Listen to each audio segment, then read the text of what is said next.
Right, it's 9 o'clock, and Representative Cole has requested that we move House Bill 733 to the front because he has someplace to be. So why don't we, without objection, we'll do that. Okay. Representative Cole, what's this about?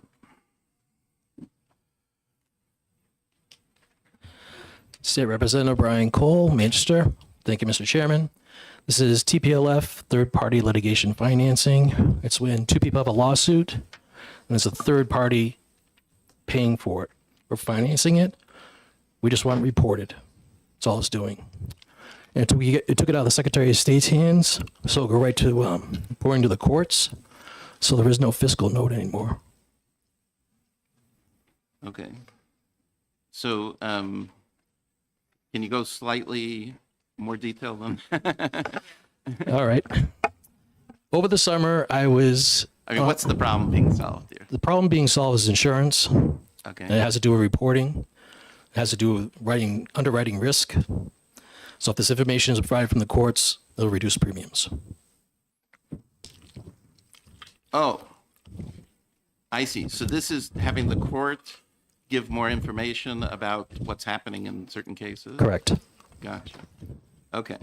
And yet they haven't said that there's expenses to them. There was originally, because we were originally going to have it go through the Secretary of State's office and have them do reporting, annual reporting. But apparently, I'm not a lawyer, but there's a Rule 5 in the court system that they do this anyways through the courts, so the insurance companies can get that information that way. Gotcha. Okay. So what was the vote on this one? This was on the consent calendar. Okay. All right. No cost, no whatever, any? Oh, yeah, yeah. Any, is that right? Yeah, no problem, yeah. Yeah, there's a revised fiscal note that says no fiscal impact. No so cost. I don't know if Representative that's a Evil. good factor or not. Thank you, Mr. Chair. I'd like to make a motion of ought to pass. Okay. So Representative Ebel moves ought to pass, seconded by Representative Sweeney. Discussion? No? All those in favor? What? Oh, you're right. Sorry. When the clerk's ready, he will call the roll. Okay.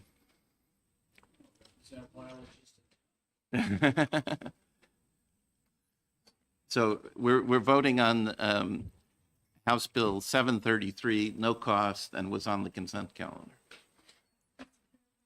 Yes, Representative Run. I wonder if Representative Ebel and Representative Sweeney can make their motion again. I don't want to get in the weeds, but my understanding of our procedure is that to enable someone to vote on a motion, they have to be present when the motion is made. Okay. Well, how about Representative Weiler doesn't vote?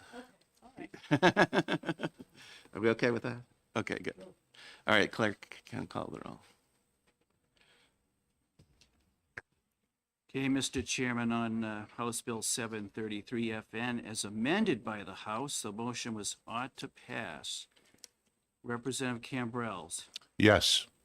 Representative Griffin, Yes. Representative Sweeney, Yes. Representative Weiler is taking a pause, Representative Ebel, Yes. I'll vote yes, Representative Munns, Yes. Representative Rung, Yes. and Mr. Chairman, Yes, the vote is 8-0. thank you. Thank you, Mr. Chairman. I all appreciate set? the time consideration. Any other bills you want to? That's it. Okay, good. So shall we go back to the top of the list then? Unless there's somebody else who's requested. Okay, House Bill 219. I think this is Representative Vose is here for that. Yes?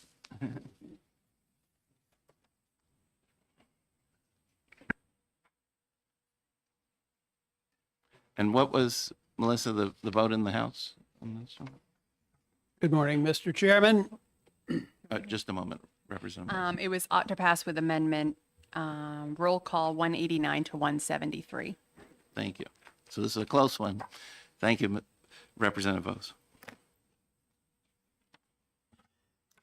Representative Michael Vose, District 5 in Rockingham County, the town of Epping. So I just want to preface my remarks here this morning by reminding everyone that the Renewable Portfolio Standard, which is the subject of this bill, is a tax on electricity. And while the utilities are the ones that pay the tax, they pass along that cost to the rest of us in the electricity rates that we pay. So lowering the cost of the Renewable Portfolio Standard will lower our electricity rates, which is the same thing as a tax decrease. So I'm here to answer questions, if you have any, about HB 219. I know there was some question about how this bill might affect the Renewable Energy Fund. And I have done some calculations to figure that out. So currently, the RPS calls for a utility obligation to buy 220,000 renewable energy certificates every year. And at a cost of around $25 per certificate, that amounts to $5.5 million per year. This bill reduces that obligation from 220,000 RECs per year to 170,000 RECs per year. So at $25 per REC, that comes out to $4.25 million. So it's a reduction of about $1.25 million. The interesting thing about Class 1 thermal RECs is that historically, over the last 10 years, we've only sold about 50 to 70,000 RECs per year. So the obligation is obviously much higher than that. So what do the utilities do when they can't find those RECs to buy? They pay alternative compliance payments. And those alternative compliance payments fund, or at least are a partial funding of the Renewable Energy Fund. So a reduction in the obligation to buy RECs will reduce the amount of ACPs that the utilities pay into the Renewable Energy Fund. I know that was a question that you wanted me to answer here this morning. So that's the answer to that question. It will reduce it by $1 million, possibly $2 million, depending on the price of RECs, et cetera. But there's no question that passage of this bill will reduce the amount of money that goes into the Renewable Energy Fund. With that, I'd be happy to take any other questions. Absolutely. Questions? Representative Cambrils. Thank you, Mr. Chair. So could you let us know basically what percentage of the Renewable Energy Fund would be reduced if we take the $1 million to $2 million out? Could you have a percentage by which it would be reduced?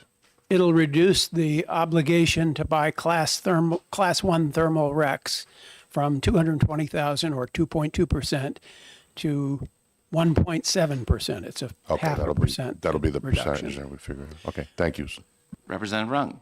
Thank you, Mr. Chair, and thank you, Representative, for taking my question.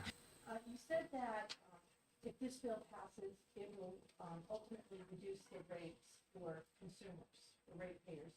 What would that savings be for a typical single-family home, family of four? It'll be pennies a month. It won't be a lot, but it is a reduction. Yep. Anybody else? Representative Evil.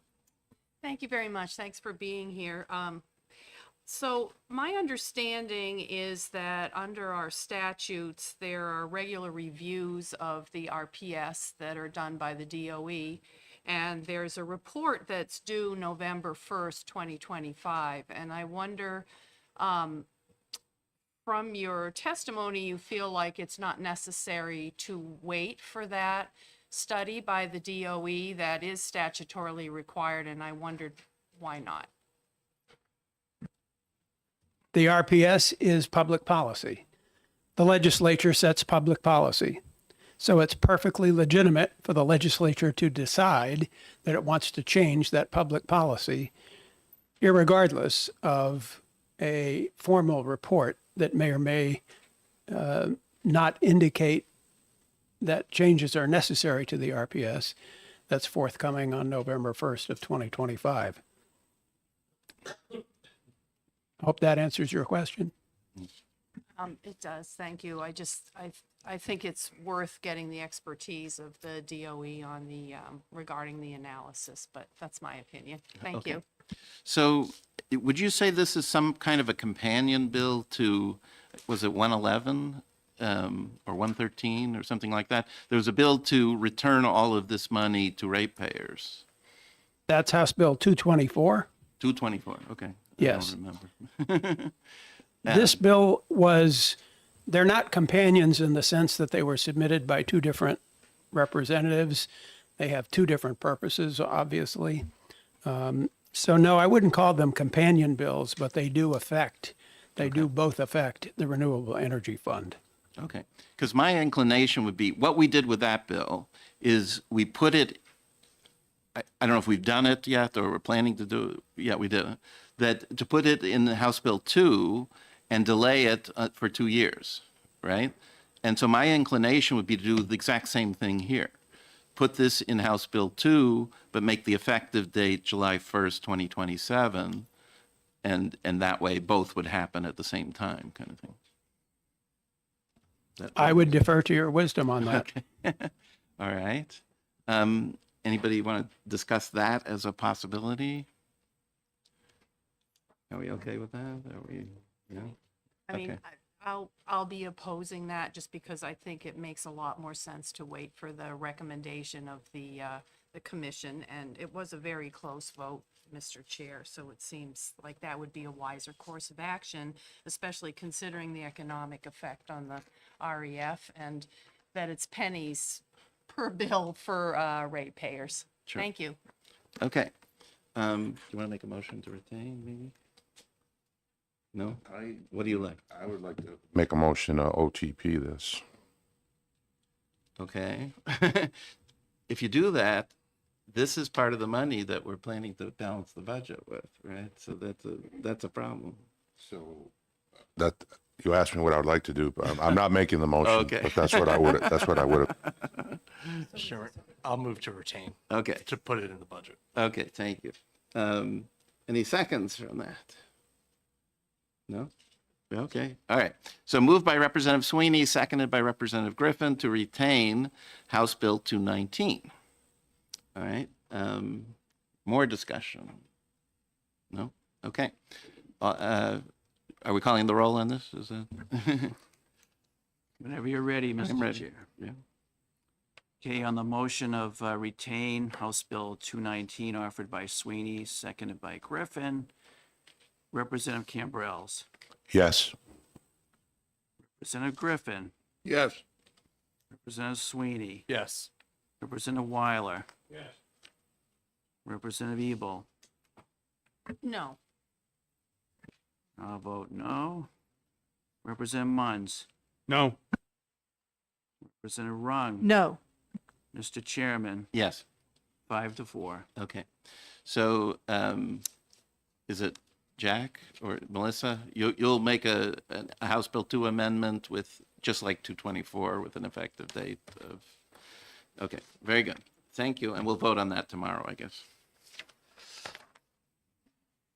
Thank you very much, Representative Bose. Okay, next, 365. Representative Lynn.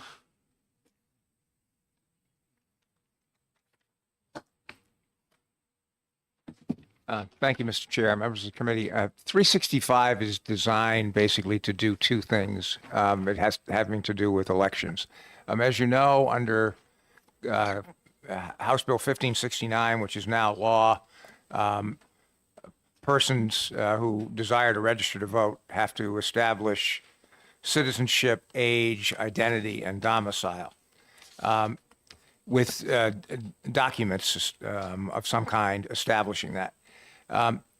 This bill, in the first section of the bill, is designed to deal with a situation where a person on the citizenship issue does not have the appropriate documentation. Either a birth certificate or a passport is generally, although not exclusively, what would be needed.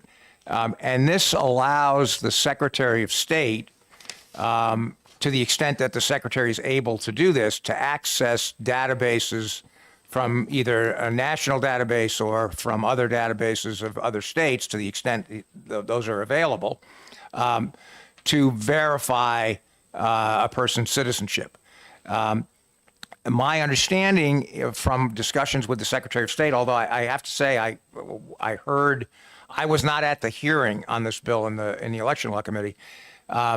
My understanding from discussions with the Secretary of State was that there are a number of databases, both at the federal level and in other states, which are accessible to the Secretary of State. That's what he told me when I discussed with him.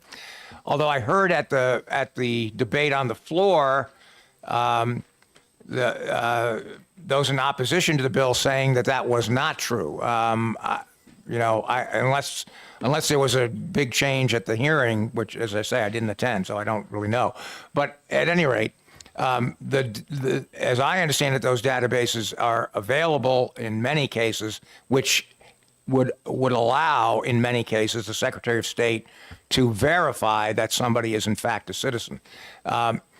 And basically in Section 1 of the bill, it says if the Secretary of State is able to do that, then that will satisfy the requirements of establishing citizenship.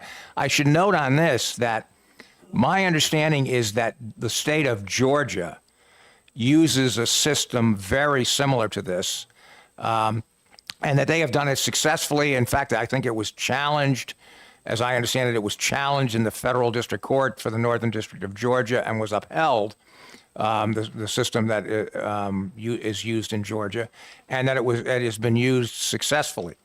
The second part of the bill, and which I think is the part that is mainly concerned this committee on finance, is to say that if the effort by the Secretary of State, as per the first paragraph of the bill, is not successful, and if a person claims that they cannot afford to get their birth certificate, that there would be a voucher program essentially established where a town could they could request a voucher from the town for the cost of the birth certificate. And as I don't claim my research was comprehensive, but in the research that I did do, my understanding is in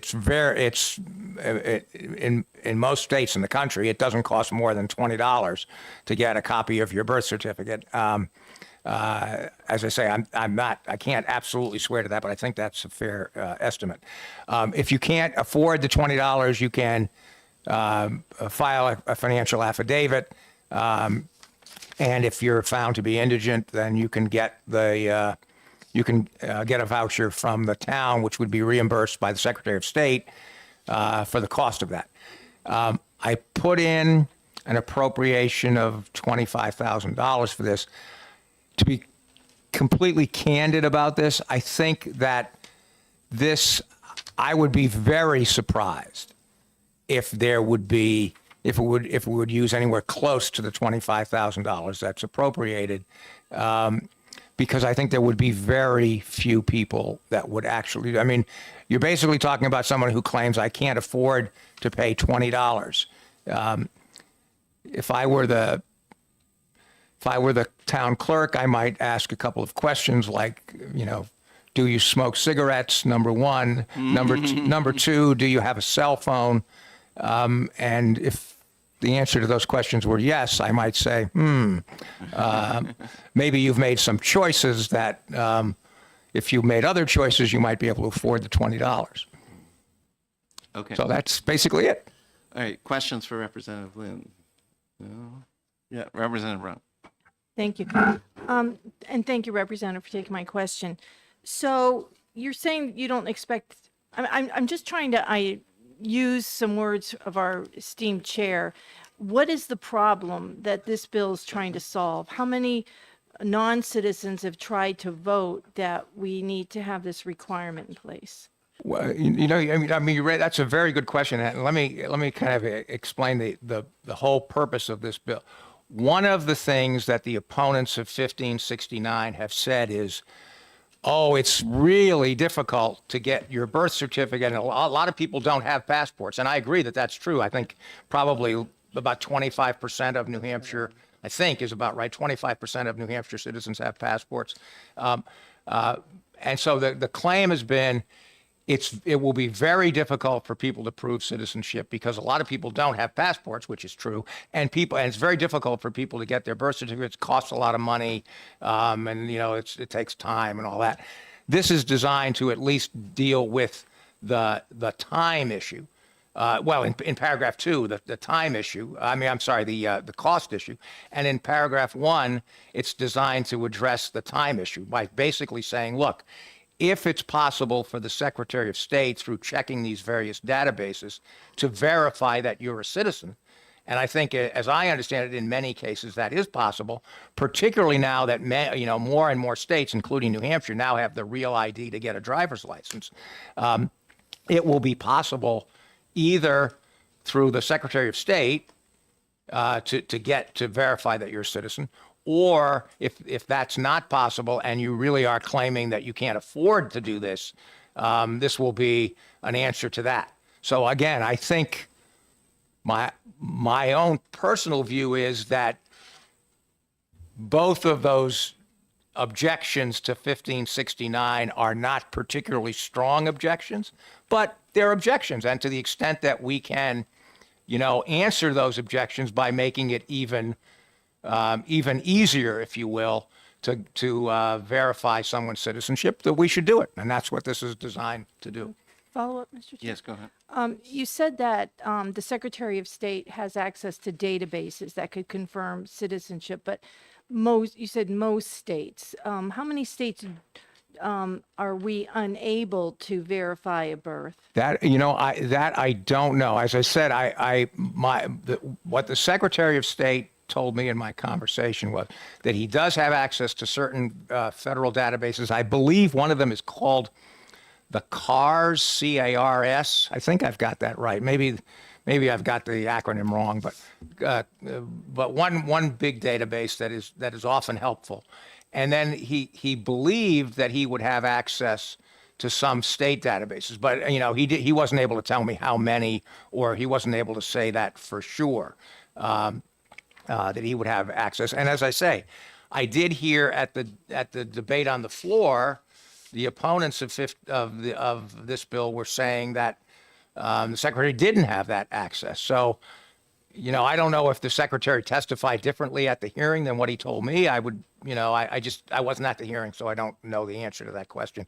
If there's somebody from the Secretary of State's office here, maybe they can clarify that. Okay. But at any rate, this system of having the Secretary of State endeavor to access databases is a system, as I said, that is in use in Georgia and apparently has been used successfully. Now, I want to emphasize, I'm not saying that this is foolproof, that in every case, the Secretary of State will be able to verify that somebody either is or is not a citizen. But there is, a reasonable chance that the Secretary will be able to do that. And to the extent that he is able to, that saves somebody from having to get their birth certificate. Okay. Just one more question. Yes, go ahead. Thank you. So what I'm hearing you saying, Representative, is it is possible that someone who is a citizen of the U.S. that's coming to New Hampshire, wants to register to vote, may not be able to. They have the right to vote, but if they happen to be from a state that isn't in the database, or, that they could be denied. No, what I'm saying is if they happen to be if they are not in the database, then they can get their birth certificate from the state they were born in, and if they are claiming that they can't afford to do that, the state will pay for that. $20, $25, whatever it might be, the state will pay for that. So it seems to me, again, the whole intent of this is, to the extent there are objections that it's too hard to prove you're a citizen, this offers two ways to make that easier. Not foolproof, but two ways to make that easier. Okay, thank you. All right. Do you know what the timing is of this? If we were to retain it and pass it next year, after figuring out the money aspect of it? Is that too late? Would it affect the 2026 election? Well, it could, yeah, it could. I mean, if if this were passed and were in effect before the 2026 election, then somebody would have the option of, if somebody who did claim, for example, that, they could not afford the cost of getting their birth certificate, they would be able to do that. As I say, I believe me, I am completely sympathetic to the budget challenges that you have. And I would defer to your judgment on that. But if my sense is that I think it would be very unlikely that we will, if this were passed, that we would be spending anywhere close to $25,000 for people who would want to do this. Thank you. Representative Evil. Mr. Chair, I would support retaining it, not to put in HB2, but to do what you just suggested, to discuss this further.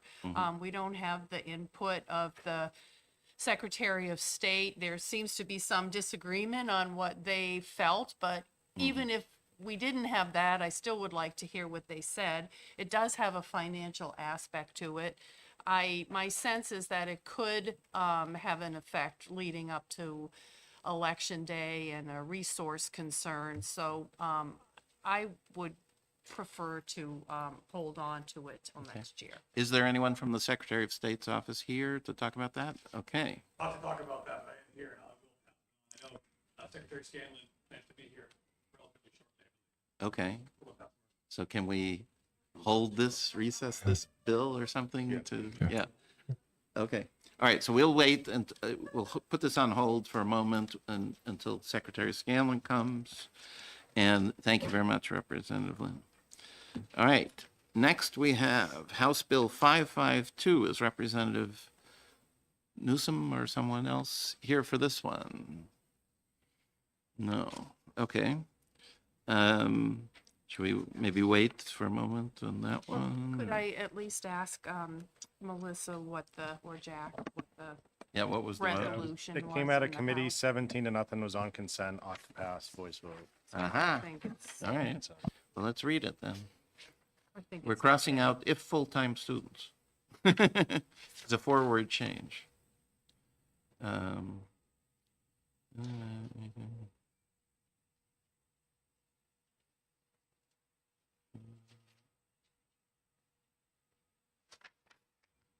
I'm assuming that's just to comply with the Affordable Care Act.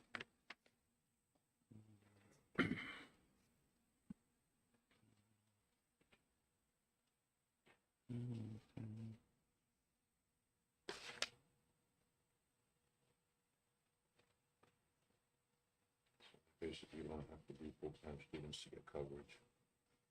Yeah.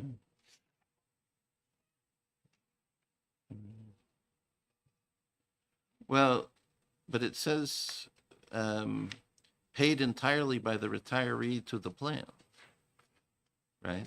So there's a cost, but they bear it. yeah. So should we just pass this? Okay. Okay, that- Representative Rung moves to, Melissa, just. oh, wait, somebody came in? Would you Melissa? like DAS? On 552? Yes. Oh, very good. Come and explain.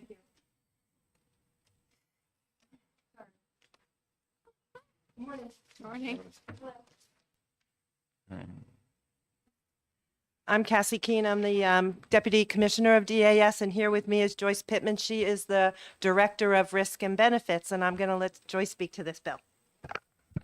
I saw you reading it, so I don't want to repeat what you just read, but basically the bill is to align the retiree health benefit program with what was passed for the Affordable Care Act, which currently people are allowed to cover their dependents up to age 26.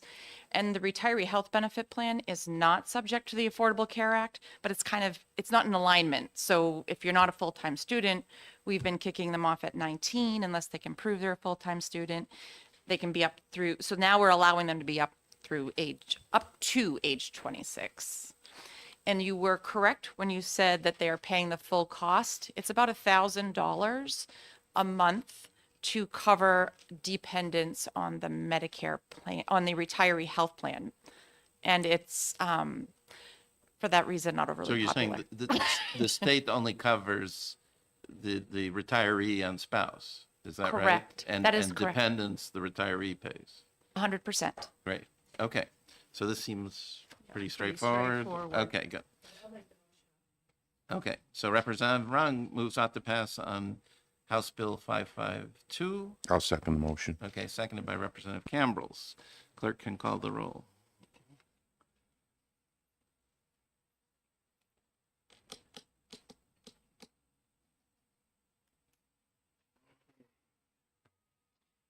On the motion of ought to pass, offered by Representative Rung, seconded by Representative Cambrels. On 552, Representative Cambrels. Yes. Representative Griffin. Yes. Representative Sweeney. Yes. Representative Weiler. Representative Ebel. Yes. I'll vote yes. Representative Munns. Yes. Representative Rung. Yes. And Chair McGuire. Yes, 9-0. okay. You're not here for any other bill? No, okay. Thank you for coming. Yeah. Before I ask you how to cut your budget? Mr. Chair, can That was my next question. can that go What? on, can that go on consent? Well, we have to vote on it in the big. Oh, room. that's right, that's right. You're right. You're right.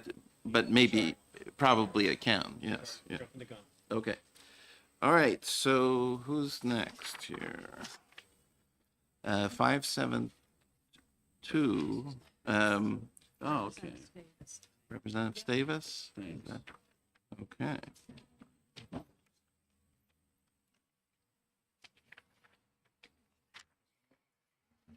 Good morning. Thank you for this opportunity to be here.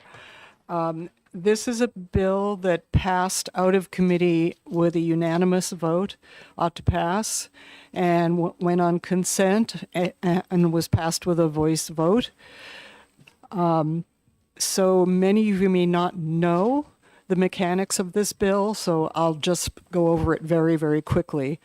It's a bill that's meant to solve a particular aspect of our housing crisis, which is the lack of missing middle homes, homes that are modestly priced, single-family homes and duplexes that are modestly priced. We have been working on this bill with partners at BEA and BIA and New Hampshire Realtors and across the spectrum, numerous constituents to bring this to fruition. And the problem, the reason we have missing middle housing or don't have missing middle housing is that these developments do not pencil out for developers. The cost of construction is too high, the cost of land is too high, and the cost of review is too high. So this bill seeks to lower those three costs. In its original form, well, let me specifically say what those three mechanisms are. It reduces costs for developers by producing a database, a statewide database of municipally and county-owned land that is suitable for development. In other words, no land that has a conservation easement, nothing that's a wetland, land that has infrastructure and is suitable for development. That could potentially lower the cost of the purchase of the land. Number two, it offers a low-interest loan program through the BEA, through the Housing Champions Fund, to help developers with the cost of construction. And number three, it challenges municipalities to expedite planning board review for these particular houses, further reducing costs. When we brought this to the Housing Committee, we were conscious of the state of the budget, and so we amended the bill to remove the request for an appropriation for the low-interest loan portion, of the program, but we would still like to put the program into place so that it's up and running. And we've confirmed this with BEA and the other stakeholders. And so the request is now $150,000 to build the database, which would help developers and municipalities identify suitable underutilized or unutilized land that could be turned into missing middle housing. One salient characteristic of this bill is that none of it is mandatory. Everything in this bill is voluntary. If a community wants to participate, that's great. They get access to the program. If they don't want to participate, there is no penalty, completely voluntary. It is based on an award-winning program that we are pioneering in Lebanon, where we have taken 3 parcels of underutilized municipally owned land. We are building modestly priced single-family homes that are deed restricted so that the people who buy them cannot flip them in a year and turn them into market rate homes. And we are reserving those homes for municipal employees. Don't have to do that, but that's what we are choosing to do. And that is a program that has won awards around the state. And with that, I'm happy to take any questions you might have.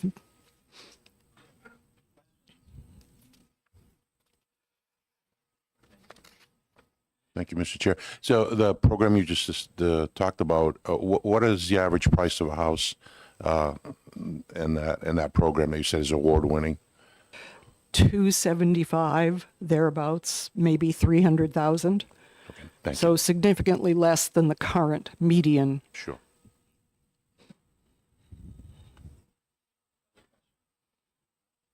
So,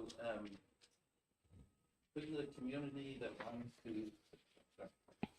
community that wants to sell its land just go ahead and do so to a developer? I mean, why? What benefit do they get for going through this process? The key problem is that by doing that in the normal process, the missing middle projects do not pencil out for developers. The cost of construction is too high, the cost of planning board review is too high, the cost of land is too high. So while it is true that a municipality could choose to sell a piece of land that it owns to a developer, that developer is still faced with crushing construction costs and lengthy planning board review. So how did that change in the example you gave? So the bill shortens the planning board review time. It limits the amount of time that a planning board can spend on reviewing one of these projects. And as the program grows, since there is some funding in the Housing Champions program, and this would be a revolving loan fund, there could be low interest loans that are generated to the developers, all with the goal of helping these projects pencil out. But I mean, you gave this specific example of Lebanon. Did Lebanon get money from the Housing Champions program? Yes. Oh, okay. Yes, and Lebanon has been recognized as a Housing Champion of the Year by the Business and Economics Affairs Division. Okay. Melissa, did you want to say something? Or? I was just wanted to take a moment because I think in HB2, the Housing Champions program is brand new as of last budget session. I think the rulemaking was brand new, but I think we passed the bill several years ago.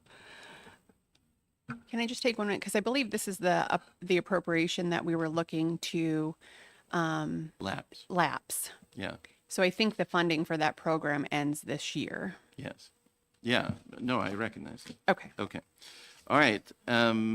Yes, Representative Rowe. Thank you, Mr. Chair, and thank you, Representative, for taking my question. So the cost, of this updated fiscal note is to cover the development of the database.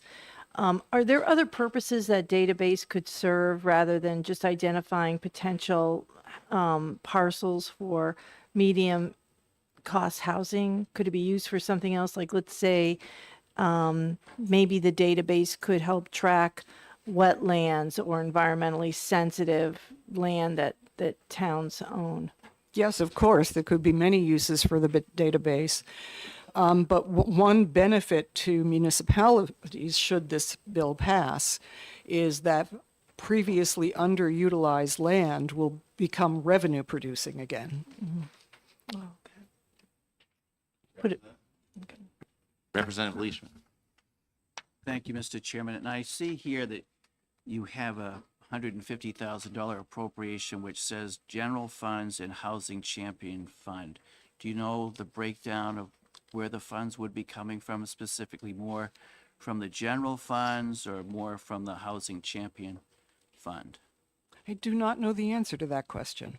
Okay. I'm sorry. Oh, no problem. Thanks. Representative Munns. Thank you, Mr. Chair, and thank you for coming in. The low interest construction fund that you're talking about that originally was going to be, I think, $10 million in the original bill? $8 million. $8 yeah. million, okay. And that funding request has now been taken out of the bill. That's correct. But has a dedicated fund been established? And could that fund receive, donations, grants from other entities, even though the state doesn't make a contribution to it?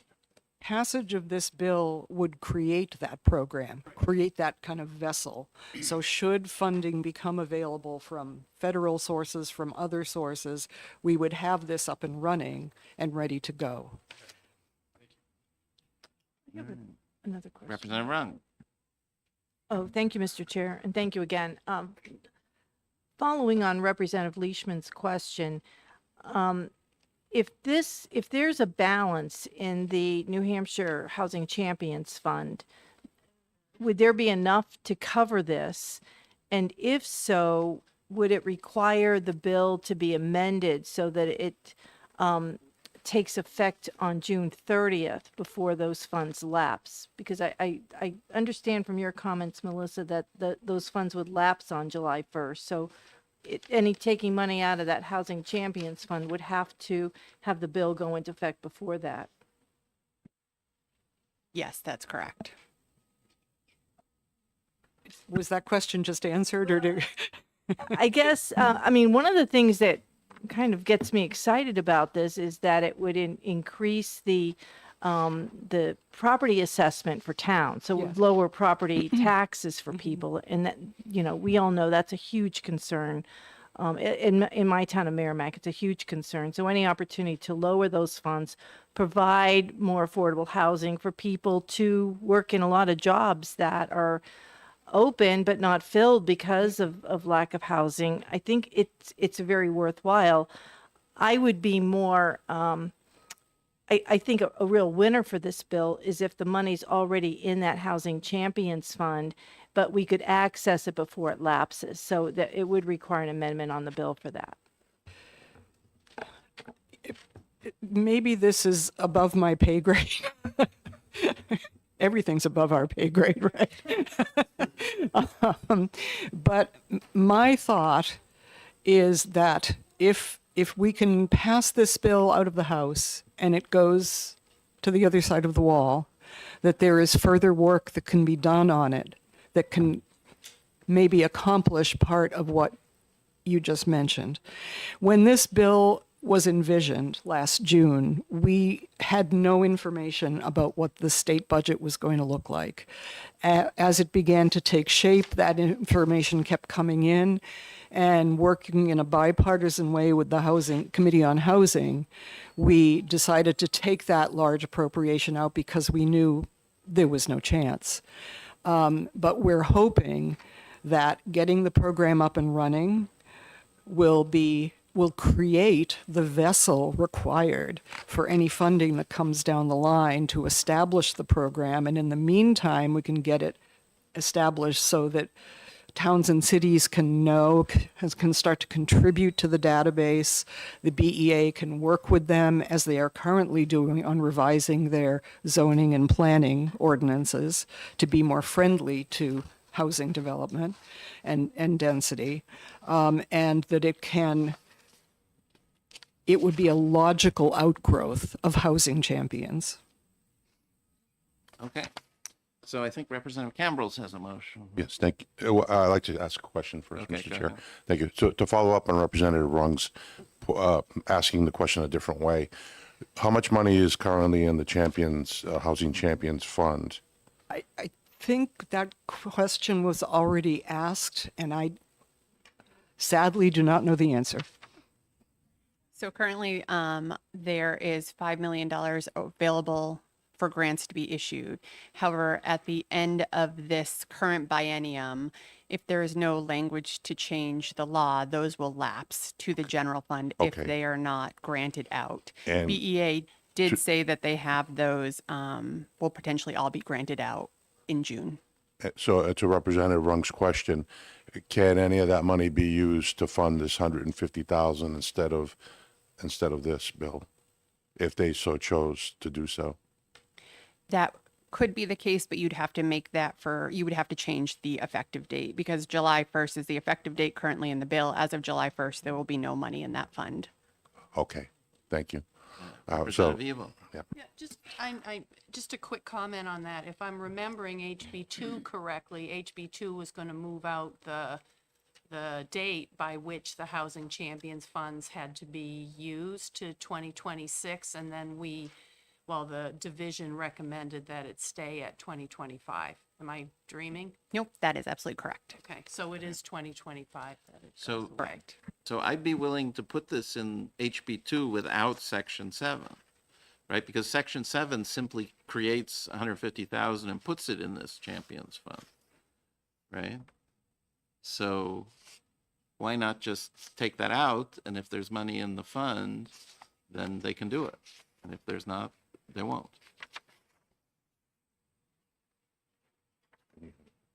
Representative Sweeney. So I don't have a question. So I am a big supporter of housing, and I have taken grief for my votes on housing from I think all sides of the aisle in New Hampshire. I do support the Housing Champions program. Salem, my town, became a housing champion earlier this year. We're very proud of that distinction, but we are also facing the toughest budget cycle I think we've ever had to face. So I'm not sure if we can find room for this in the budget or if we retain it and work on it. And then as the year progresses later in the year, we can revive this bill and pass it next year. So I would move to retain and make this one of the deck pieces that we might be able to reorganize either in this budget or over the course of this biennium. So I would move to retain. And I will second that motion. Okay. All right, so we have a motion to retain by Representative Sweeney, seconded by Representative Cambrils. Any further discussion, Representative Munz? I think this is a great bill, and obviously the House agrees with me. I think it's important that we show some, or that we do something, something that substantial, and that's not the right word I'm thinking, but that we show some evidence of the fact that while we say that we're all in support of doing something about housing, there is woefully little in the budget to address housing. Everybody agrees that housing is probably the number one challenge that we face as a state. I think this structure is in my mind, is exactly the kind of approach that we need, or one of the approaches we need to address housing. And if we can't find $150,000 in a $16 billion budget to address the number one issue in the state, then that says a lot about us. So I appreciate the fact that retaining means that it's not necessarily dead and that we may try to find a way to fund it, but I think we need to step up and find the funds to get a program like this off the ground. Representative Griffin. Yeah, I think your, Mr. Chair, I think your original idea of removing Section 7 and putting the rest of the bill in HB2 would work well, so we could move forward and retain the bill and then do that afterward. Okay. Representative Sweeney. Thank you, Mr. Chairman. And I do support removing Section 7, putting the rest in the budget. To Representative Munn's points, we are doing a lot on housing.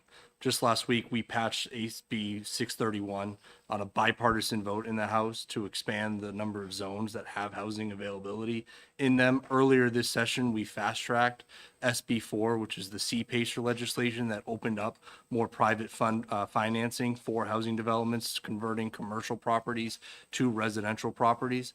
There are a lot of different bills that are solving the housing crisis. This isn't the only single bullet we have to solve it. So I don't think we can sit here and say we're not doing anything. We need to look for the market solutions that are going to solve the housing crisis. The housing crisis was caused by too much government. It was caused by government overregulation at the local and state level for many years, and we are starting to peel back to show how more government has not been the answer to it. Again, I support this program. I support the effort to put it into the budget. I just think it's wrong to say that there's nothing we're doing to address the housing crisis in New Hampshire. We are doing a lot on a bipartisan basis across the board at the state level and at the local level. I think just, this one bill is not the silver bullet, but it can help. All right, Representative Rung. Thank you, Mr. Chair. So I'm a little confused, I think. Is there a problem with having $150,000 that's currently in the housing fund be used to create this database and securing those funds in that fund prior to July 1st? So that is actually our plan, Okay. right? This bill puts another $150,000 into the fund. But if you remove Section 7, whatever's in there is in there, if you see what I mean.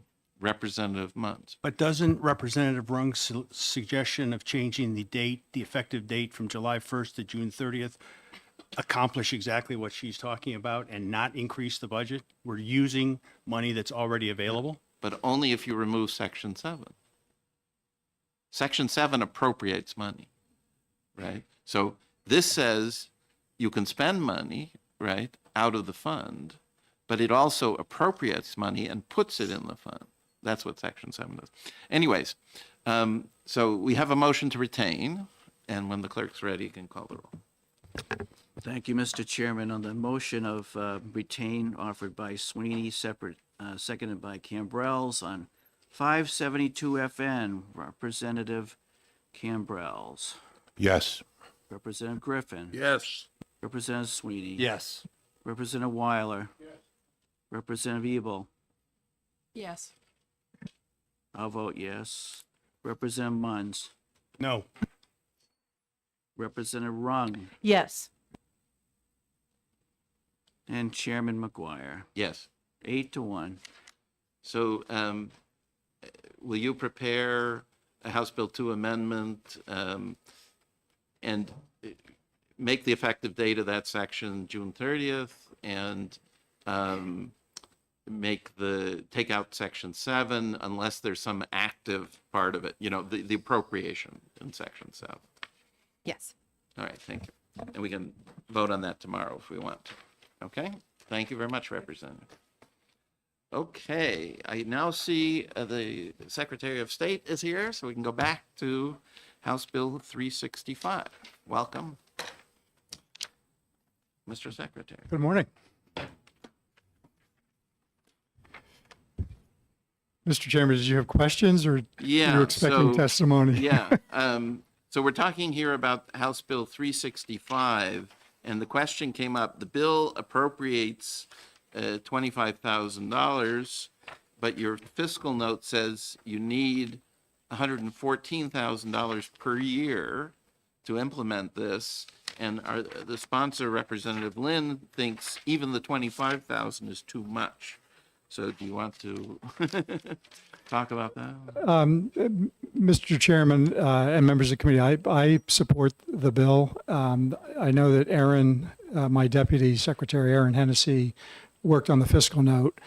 What I can tell you is that we passed a law that requires voters to present documentation that they have to prove their qualifications to be voters. That's identity, age, citizenship, and domicile. And if they do not have any of those forms of documentation, or even one of those forms of documentation when they show up to register, then they're going to be told to go back and get it. There may be some voters that may be missing some of those items, especially citizenship, I think might be one of the most difficult things to provide. And so what the bill proposes is that the Secretary of State, to the extent that the office can, help those individuals locate documentation that may be long lost. And obviously we're concerned with individuals who may be indigent and may not have funds to help them obtain those documents. So the resources that we have are kind of hodgepodge and limited. For example, the Division of Vital Records is a part of the Secretary of State's office, so we have access to birth information provided the voter was born in New Hampshire. We may be able to reach out and work with other states to help a voter obtain that data if necessary. And then in terms of just general citizenship information, the federal government does not have a single centralized database that has everybody's citizenship information in it. There are, I think, 3 agencies that have different databases that can be accessed in different ways. And my office would certainly be willing to assist voters obtain information from those agencies if it's possible. The money that is involved is, it just depends on the level of service that we're going to provide. The resources, the more involved we get, obviously the more expensive it is going to become. But we're willing to start anywhere because it's important, I think, that we certainly help voters that are qualified to obtain the documentation that they might otherwise not have. Isn't there a federal database called E-Verify that's used for employment purposes that is essentially the same thing, or no? If there is, that is a database that we would ask to access. I can tell you that the other secretaries of state are having the same issues with the federal government, and so collectively, not all secretaries, but a good group of us have signed on to a letter asking the federal government to help make these resources more readily available to the states for the purpose of voter confirmation. Have you done any kind of test of, take 100 random voter names and tried to look them up in one of these databases to kind of see what fraction are going to be difficult and therefore might cause costs or something like that? Is that...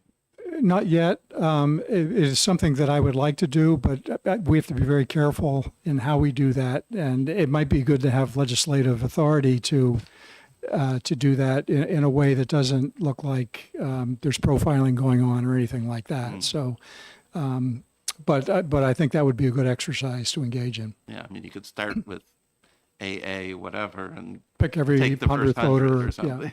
Yeah. Okay, Representative Evil. Yeah, thank you. Thank you. Thanks for being here. So just getting back to the fiscal note, are you standing by your Deputy Secretary of State's fiscal analysis there? Absolutely. Okay, I figured you would, because there is more cost than I think Representative Lynn thought. So, okay, thanks. I just wanted to make sure that that was correct. Representative Thank you, Rung. thank you, Mr. Chair, and thank you, Mr. Secretary. Has there been evidence of non-citizens voting in New Hampshire? I'm just curious to know what the extent of this problem is. Anecdotally, yes. It usually involves green card holders and a lack of understanding on the part of some town clerks or supervisors that a green card is not proof of citizenship, that it is a part of being allowed to be legally present in New Hampshire. And although I don't have the specific cases in front of me, I am aware of a very few voters that have used green cards to get on the checklist and voted. Again, it's a very, very, very small issue, but it has happened. Okay, follow up? Go ahead. And actually, I have two follow-ups. So on that one, has your office been educating the town clerks that the green card isn't proof of citizenship? Yes. Okay, so hopefully that problem won't reoccur. And then my follow-up is, let's say there's someone, I'll use someone, my son, let's say he's moved to different states out west. He wants to register in California, but he doesn't have his birth certificate. I know he doesn't have his birth certificate because I have his birth certificate. And he wants to register to vote. Now, I'll send him his birth certificate, but let's say I'm away or he can't get in touch with me.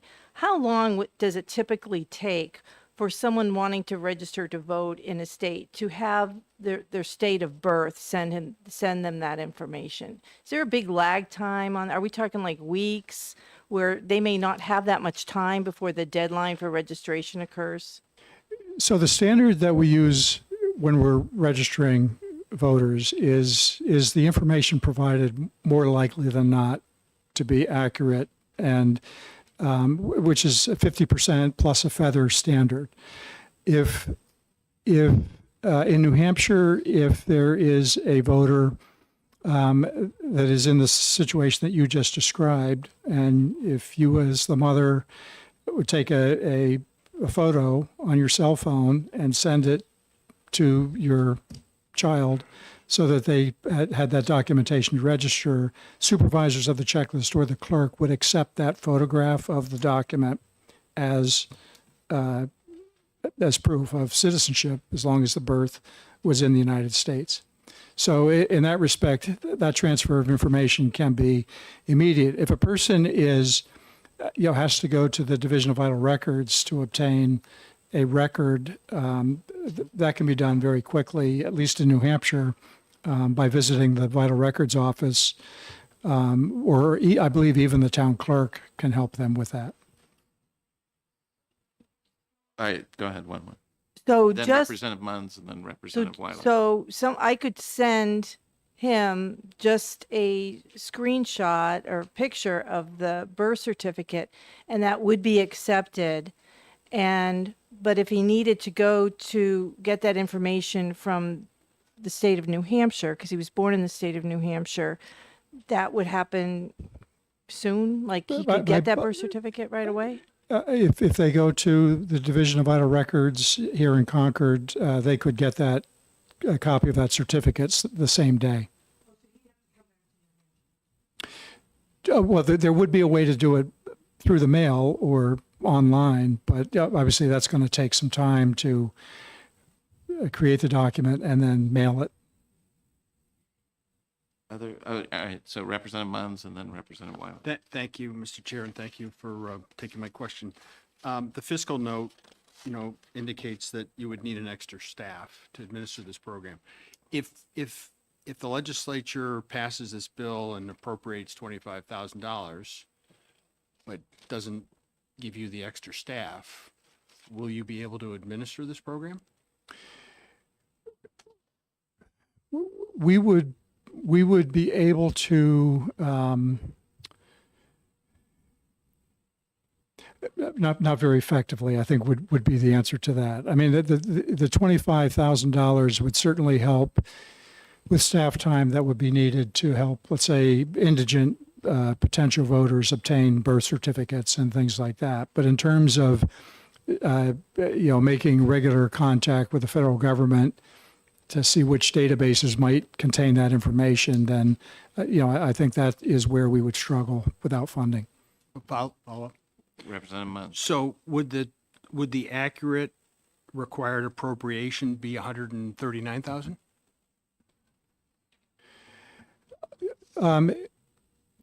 I would answer it this way: instead of sticking to a hard number, the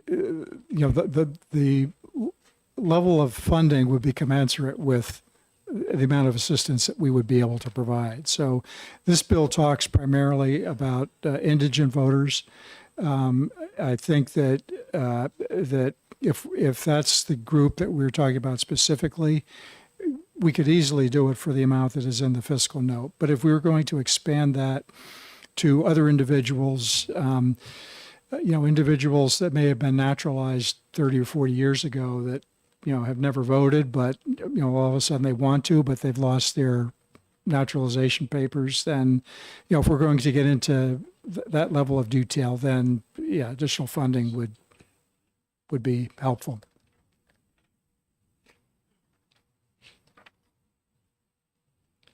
Oh, okay. Yes, Mr. Secretary of State. So if we wanted this to be in place for the general election in 2026, what's the last date this could be passed? Would a year from now be, a year's delay be too much? I think if we had it in place so that we could start January 1, 2026, I think that would give us time, yes. I see. And the other part of this is that at some point with the assistance, we would have to cut it off Gotcha. so many days before the election, because we would not be able to do this on the day of the election. Of course. Representative Weiler, you had a question? Yes, in this last election, they not only checked my driver's license, but they took a picture of it. Is that being transmitted to somewhere in your office? Is anybody looking at these to see if there's any counterfeit licenses? Representative Weiler, I am not sure why they would be taking a photo of your license. I know that some polling places are using electronic poll books now, so they scan your license in so that your information populates and they can electronically mark it off on the checklist. But nobody should be taking a photograph of your license. I guess it was scanning it. They were scanning it into something. Yeah, and that information is not retained beyond checking in.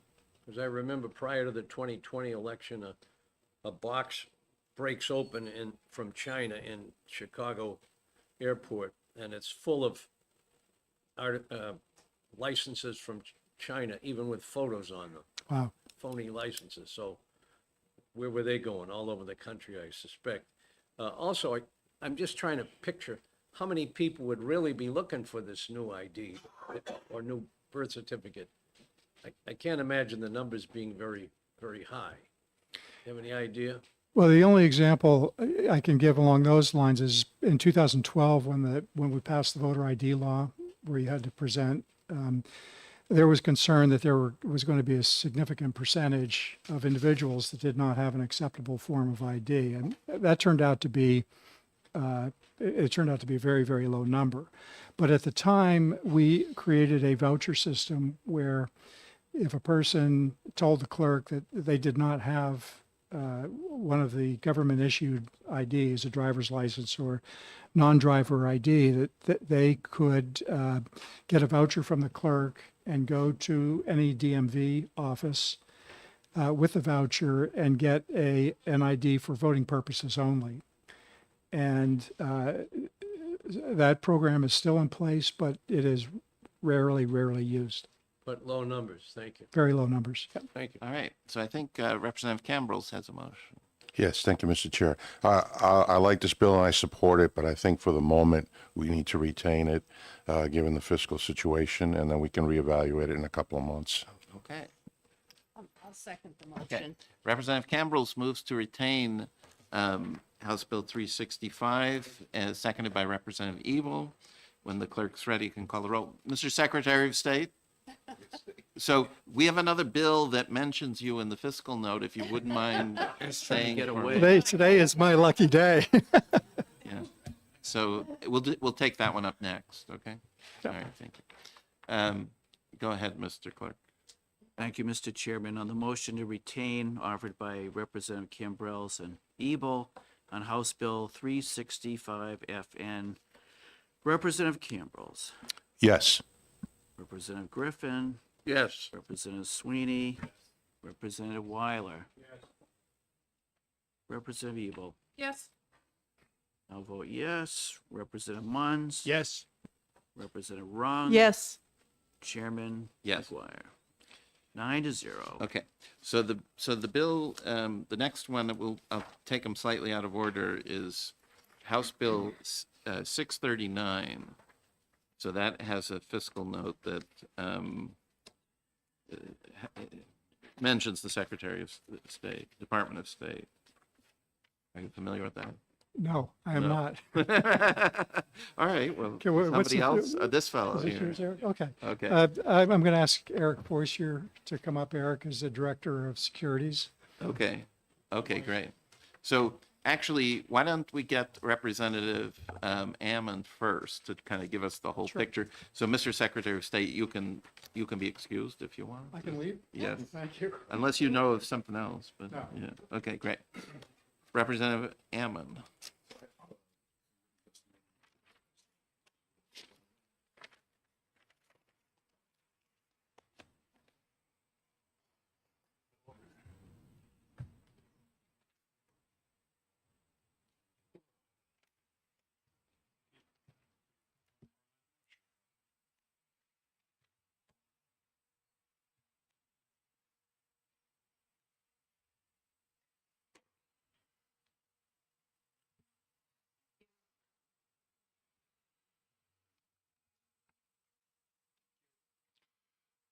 The written testimony I'm passing out has to do with the blockchain dispute docket portion of the fiscal note. So for the record, my name is Keith Ammon. I represent Hillsborough District 42. Full disclosure, I do own digital assets. I've been studying them since 2011. And I'm also the chair of a new nonprofit called the New Hampshire Blockchain Council. It's a volunteer organization. The idea is to get the brightest minds in the state focused on advancing blockchain technology. This bill is called the Blockchain Basic Laws. So the purpose of this bill is to sort of fill in some of the gaps. The other states have been getting ahead of us on this issue. And so this bill, in combination with some of the recommendations from the 2022 Governor's Commission on Digital Assets, I was the representative from the House on that commission. In the testimony I passed out, the second page has an excerpt from the total report. There's a link to the report. You'd have to type it in, or I could email it to you. But 5.2 talks about establishing a blockchain dispute docket. So this bill came through Commerce, which is the subject matter committee in the House. It came through 14-3 bipartisan vote, and it passed with a voice vote on the House floor. So there's a couple sections to it. I don't know how deep you want me to get into the subject matter. But, so I think we mainly want to know about the money aspect of it. That's what I figured, yeah. But I'll just tell you that I don't know why this has roused the Sierra Club against you. So Yeah, so I think misdirectedly myself, but there's a lot of misinformation going out. So the Sierra Club needs to grow their list and fundraise and do all those things. So they need an issue to attach to. Digital asset mining has been maligned as it's going to consume all the energy on the planet, and we're all going to drown in the oceans rising. Right? That's not the case. If you really study digital asset mining, it's a complementary technology that can actually enable renewables to have a larger share of the grid because it acts like a big capacitor. So you can have very large data centers that can ramp up and down in a matter of minutes. So if there's extra electricity on the grid, they can absorb it, turn it into monetary value. And then when the grid needs more energy, they can ramp down. And so there's a lot to it. There's a lot more than, just negatives. There's a lot of positives to it too. So, and if you read the committee report for the majority, it was written by Representative Carrie Spears, and she kind of addresses a lot of those issues that came up in committee. So, okay, all right. So money. So the fiscal note, the Secretary of State's office, I think they're going to testify. Do I have the fiscal note? I guess I don't have it. So there's something called the Howey test that it goes back to, I think, the 40s. It has to do with orange groves, and somebody was selling shares of their orange groves, and somehow that established a precedent for the next 80 or 90 years about what is and what isn't a security. And there is no precedent or case law that establishes that mining, digital asset mining, or digital asset staking, that either of those are securities. And as a matter of fact, just recently, the SEC had a lawsuit against Ripple, which is one of the blockchain foundations, that claiming that Ripple was a security, and they've since dropped that. And that didn't even involve mining or staking. So I think some clarity is needed. I think the bill will clarify that aspect. And so I think there's some discussion that there's some talking past each other in the fiscal note for the Secretary of State's office, and it comes out revenue neutral. That note, but I did want to address the blockchain dispute docket because I think that's kind of overstated in the fiscal note. The blockchain dispute docket. So blockchain is a set of technologies. It takes some understanding of definitions and background. And so it makes sense to have one judge be the specialist in that area. And the language for the blockchain dispute docket was lifted from the business dispute docket. And so it's establishing a docket just in the same way the business dispute docket was established. And from my understanding, there was no initial funding for that initial docket. We're hoping, some of us are, that New Hampshire can stay ahead of the game in this race for, it's a new financial system, a new foundation for a new financial system, and that we don't want to fall behind. We want to stay ahead. And currently, New Hampshire is listed as one of the friendly jurisdictions for blockchain, so we want to keep it that way. The business dispute docket made sense because we want to be business friendly, right? We want to have expertise in our judicial system so that if people come here and do business, they know that their disputes are going to be, resolved in an efficient way and in a way that is knowledgeable of the facts and the issues. And so the same thing applies with the blockchain dispute docket. Last year, we created a new corporate entity type called the DAO, the Decentralized Autonomous Organization. And that is a corporate structure built on top of the blockchain. And so that's coming live, I think June of this year is the effective date when it's going to be an actual thing. And so this blockchain dispute docket would sort of back up the idea that if you create a DAO in New Hampshire and you have issues with your bank or your another blockchain company in the ecosystem, that the court system will have expertise to be able to adjudicate any disputes. So you can read my testimony, but it's basically about that. Does this require the judiciary to take these kind of cases ahead of other cases? No, I don't believe so. It would be assigned to a specific docket, and the way it works with the business dispute docket is the judge assigned to it also does other casework. Sure. So they're not just pigeonholed into that one thing. Other questions for Representative Ammon, Representative Evil, and Representative Yeah, Leishman? this is not an area I'm that familiar with, but I have two questions. So the creation of this docket with the attendant expense is optional. Is that right? It's actually, so Or is it required? we may want to make it required in the future, but currently it's a may. If you read the section, let me just find it here. Page 4, line 22. So that's the section that creates the dispute docket. So you'll see it in line 25, subject to the appointment of a presiding judge by the governor with the consent of the executive council as provided in this section, the Supreme Court may establish by court order. So currently it's a may. And I think it's something they'll want to do sooner rather than later. And so I think that's the answer to your question. It is. I'm just trying to figure out the fiscal impact of the may if they do it.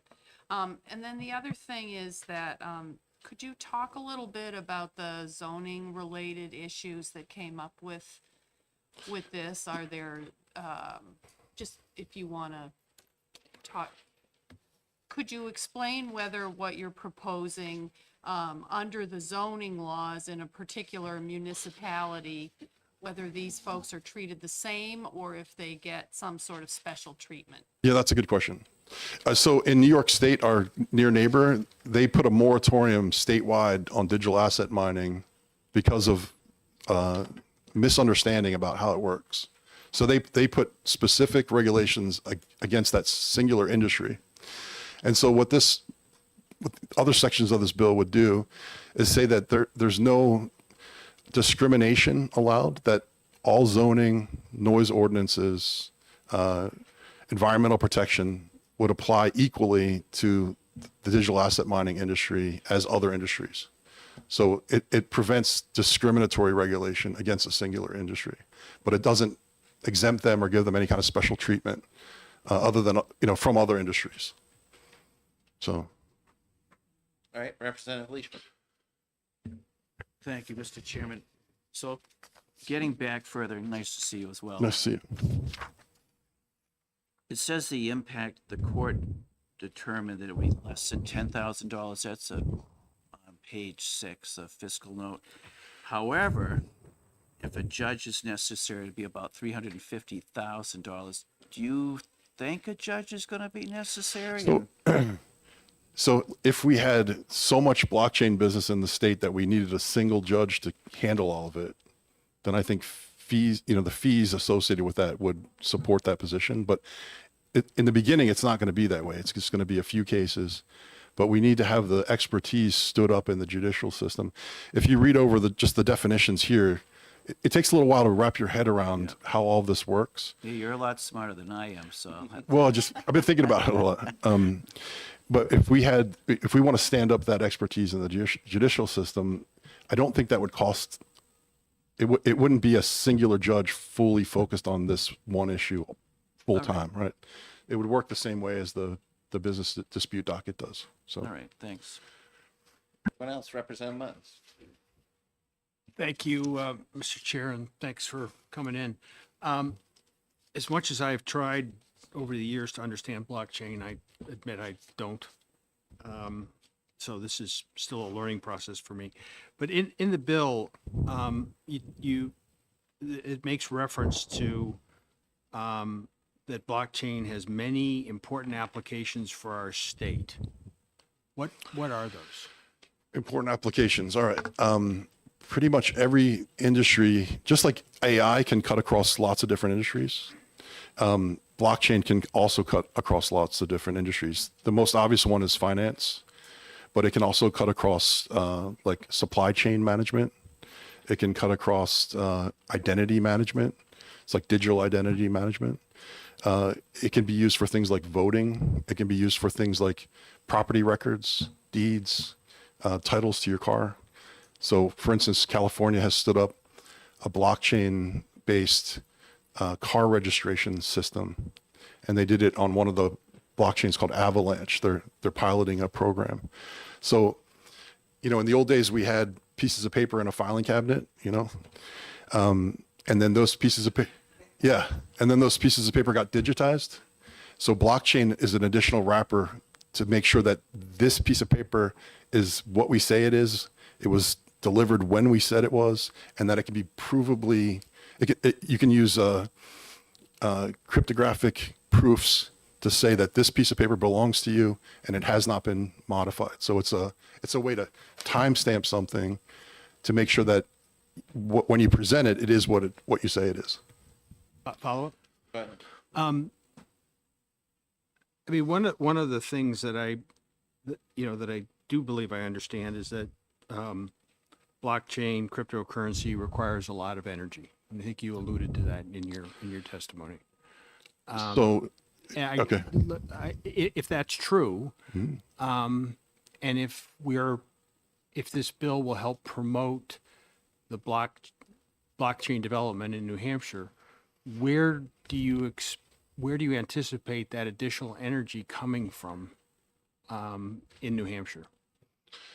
So I think Representative Chambliss could probably answer it, but Yeah, well, I'm sure you're smarter than I am on Well- that, but we're trying to push New Hampshire toward energy independence through small modular nuclear reactors, and that's a hand in glove fit for these type of things to work. yeah, so the medium answer is there are different consensus mechanisms that different blockchains use, and one of them is called proof of work. That's the Bitcoin.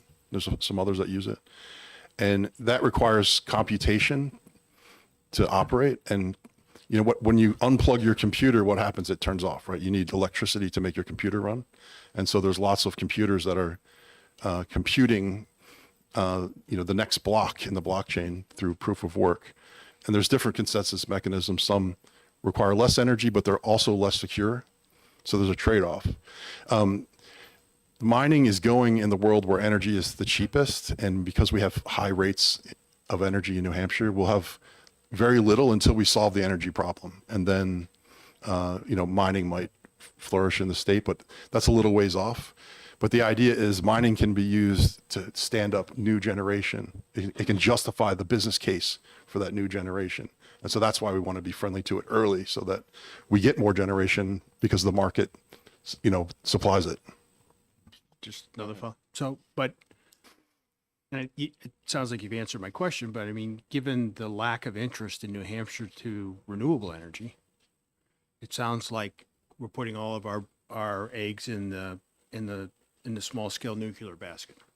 Is that correct? I don't think that's an accurate, classification. And we do have wind and solar here.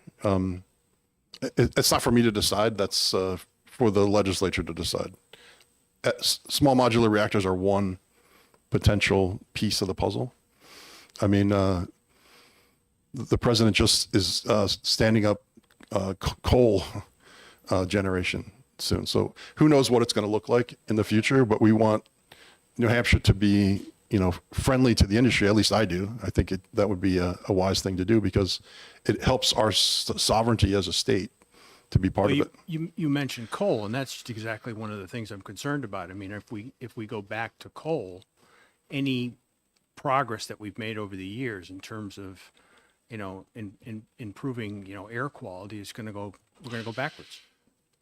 So potentially, there's ways to scrub coal. I know this isn't an energy discussion, so I'll just kind of skirt that issue. But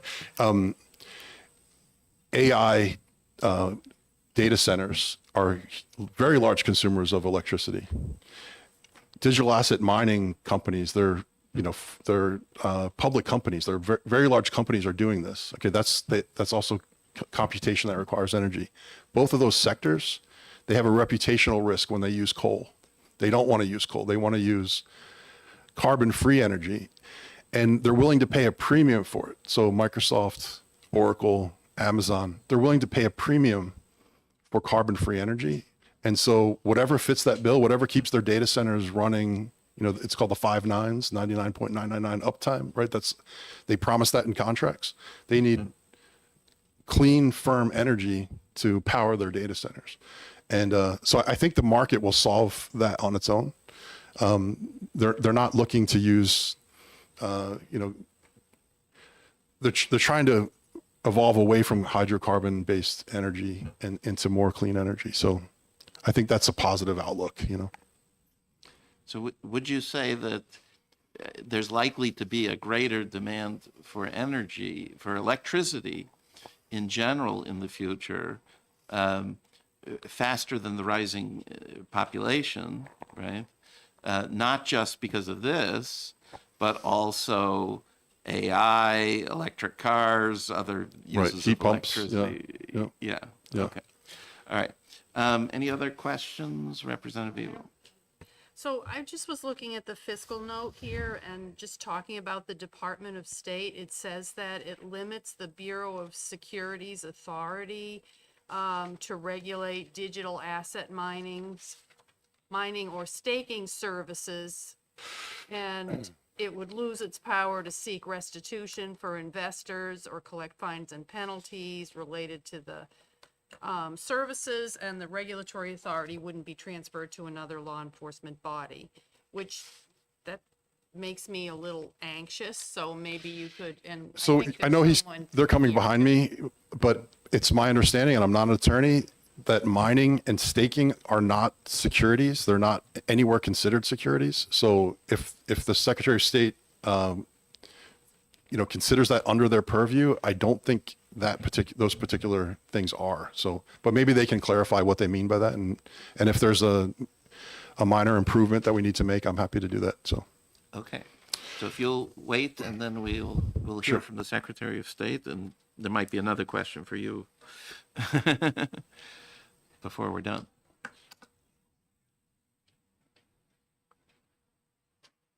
Good morning, Mr. Chairman, members of the committee. My name is Eric Forcier. Push the red button.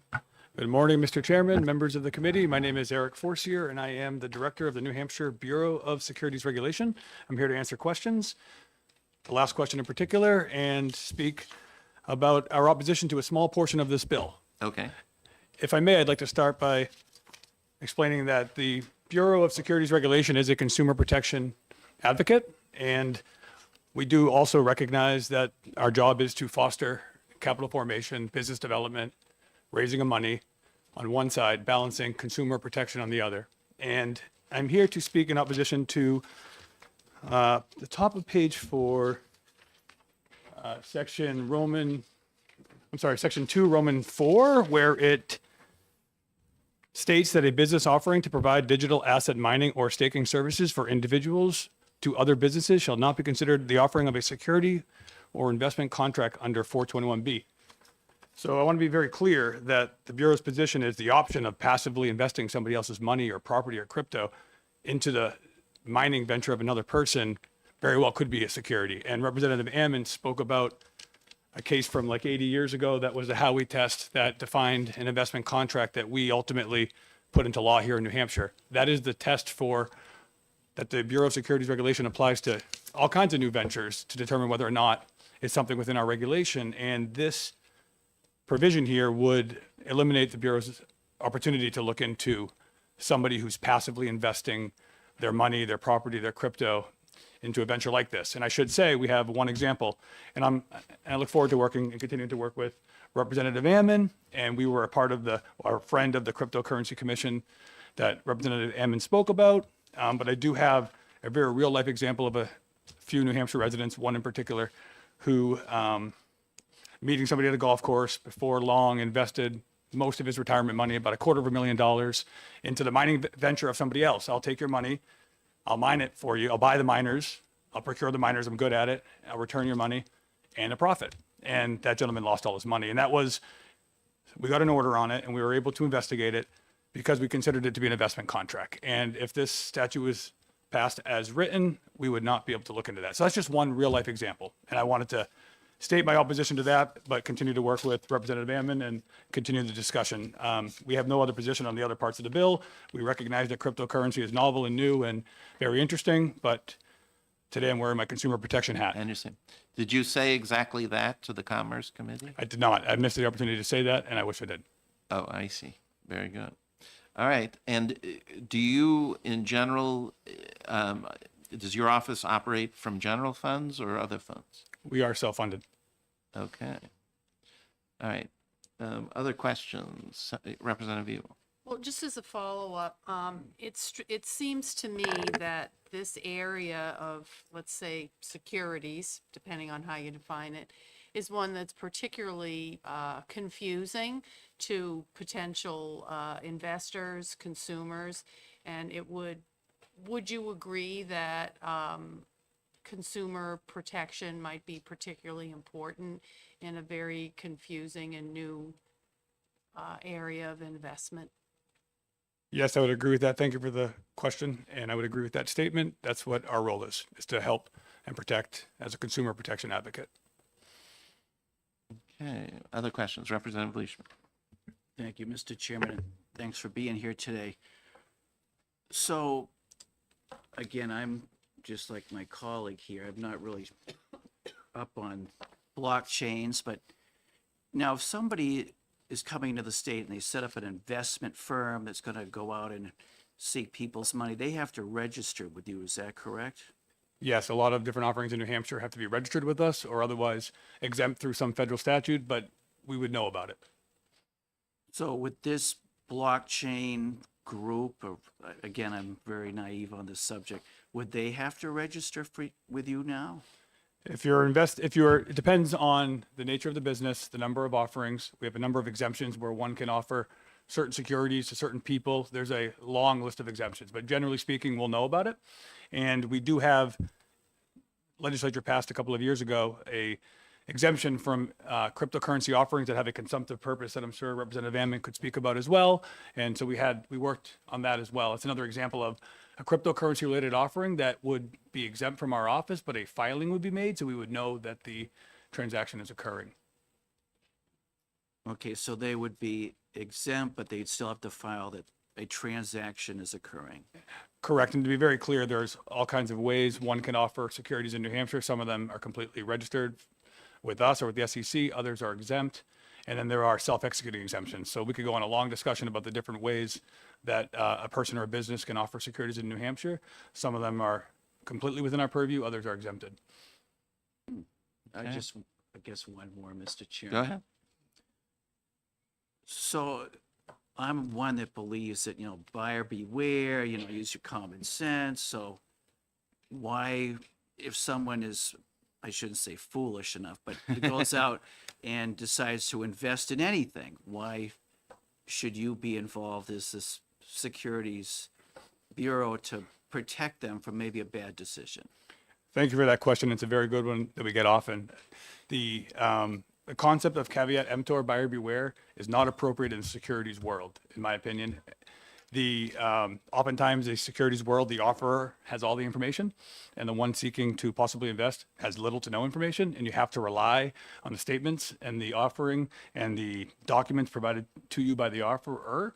And in that reason, because oftentimes people's retirement are at stake, the regulator plays a very important role into making sure that the deal is above the table, that it's an even playing field. So our job is to make sure that it's an even playing field and those that are offering investments, that are dealing with people's money, are being truthful. Okay, thanks. Thanks for the time. Thank you. So any other questions? Representative Evil? I would just, as a follow-up to this, as someone who used to practice securities law, I fully believe that it's the responsibility, given the history of, how shall I say, great losses and fraud in the area of securities before these laws came into place, that they provide an incredibly important role in the United States. And I personally find the exclusion from those laws of this particular area of investment very troubling, and I would be hard pressed to vote in favor of the law unless this section was removed. All right. So, okay, Representative Ammon would like to weigh in. Thank you very much. Can I just speak at a different microphone, maybe? Yeah, come up here, or this one, either way. Okay.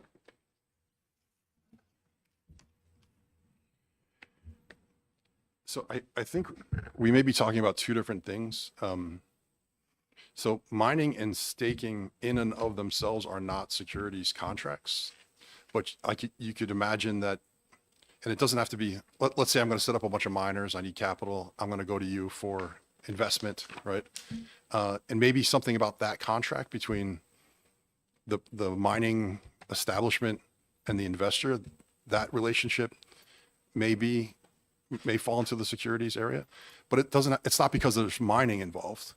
I could set up an excavator company that needs bulldozers and big equipment, and it could be the exact same relationship with the investor, right? So don't get caught up in the fact that mining and staking are involved. Those in and of themselves are not securities contracts. There may be some additional relationship that could be a securities contract, and maybe that's what we're talking about here. Yeah, it seems to be, and this doesn't say just security, it also says or investment. So, so it seems to me, first of all, we haven't discovered that there's any money here budget-wise, right? So it feels like this should, to me anyways, that this should be an ought to pass. The question is, should it be ought to pass with amendment removing paragraph 4, Roman 4 on page 4?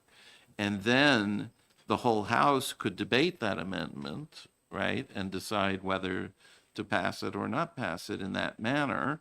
Or we could ought to pass and let the Secretary of State's office go to the Senate and say, argue in the Senate Commerce Committee whether to take this out or not, right? So Representative Ammon, do you want to comment on that? I think that we need a little more nuance than just striking the whole paragraph. So I'd be happy to work together with the Secretary of State's office to come up with language But our either now time in is, the Senate, right? The Either- problem either way. here is the time is very limited. Yeah. So I don't know what your thoughts are. I appreciate the comments that Representative Ammon made, distinguishing the business as he understood it from what I was testifying to, and I think we could work together. I understand time is limited, so I'm not going to pretend to understand it in what setting is the best way to do so. But I think, as we have in the past, can continue to work with Representative Ammon on language that makes sense. But I understand what you just said and why you're distinguishing that. I think it does differ from what I was saying. I think there could be improvement on that language. So at a minimum. could you two talk and come back to us, with something before the end of the day today?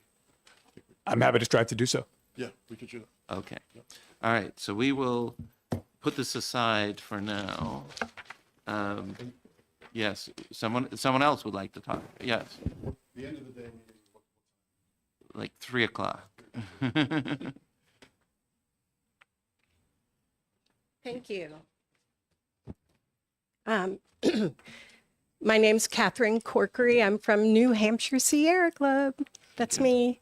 Thank you so much for letting me speak. I appreciate the discussion that you've had thus far, and I would like to ask the committee to further investigate this bill.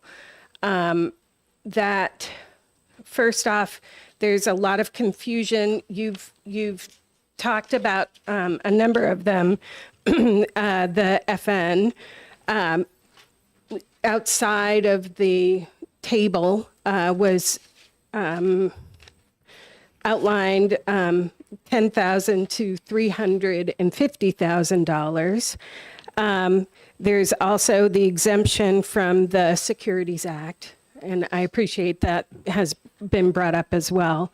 And then there's also an exemption from the cryptocurrency industry from money transfer licensing, and that is on page 3, line 33. I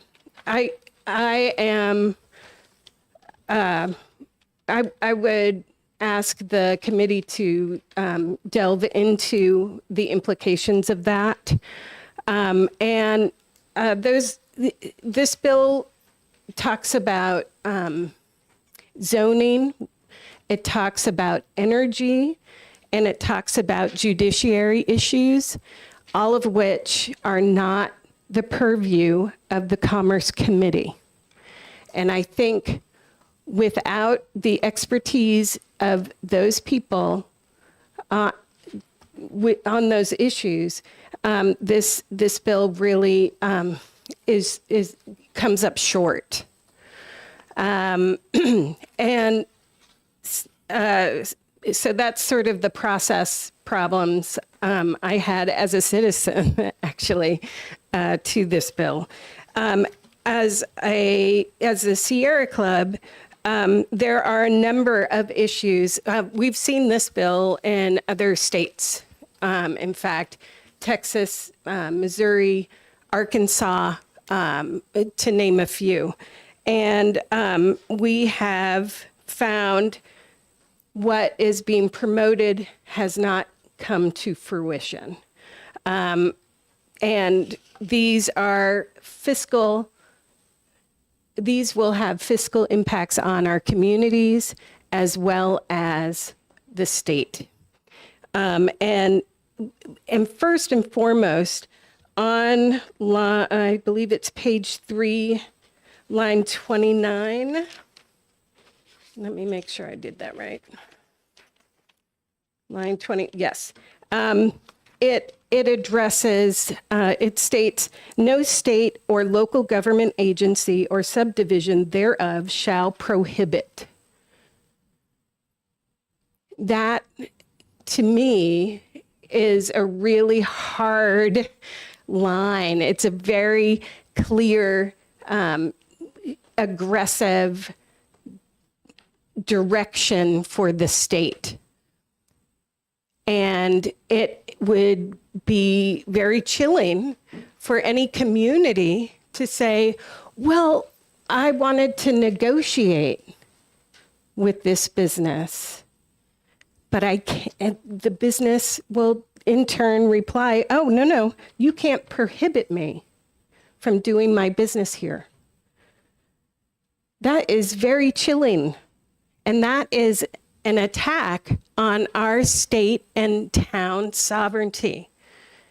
Towns should be able to discuss and negotiate what is being done in their town. And these other pieces, energy demand, you already talked about that. And while it sounds great, it could be connected to clean energy, this bill doesn't do that. There's nothing about clean energy in this bill. It also, and there's a kind of a sleeper issue that I didn't know until I started understanding this, that there is an electronic and municipal waste issue associated with this industry, where there's a lot of hardware, and it's very competitive. To keep up with all the other miners, you have to have the best and the newest equipment. And that this municipal waste and electronic waste is a big issue. And in New Hampshire, we already have a lot of controversy around our waste disposal. This would only add fuel to the fire to that. And I know these other financial implications that have not been explored. There are job creation promises that have not come to fruition. There's an example, and I have a report here for the committee. Did you testify in front of the I did not know about this bill. It went to Commerce, again, not a normal bill to talk about waste, to talk about zoning and these issues, or energy. So I was not aware of the bill, but I do have some reading material to add to your piles, I'm sorry to say. And I really appreciate you considering these issues before you. Okay. All right. So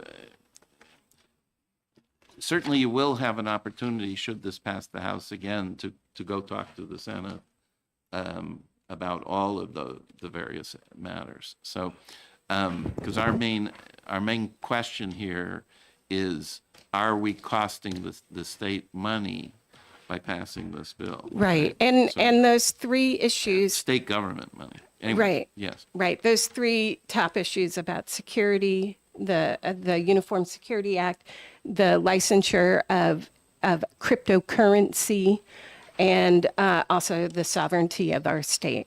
Thank you. Okay. All right. So I guess we're going to wait to hear from Representative Ammon later today. But Representative Munns, you want to discuss this a little bit? I just wanted to thank the previous speaker for raising the concerns about local control, because that is something that I'm concerned about, and also just to echo what she was talking about experiences other places. There's experience in the town of Tonawanda, New York, which is outside of Buffalo, where a digital host crypto mine has been polluting the small city's air and water, and causing extreme noise pollution for the past 3 years.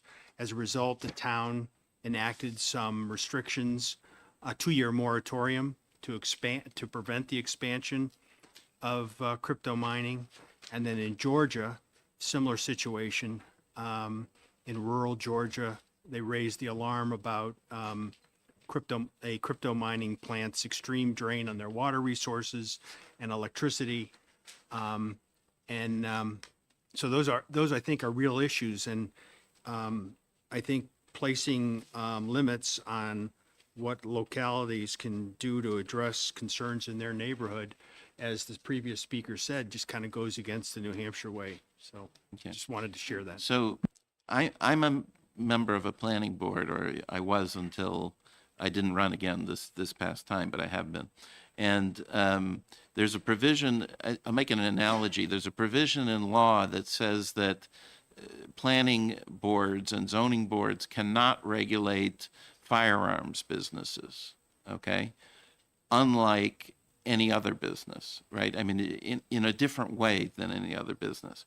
And so we had an incident in my planning board that had to do with somebody wanted to sell firearms accessories from their home, and we have a provision in law that allows for home businesses, right? So they wanted to ship holsters and scopes and, you know, other things. And the neighbors in this case objected because it's guns, right?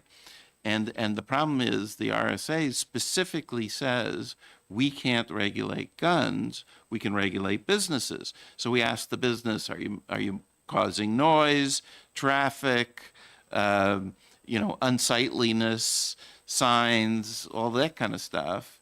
But ultimately we allowed the business because the only objection was guns, not, you know, other characteristics, right? And so I think this reads very much the same way as that particular RSA does about guns.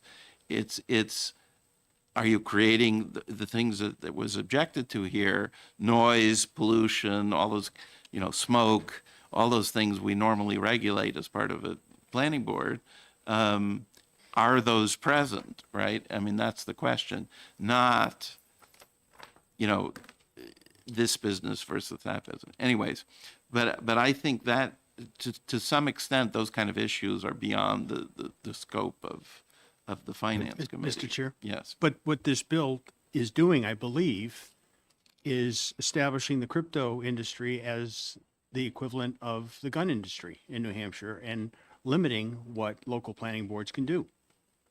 Yeah. Am I mistaken? But the legislature has told us they want that. So, I mean, this was whatever, 14-3 out of Commerce and passed on the voice vote, I guess, or something like that. So, you know, I mean, anyways, Representative Run. Thank you, Mr. Chair. First of all, I'm a little concerned that the fellow from the Bureau of Securities Regulation and the Sierra Club didn't testify in Commerce. So I question whether the full vetting of this bill occurred. I'm also, because of the issues raised by the Sierra Club, is it possible for us to do a traditional retain on this or to recommit the bill to municipal and county so that more vetting could be done before we make a decision on it? Yeah. Yeah, it's we're beyond deadlines for things like that. Representative Sweeney?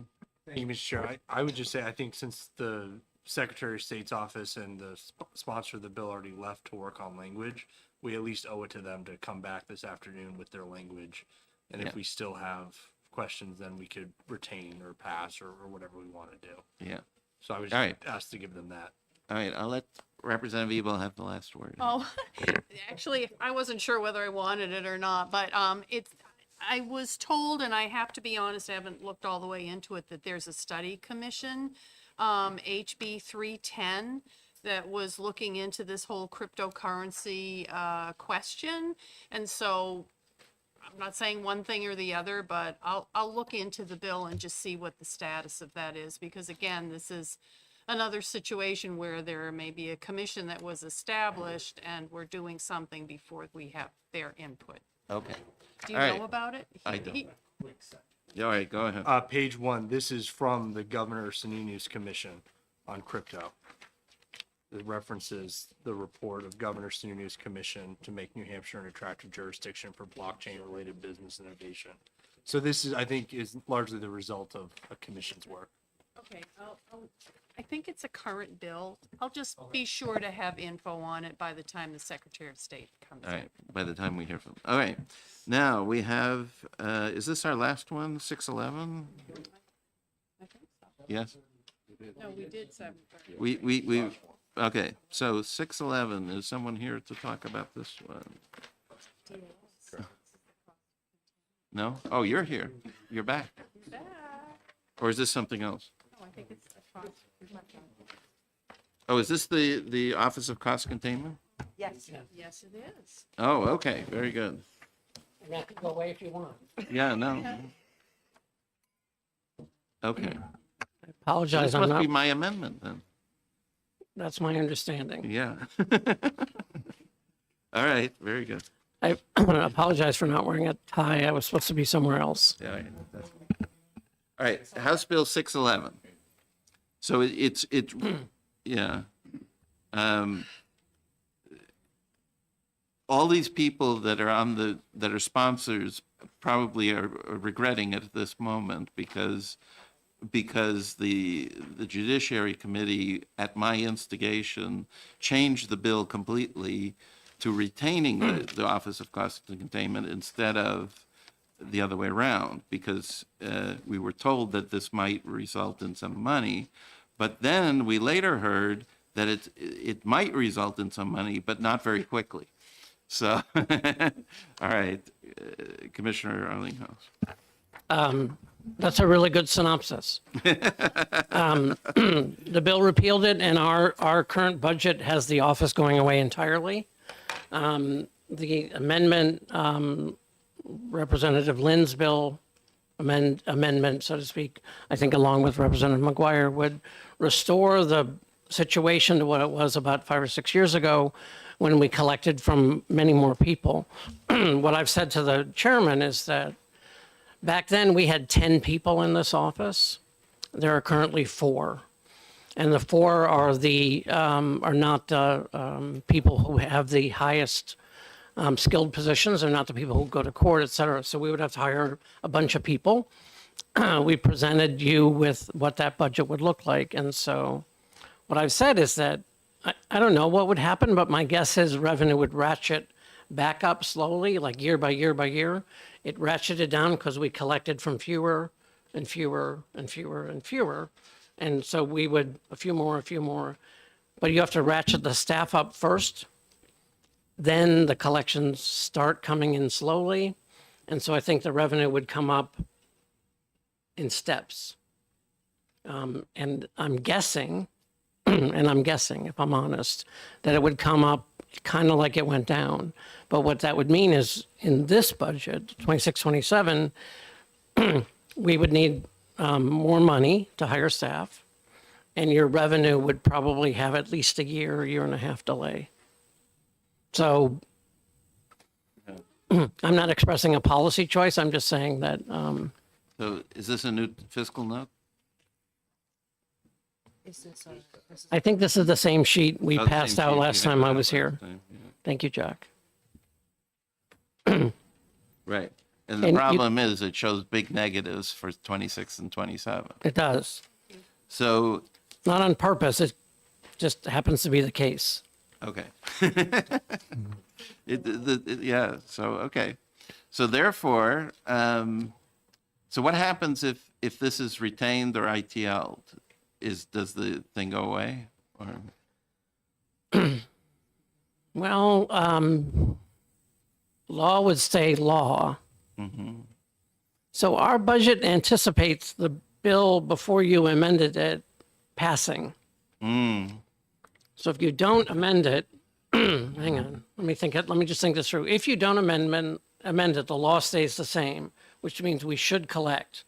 But our budget eliminates the office because the bill was going to pass. And we didn't put it in House Bill 2 because there was a bill. So I think you would need language in House Bill 2 that at least temporarily accomplished what the bill would have accomplished and repealed it. Okay. Or else I need more money so I can keep paying people.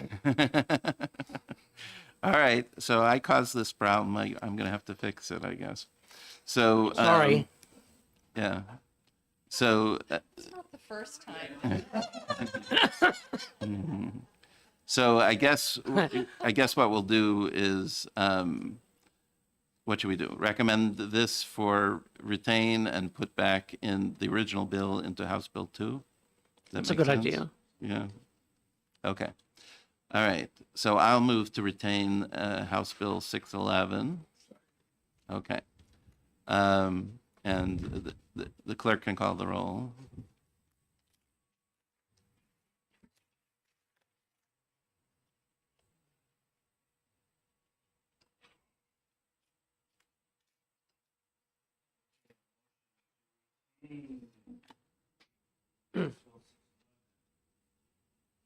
Representative Camp-Rouse. Yes. Representative Griffin. Yes. Representative Sweeney. Yes. Representative Weiler. Yes. Representative Ebel. Yes. I'll vote yes. Representative Munns. Yes. Representative Rung. Yes. Chairman McGuire. Yes. 9-0. Okay. So now we'll ask the LBA to get us an amendment for House Bill 2 that was the original version of House Bill 611. Sounds good. Mr. Chairman, can I Yeah. ask if you, when that bill was moving forward as a repeal, Yeah. we went to the committee and asked Representative Smith, who was the prime sponsor, to make a couple of operational tweaks, like make the bill effective upon passage and allow us to destroy all the records and to do the things we need to do to shut down. And so I wonder if you would consider, and they're very operational, they're not policy oriented in any way, if you would consider the version with her amendment, which I believe was Amendment 611 to Okay. Bill 611. Yes, do that. That's right. Thank you. Appreciate Okay. it. Very good. And I owe you a response to an email, which I'll have today. Yes. Okay, good. Anything else for this morning? Or is this a good time to stop? What time is it? Oh, it's only 11. Oh, we have lots of time. So we can move back to our regular list then. Right?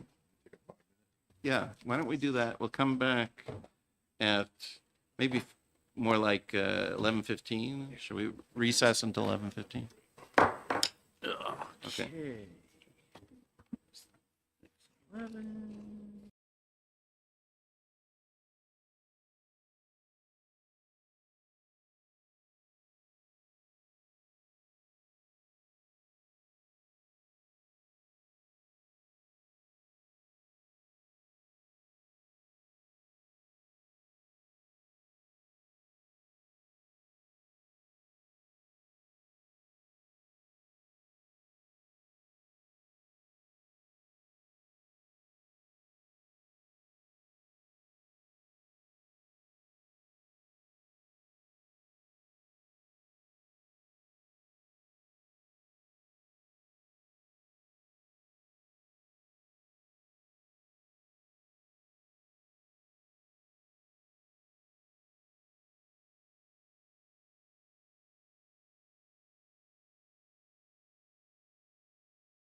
So, where are we?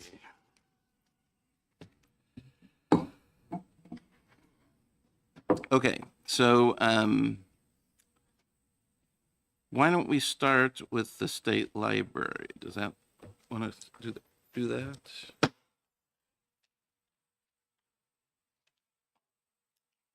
we there? I think we're missing somebody though. Ken. He's in Division 2. You want to go get him? See if he's. All right. Page 8.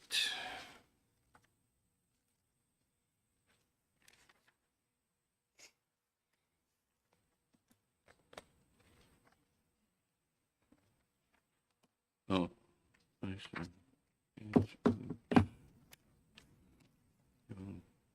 Missing something.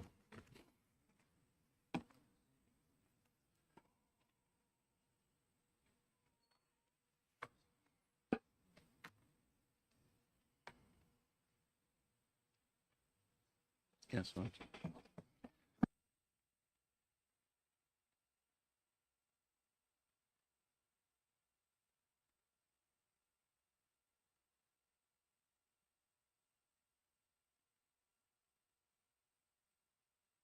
So, you want me to ask? I could ask. All right. All right. So, let's go to page 8 here in our big packet.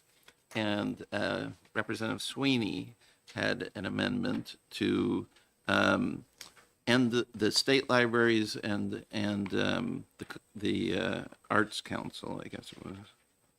Arts Commission Council. Go ahead.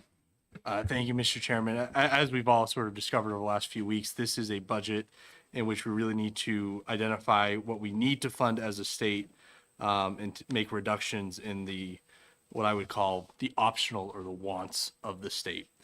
Two of those that I've identified would be under the Department of Natural and Cultural Resources, the Division of Arts, and the State Library.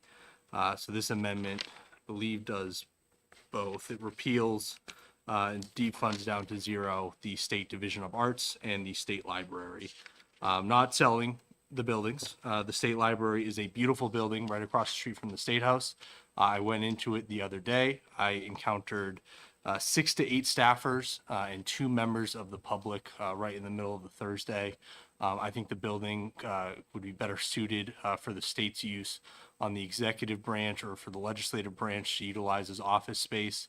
I think the funding that goes to the state library and there is a significant amount of federal funds towards the state library that are also being cut that we would not be able to make up for in our budget. And so with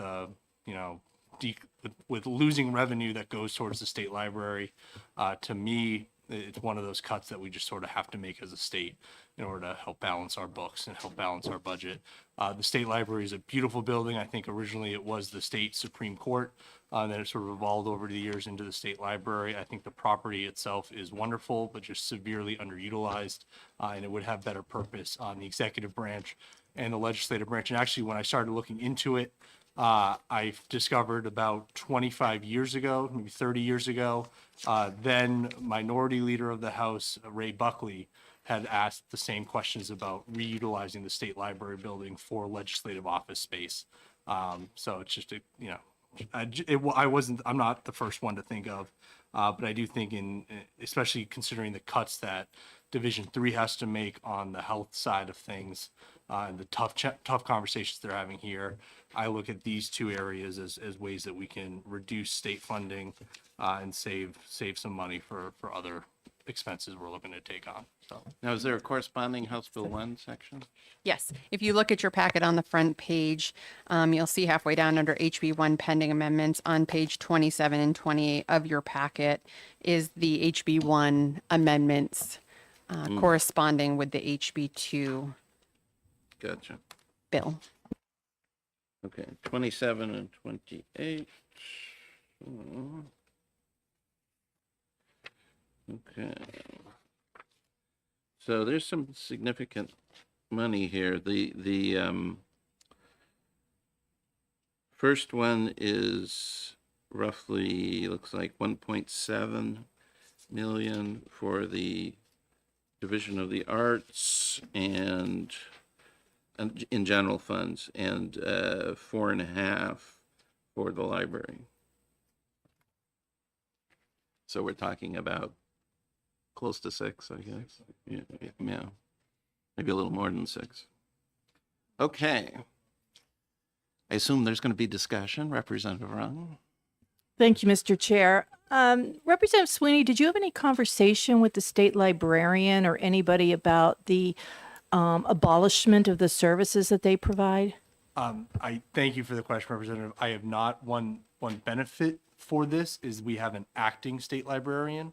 We don't have a confirmed state librarian. So unlike other areas where there are terms of office that have been agreed upon, this is an area where we can reduce it down to 0 and not pay somebody not to do anything. So with the lack of a state librarian, the previous one retired in August of 2024. The Executive Council has not confirmed a new librarian. I don't believe one has been nominated. So we just have an acting state librarian at the moment. So follow up, are there any, what services does the state library supply to Granite Staters? So if you go on right on their website, the main function that they serve is collecting all of the town and city municipal reports. But it says right on the website that the UNH Diamond Library also collects copies of all the town and city municipal reports. And the UNH library actually digitizes them so that every member of the public can go and find them all the way back to the 1700s. So we already have that function covered. And then I do think a lot of any record keeping that there is at the state library, any of the records could be transferred over to the Secretary of State for vital records under what they currently do. So we might have to, I mean, obviously there's no plan in this immediately to move anyone into the state library. So the records that are there can stay there for the time being. And it might be a better conversation in a future budget as to what could move into the state library building and where those records do go. So just a follow up, Mr. Chair, do they support local libraries with books? I know I take out books from the Merrimack Public Library. Many times they come from the state library. So this is really going to impact municipalities and the services local libraries provide their communities. So the interlibrary loan program that I think you're referencing is a federally funded program. The money goes to the state and then the state passes that on to refund it. The federal government is shutting off that program. And so interlibrary loan is being zeroed out at the federal level. Brief conversations I had with the chair was potentially over time, not within this budget, but looking at what it might cost to open, because right now interlibrary loan is they have staffers that drive vans all over the state to pick up the books from one library, bring it to another library so that a member of that library can then get the books. In my mind, there might be easier ways to do it in 2025 if we get a bulk USPS permit for the library operations where a library can ship books from one library to another, and maybe the state down the line reimburses those costs. But we'd kind of have to let the dust settle to see what happens when interlibrary loan does close down this year. What last thing, I promise.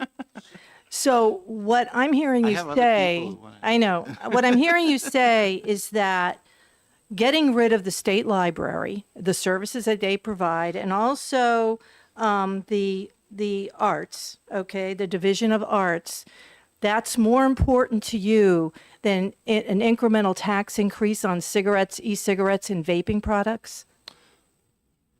I'm not saying that at all. I think the House made a decision on the tax that you just referenced. And I think when it comes to the arts, the state does not have a constitutional need to fund the arts. There's no constitutional need to fund the state library. And it is a tough budget cycle that we are in. But when we have to look at the breadth of the other cuts that other divisions are making, this is a haircut we can make that doesn't impact, that doesn't have negative externalities when we're talking about the health and well-being of the state of New Hampshire. Well, I disagree. Representative Leishman. Thank you, Mr. Chairman. So Representative Sweeney had a question. You mentioned Ray Buckley about 25 years ago proposed closing the state library? Do you know whether it was budgetary, or do you know the reason why? So all I heard was that he was looking into reutilizing the state library building for legislative office space when he was the Democrat leader in the House. I don't know how far those conversations is, but I believe there were actually plans drawn up for even an expansion at the state library to accommodate what the legislative office building has here. So I just know that this is not the first time this has come up. And when I asked the question, the person I was asking it said, "It's funny you asked that because, you know, somebody you interact with online had the same idea a few decades ago." And that was, Oh, you interact with him. Representative Munns. Thank you. So Representative Sweeney, the federal library programs line on this chart, that's the interlibrary loan program. So it is managed by the state library. it is managed by the state library, but it's funded by the federal- federal government. okay. And that funding, and there was a Okay. WMUR article this weekend about that funding is being Right. revoked across the nation, not Yep, just no, New Hampshire. I understand. Second follow-up question. The service to persons with disabilities, can you describe what that is and who's going to pick that up? It's on this, sheet. It's 2553. I'm sorry, it's on page 28. Sorry.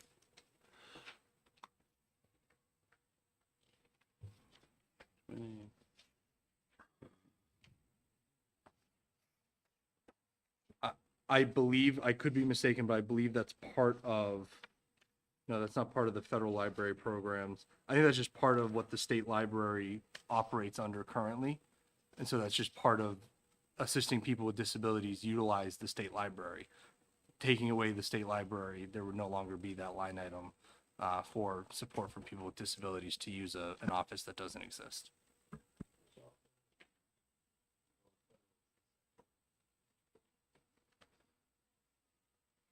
Yeah. Okay. Representative Griffin. First of all, I know we're in a crisis.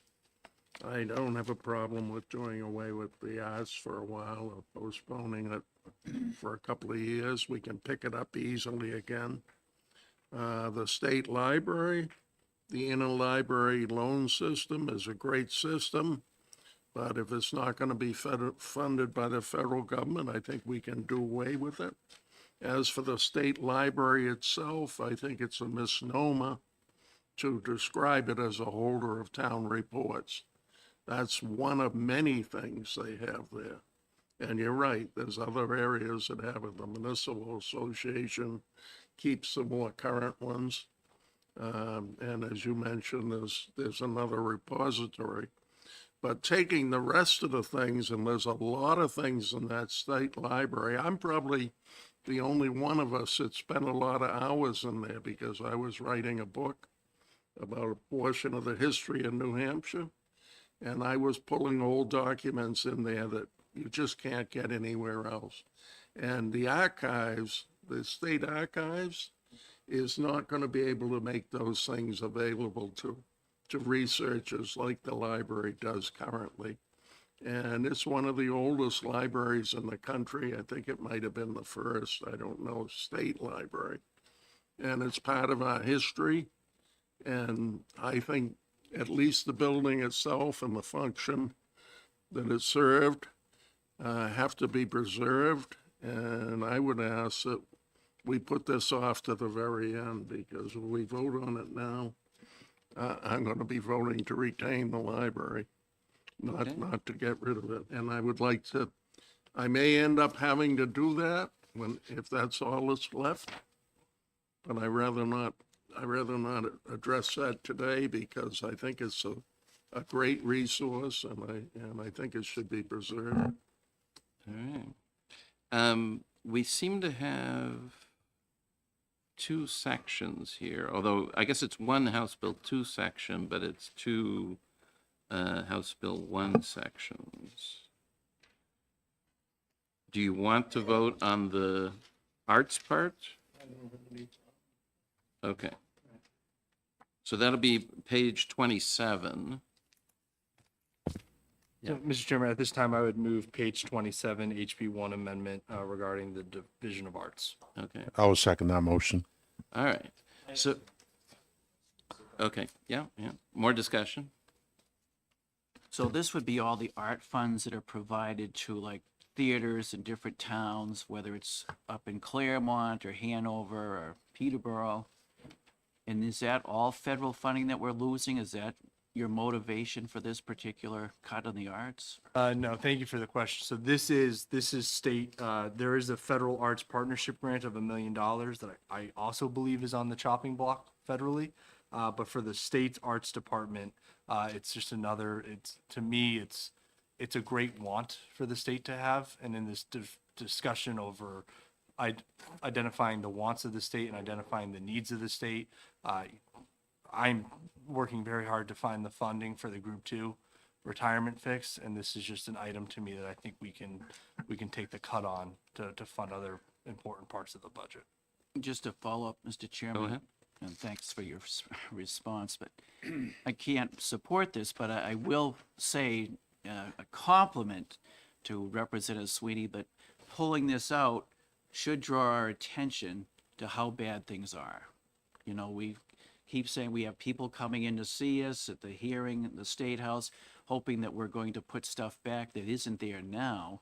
And the problem is, again, this points out just how serious our budget situation is. So thank you for that. Thank you.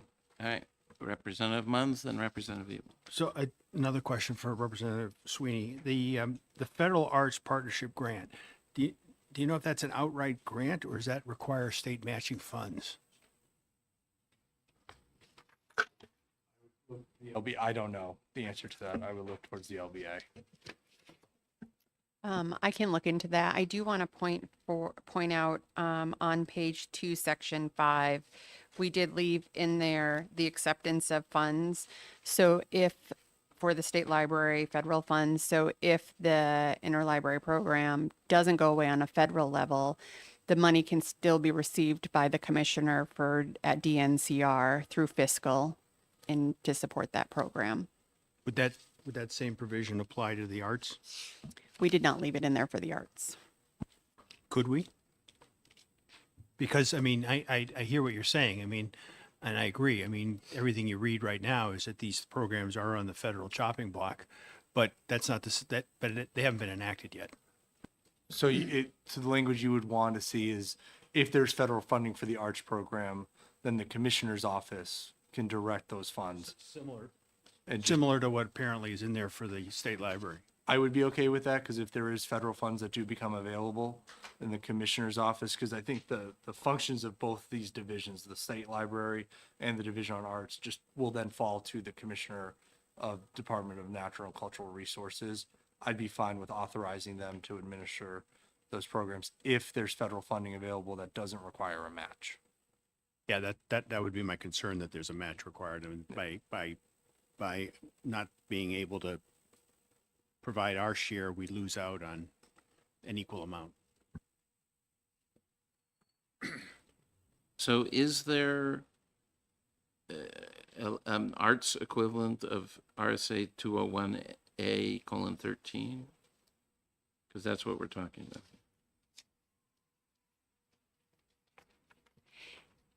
I can look into that. It didn't come up when we were doing the scrub of the RSA, but we were specifically looking for the interloan library program for Representative Sweeney. So we can check that out. I mean, I don't think there's anything that prevents DNCR from going to fiscal to accept any federal funds. So they Right. may already be Just covered. like anybody can, Correct. right. They may already be covered under that, but because the specific RSA was in there, we wanted to make sure it was adjusted and not deleted. Okay. So can we vote on page 27? Representative Evil. Yes, Representative Evil. Say one other, well, first of all, I agree with what Representative Leishman said. The fact that we're discussing something like this shows how much revenue we've lost over the years. I have a problem doing something this dramatic without even getting the input of DNCR and understanding the full ramifications of what's being proposed. And the last thing I would say is that I think in the state of New Hampshire, it's fairly well known that arts are a driver of business and our economy and income. And so to the extent that this sort of decreases that economic driver, I find it problematic. So thank you, but I'll be voting against the amendment. All right, Representative Rowe. Thank you, Mr. Chair. I want to reinforce what my colleagues on this side of the aisle have said. I think it's absolutely abhorrent that we're discussing zeroing out, firing people at the state level in these departments that are focused on the state library and arts. This is a self-inflicted situation by the continually decrease in state revenues over the years. So this isn't a surprise. When people on your side of the aisle have voted to repeal the dividends and interest tax without any regard to increasing the exemptions, decreasing business profits tax, that's why we're in this situation. That these types of cuts should have been considered when we were cutting revenue. So I'm just very upset. I think it's really going to be a wake-up call to Granite Staters when they realize they're living in a state where their representatives aren't even supporting these types of programs, a library and arts. All right, Representative Sweeney, then we'll vote. Just for the record, not to get in a back and forth with you, because I don't want to delay the work of this division. Over time, since 2015, reducing the business profits tax and the business enterprise tax has led to more economic growth and more tax collections from those taxes than would have if we kept the rates the same and didn't make any reductions. And further, the elimination of the interest and dividends tax which will save the residents of New Hampshire, the senior citizens living on fixed income. Those individuals are free to use their savings and donate to local art programs that they want to support with those savings without having the state do it. There are economic factors beyond the reduction in taxes that we've recently pushed through that have led to the revenue crunch that we're in. We are also working with other divisions on new sources of revenue to help make it that we don't have to cut so much in the budget to make up the gap. And if we can have a stronger economy through this term, then the next budget, we can look at bringing some of these programs back in as the wants. But the myth about cutting business taxes has cost us revenues is inaccurate. Cutting business taxes has allowed our economy to grow, and we're collecting more today in business tax revenues than we were when the rates were higher, even when you can scale it out due to inflation, because cutting the business taxes over the last decade has led to more business growth revenue in the state of New Hampshire. So that's all I want to say on the subject. All right, I'm going to call for the vote here. So we have a motion to accept the House Bill 1 amendment on page 27 to remove the division of the arts. Motion made by Representative Sweeney and seconded by Representative Cambrils. All those in favor? Okay, 5, and opposed? 4. Okay. All right, so that motion carries. Good. Next. Where are we here? Are we ready for the welcome centers again? Oh, wait a minute. That would be, yeah. So, Are you going to take a vote on the library, Mr. Chair? we're going to wait till tomorrow, I guess, is what we're doing on that one. And also the House Bill 2 part. So maybe we're going to need 2 separate House Bill 2 amendments, right? One for each. Okay. So next one is welcome centers. Can we vote on that? That's page 10 of this, and it's the same thing we talked about last week. Representative McGuire? Yes. There is a corresponding HB1 section that goes with this on page 22 of your packet as well. 20 what? 22. 22. Let's take a look at that. And the amendment that you're looking at for the sale of the welcome centers, that's different from the one that was viewed last week. This one includes some of Representative Ebel's language as requested per the division.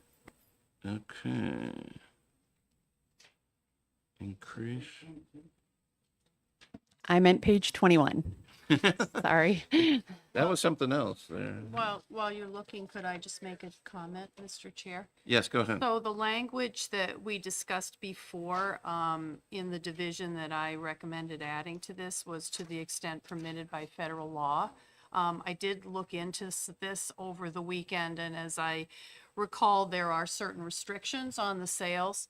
And I actually did look into it from a policy standpoint. I think there was a feeling, especially in the early years with federal turnpikes, that local chambers of commerce were concerned that privatizing rest areas or really amping up the commercial work on highways could draw off local other business that would otherwise be local.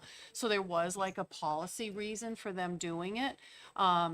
But, you know, we're making decisions based on a whole lot of factors. So I'm comfortable with this, with the proviso that, which I think we would anyway, but with the added belt and suspenders of referencing federal law. Okay. Yes, Representative Rowe. Yeah, I mean, per Representative Sweeney's suggestion last week, I would support zeroing out the operations that we see in HB 1 amendment, but I am very much opposed to requiring the sale or even suggesting the sale of property without a full appraisal study and list of properties. All right. Now, it looks like we are only doing this in the second year, right? Because we're going to leave them open until they're sold, right? So that's the idea. Representative. Thank you. Sweeney. And just to kind of to both of the points that have been made, so allowing, and this is in correspondence with a staffer that had been in talks with DOT for the sale or lease of the welcome centers for July 1st, 2026. If there are local nonprofits or local chambers that want to make a deal with the Department of Transportation to take on maintaining it and taking those operations, the Department of Transportation might be likely to do so. If there's a welcome center that they want to work with a local nonprofit to keep open. So they'll sell them or lease them by July 1st, 2026, and then the operating cost for fiscal year 2027 gets zeroed out for the welcome centers. Representative Rowe. So in that case, I'm going to be opposed to this because we don't even have a list of all of the properties we're talking about. And the chance of selling them without having any understanding of their appraisal, I just feel is very fiscally irresponsible. I wouldn't be selling my house without knowing what it's worth. Well, thank you, but we know what it's worth to the budget, to the general fund here. Any monies that they get in the sales would go to the highway fund as extras, right? So it's we have an accurate picture as far as the general fund is concerned, which is probably our main concern. So, Of the market value, Mr. Chair? Do we have a list of the market value of those properties? I haven't seen it. no, but I'm saying that goes to the highway fund, right? It's not to the general fund, which is what we're mainly concerned about in Division 1. All right, Representative Sweeney. Just one final point. I would say too, when it comes to selling state property, legislatively, we don't typically set the price that we want to sell it for. The Department of Transportation would then work with the Executive Council as to what the final sale will be. So there's not like we're just, whatever it sells for, it sells for. They would have to work with the DOT and the Executive Council. Yeah, but it's still we're taking legislative action now on property. To direct them to sell it by a All certain right, date. So one at a time, please. All right, so do we have a motion here? I'll make a motion to OTP Amendment 2025-1292H. Okay, and the related page 21 House Bill 1 amendment. Yes. Okay, all right. So we have House Bill 2 Amendment 1292 and page 21 House Bill 1 amendment moved by Representative Campbell, seconded by Representative Sweeney. Any more? No? All right. Yeah. All those in favor? Okay. looks like 6, is it? And opposed? 7. And opposed? 2. Very good. Okay. All right, so that's that one and this one. We're on page 21. Okay. Now, House Bill 504 Energy Policy.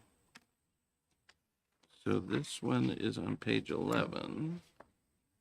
Yes. Chairman, very much like to see this.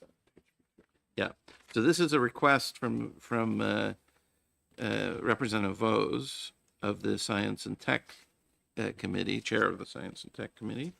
So let's take a look at it. Page 11. Representative Ebel. Could I just know what the bill number that this relates to is? So 504. we can, oh, I'm sorry you said that. I apologize. Yeah. So So, I want to look it up. okay. So, They may yes, know the- Melissa? I have it if you'd like. So this bill, HB 504, came out of the Science, Technology, and Energy Committee, 10-8, ought to pass with amendment, and then it went to the House floor on a roll call for OTP to 204 to 165.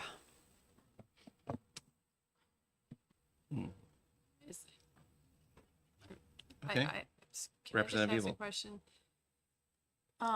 Representative Cambrels, can you explain a little bit more of what this did? Was this the one that removed the wind power and things of that nature from our energy policy? Or if you could just liven up our memory a little bit. To the best of my knowledge, what this does is it allows for us to amend our energy policy to include, it's still an all of the above type of a policy, but it's going to include nuclear, the future new technology, small modular reactors, and it's going to take some of the focus off of offshore wind, because at this moment in time, there are still a lot of questions by the fishing industry and conservation groups as to the effect of offshore windmills to our oceans. That's the best answer I can give you. Well, I'm looking at RSA 378:37, which this is replacing, and it's a very much shorter paragraph. So it just says energy policy shall, meet the energy needs of citizens and businesses with the lowest reasonable cost while promoting reliability and diversity of sources. It's very generic and doesn't, whereas this one has this part 1, 2, 3, 4, 5, so on, that's talking about more specific. So this is getting a little more detailed, I guess, of adding to that. Representative Rung. I'm reading this. I'm not seeing any specifics, though, Mr. Chair. Where is it specifically mentioning nuclear power? A curb on wind energy. I don't even think those words are in here. Representative Cambrels. Yeah, well, it's implied in the fact that when it says reliable, low cost, that because some of the green energies are not consistent, such as solar and wind. You don't always have wind. You don't always have solar. So it's kind of implied reliable and consistent and low cost is kind of pushing toward nuclear. Yeah, and I think the key things that are being added here is market forces, market-based mechanisms, market principles, all this sort of stuff. You see market signals, all that is kind of new in this. Representative Ewell. I'm trying to see, I don't see a fiscal note on this, so I wasn't sure. Yeah, this is just Why something we that were passed here. the House. It's strictly to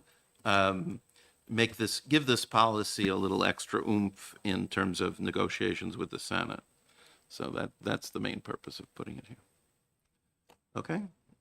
All right. Would somebody like to move? Yes. I will move adoption of Amendment 2025-1175H into the budget, HB2. And I will second it. Okay, so it's been moved by Representative Sweeney, Amendment 1175, seconded by Representative Cambrels. Any further discussion? Representative Ron. But this did pass the House already. Oh, yeah, it was two So, something. right, so I'm going to vote against it just because I really don't like the stuff being added to HB2 when it's already been established as a House position. It's going to the Senate. I know there's gamemanship having it in, so there's some negotiation if the Senate wants to pull something else out, but I just feel that HB2, I just don't think this is as honest a document when we're putting in something that's already passed the House. It's already the House position. We shouldn't have to repeat it in HB2. Done all the time. All right, all those in favor? All right, we got, looks like 6 and opposed, 3. Very good. Okay, so I think we're out of time. Is that right? I mean, the rest of these other subjects are rather large, so we could. Yeah. No. When you said you have a caucus. Yes. So we will be in recess until 1:15 or when our Republican caucus is over, whichever is later.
All right. So why don't, let me find the page here. There we go. Where is Gilpatrick? Right here. Yeah, So, page 13. okay, let's go to page 13.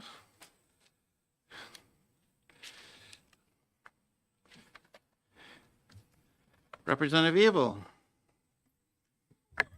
Yes, thank you very much, Mr. Chair. I hope you all had a lovely lunch. There are cookies in the break room. Okay, so turning to a much more serious matter, however, I'm here to introduce Amendment 1287H, which would fund the settlement with Michael Gilpatrick. This is an agreement that was reached between the Attorney General and Mr. Gilpatrick in the amount of $10 million. Mr. Gilpatrick suffered horrendous injury during his time at YDC at the hands of state employees.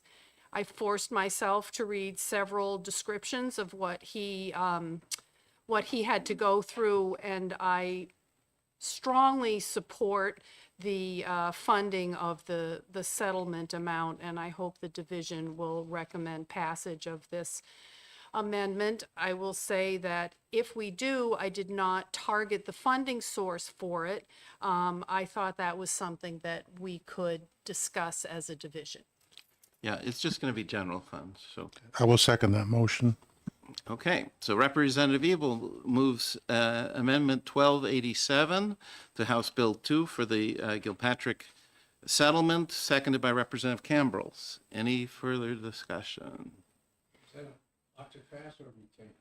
This is an amendment to House Bill 2. Okay, so all those in favor? Okay, it looks unanimous. Thank you very much. Now, we have a related amendment that was just handed out. 1313, no, it's the lucky amendment here.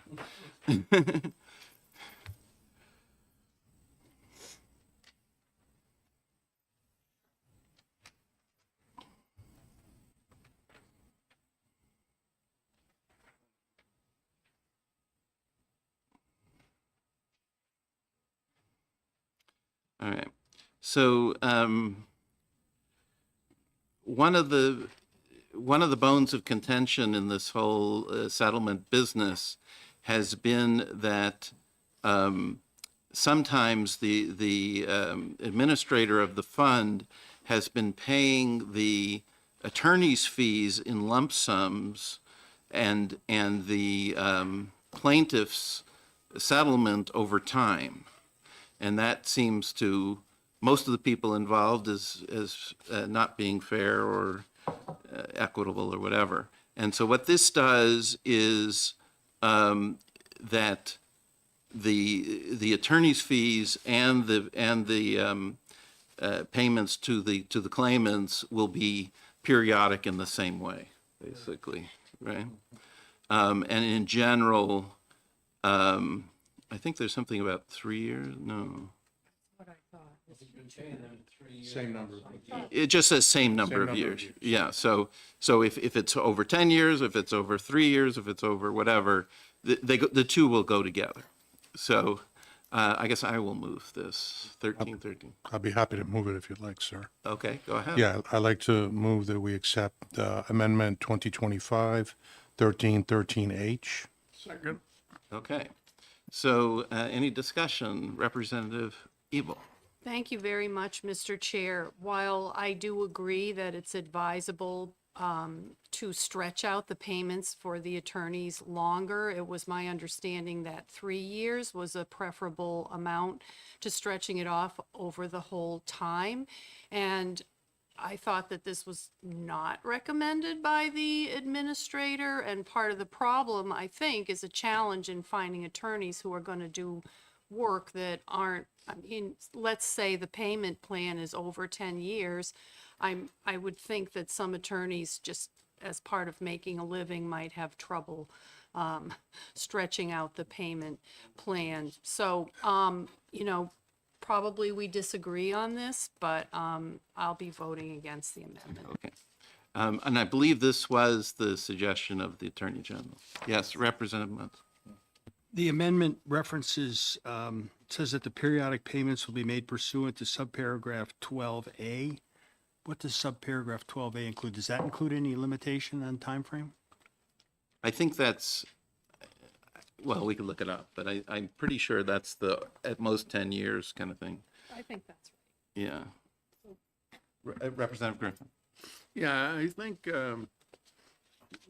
the question. Well, I mean, I understand the conundrum. I just, first of all, I'm not sure the claimants had any input on this formulation. But the other thing is I just am really concerned that the claimants are able to get attorneys who are able to work under these circumstances, so. Oh, I see. Hold on a second. I mean, 10 years is a long time. Yes, just a minute. I got an urgent thing from the Ways and Means Committee. Because they want to know, they don't want to do something that's contrary to what we're doing. So, okay, Representative Run. Thank you, Mr. Chair. Representative Griffin, you mentioned about this impacting legal fees from court cases. Is this just for I'm reading this as it just affects the attorneys who've been working on through the settlement fund, but would this also, I mean, from your comments, would this also impact the attorney's fees for claimants or plaintiffs who go directly to court? No, I don't It's believe just so. the settlement. This amendment is Just the settlement settled fund. for the settlement fund. All right, I was just confused when I thought he mentioned something about court case. I just wanted to clarify it. Thank you. Yeah. So, I'm looking at, section 12A. It doesn't seem. It doesn't address any specific length of time. Yeah. It just says the administrator shall determine whether a claim should be paid as a lump sum or through periodic payments based on the claimant's circumstances, but doesn't say anything about attorneys getting paid. And so I think that's why they want to add this. Other comments? I mean, Representative yeah, just that's right. There was I think the administrator basically did indicate that if you want me to be paying attorney fees in a specific way, that you should outline that in the statute, or at least tell me. I mean, I thought that there was definitely some agreement around the 3-year time period, but there are situations where the claimants are paid over a much more extended period of time, and under the statute, it can be up to 10 years. And it's just, I think, difficult for the administrator if there's not at least some wiggle room provided to him to do the best that he can do for the claimants and their cause. Yeah. Okay, shall we vote on this one? Okay. All those in favor, what do we got here? 5, 8, and opposed 1. Okay, thank you very much. Okay, so now, let's see. Where are we? So that's, YDC settlement. Yes. I made the motion. Yeah. It was seconded by Representative Griffin. Okay. So what is page 12? We can just talk about it. Which one? Page 12? Yes. Okay, go ahead and talk about page 12. Okay, so, Mr. Chair, why don't I talk about this?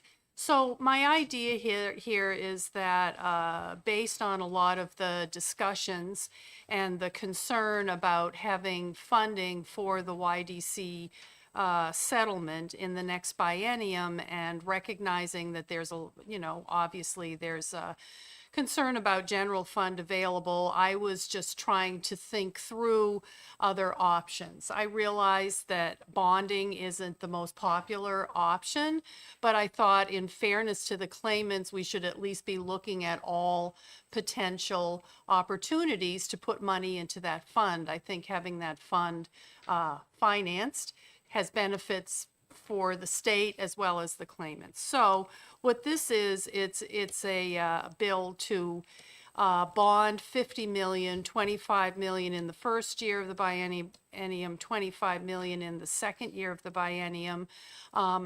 Based on a conversation we had before, it was suggested if I was interested in this, I would talk to the treasurer directly. I did talk to her. She said that she was not uncomfortable with this number, which is why this is the number that I'm bringing forward. So it would be 50 million over the biennium. She obviously would be uncomfortable with 150 million. So she said she was prepared to do the amortization sheets if I wanted her to. The only other thing I wanted to add to the conversation, because again, I'm extremely concerned that the settlement fund not be financed in the next biennium. I had a conversation with her about the rating agencies and their feeling about the yawning abyss that the YDC situation presents for the state. And she said one of the things that gives the rating agencies comfort is that we have a plan for managing the situation. So I think not to fund the YDC settlement fund is going to have ramifications in many ways that and one of them is this issue with our future bonding opportunities. So I figure I know where this is going to go, but I'm going to go ahead and move 1282H, this amendment, just for purposes if folks want to discuss it further. Okay. I'll save it for discussion. Okay. So it's been moved by Representative Evil and seconded by Representative Leishman, Amendment 1282H to House Bill 2. Representative Campbell. Yes, thank you, Mr. Chair. I greatly appreciate the effort, Representative Ebel. I'm glad, somebody was making a move to do something about this. However, I think we're going to have a better plan than this. I don't like the idea of the bonding because, again, I think that it can affect our bond rating within the state.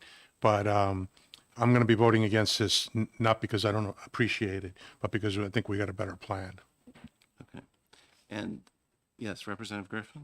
I join Representative Campbell's. I don't think this is a proper use for a bond. Yes. Representative Evil? Okay, I'm sorry, if somebody else, I'll say something again, if somebody else wants to say something. All right, Representative Leishman? Thank you, Mr. Chairman. I can't support this well thought out amendment either. Those of you, as Representative Ebel, Weiler and I that sit on fiscal week came up with a compromise, and Griffin as well, last Friday, where we're going to provide at least $5 million to the fund. We're asking the administrator to come in every month with an update. So I think until we see how things are going and what's left with the $5 million, I just can't support the amendment.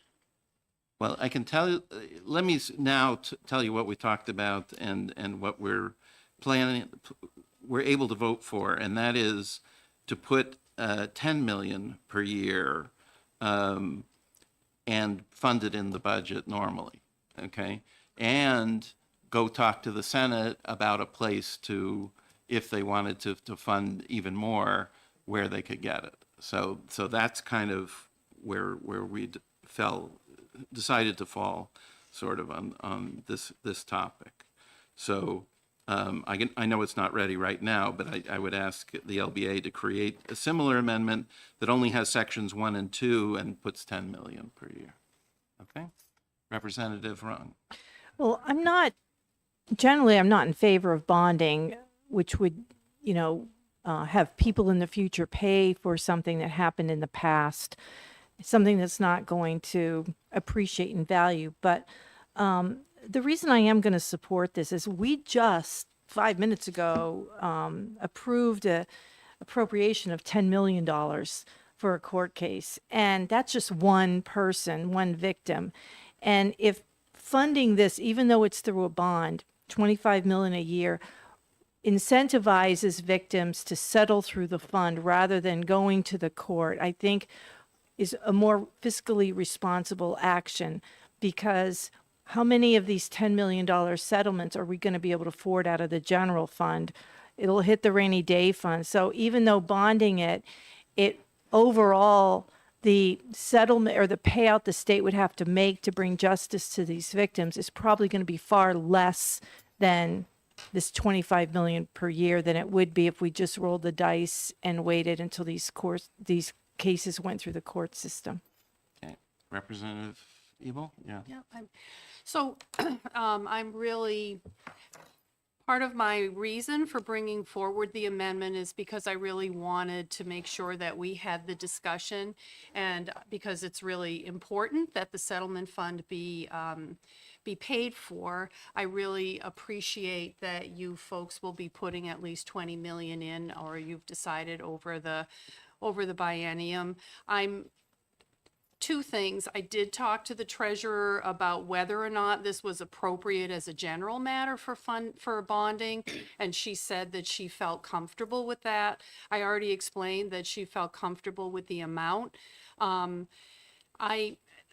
I wish we could do this, because just because you authorize bonding, it doesn't mean you have to do the bonding, and at least the authorization is there. So barring anything unforeseen, we would have the option. So again, recognizing there might not be an appetite for it, I thought it was really important to bring it forward. Okay. Shall we, Representative Muntz? I hear the argument that we don't want to bond this because that would encumber, I guess, future generations for things that they had nothing to do with. But I would argue that by not bonding it and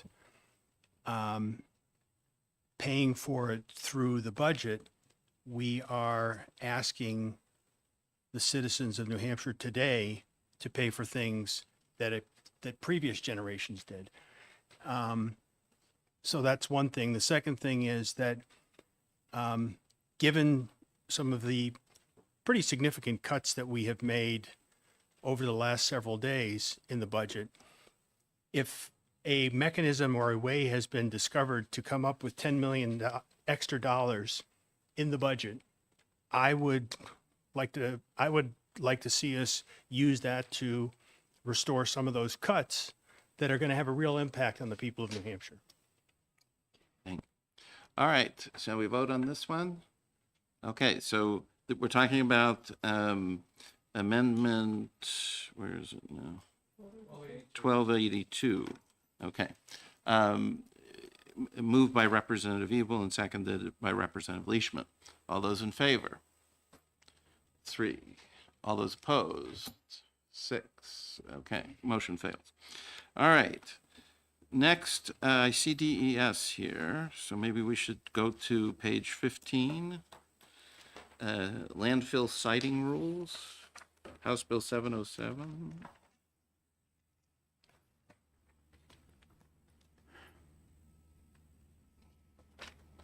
You guys have something to say about this one? It's 1231H. Yeah.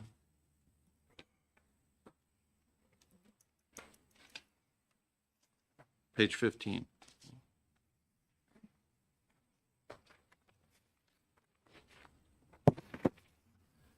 Good afternoon. For the record, Adam Crapo, Assistant Commissioner at the Department of Environmental Services, and I have Mike Wimsatt here with me. He's the Director of the Waste Management Division. Thanks for having us here today. We don't take a position on putting House Bill 707 in HB2. It's a policy decision for this subcommittee. You know, we do have some concerns with the bill. You know, as it's written, you one of the concerns that we have is that it states that the rules that were recently adopted in December by the department are not sufficient to protect the environment and public health, and that this legislation is needed as a result. We disagree with that notion. We do believe our rules are protective of the environment and public health. I do want to kind of talk about this in a bifurcated way, right? You have the citing committee that the governor proposed in her budget, in her version of the budget, and the enhanced oversight and public process associated with that. And then you also have the rules and the laws that we're charged with, which are really more technical. And we worked many months on the rule set that was recently adopted, and worked with and heard from states, all stakeholders from across whether it was industry or advocates or everybody to inform that rule set. And so we do feel like it's much more protective than the original rules that we had less than a year ago, and it is protective of human health and the environment. DES does interpret this bill, HB 707, to require a 5-year. Basically, what it would do is it would require a 5-year travel time for any potential leaks or spills or anything like that to reach a drinking water well or any other surface water, or a setback of 1,500 feet, whichever is greater, essentially. And so, in our discussions with the committee, one of the things that was asked for was a map of what that would look like. Right there, it provides about 30% of the state would, you wouldn't be able to cite a landfill there. So that takes about 30% of the state out of the equation. And then you have another provision in the bill that basically says that unless the original soil at the facility for at least 20 feet down it's the hydraulic conductivity of 1 times 10 to the minus 4, which basically means it needs to be more densely packed material underneath where the landfill is sited, and that it can't be trucked in, it can't be brought in from anywhere. It would have to be the original in situ soil that's actually on the site.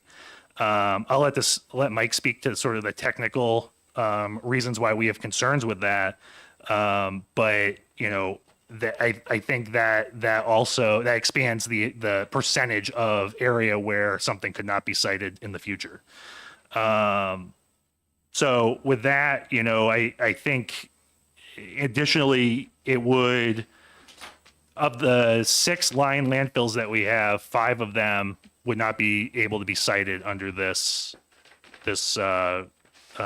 additional provision. And so, and we're looking at the 6 to see whether or not that it would have been a possibility or not. And so that's one of the reasons for the concern. I think, obviously and Mike can get to this, but at some point there will be a need for additional capacity, solid waste capacity in the state.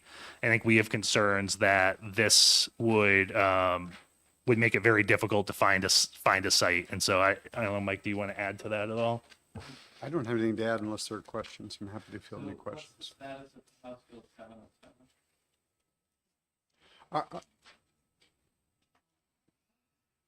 I was just looking it up. It's on the consent calendar for this week. Okay. And it doesn't have a fiscal note as far as I can see. Okay. So maybe, given the fact, I agree with you particularly about section 4. It is, in some sense, insulting, right? I mean, by comparison to current law. And so I guess I would say maybe just leave this out and let you guys go make your case for changes to the Senate directly and that sort of thing. As I mentioned, this is a decision for this committee. We wanted to provide the information that we have to you to be able to make that policy decision, whichever way you go. Obviously, as written, we obviously have concerns about it. But again, it's a policy decision for this committee, and that's where I'd leave it. Representative Campbell. Thank you, Mr. Chair. You said one of the provisions excluded 30% of the state from being used, for being considered. The second provision also expanded that. Can you give me a rough estimate on the percentage that would exclude? Sure, yes, so we were asked a number of questions about this bill while it was in committee, and one of them was, a very simple one, was that if the 1,500 foot, basically it's a provision that says you can't site a landfill within 1,500 feet of a surface water. And so we were asked to provide a map that would illustrate what parts of the state would be eliminated. That's pretty easy to do because we know where the surface waters are, and we can use GIS to draw a map. And when we drew that map, what it did was it eliminated, I think it was 32% of the state from consideration. I think what we heard in discussions among the committee was somehow the conclusion that meant that 70% of the state would be available for siting a landfill. And that's clearly not true at all, because that is but one. There's Mount Washington and things like that. Right. Exactly. It's but one provision amongst many siting criteria. So if you then overlay that remaining 70% of the state with the White Mountain National Forest, with other, all the setbacks we have for residences and hospitals and property, and then you also eliminate, you need to have a few hundred acres to operate a landfill, right? If you eliminate all the parcels that are smaller than that, or that are not, can't be acquired, or the setbacks for, any number of other provisions, suddenly that shrinks down, and it's much harder for us to do a map like that, right? Because those things are not necessarily known. The issue of the 5-year travel time, that is a very site-specific performance-based criterion where you have to have a significant amount of hydrogeological and geological information about the site to calculate what that distance is. So it just becomes very difficult to, it would be great if we could just, reduce it to a map that would say, okay, here's the remaining sites, but it's very difficult to do that because of the kind of siting criteria that we have. But you must have some idea.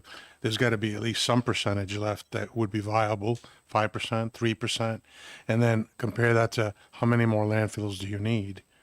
I honestly don't know what that number is, and I wish I could answer that question. There's been a lot of interest in having that question answered, but it turns out it's a very difficult question to answer.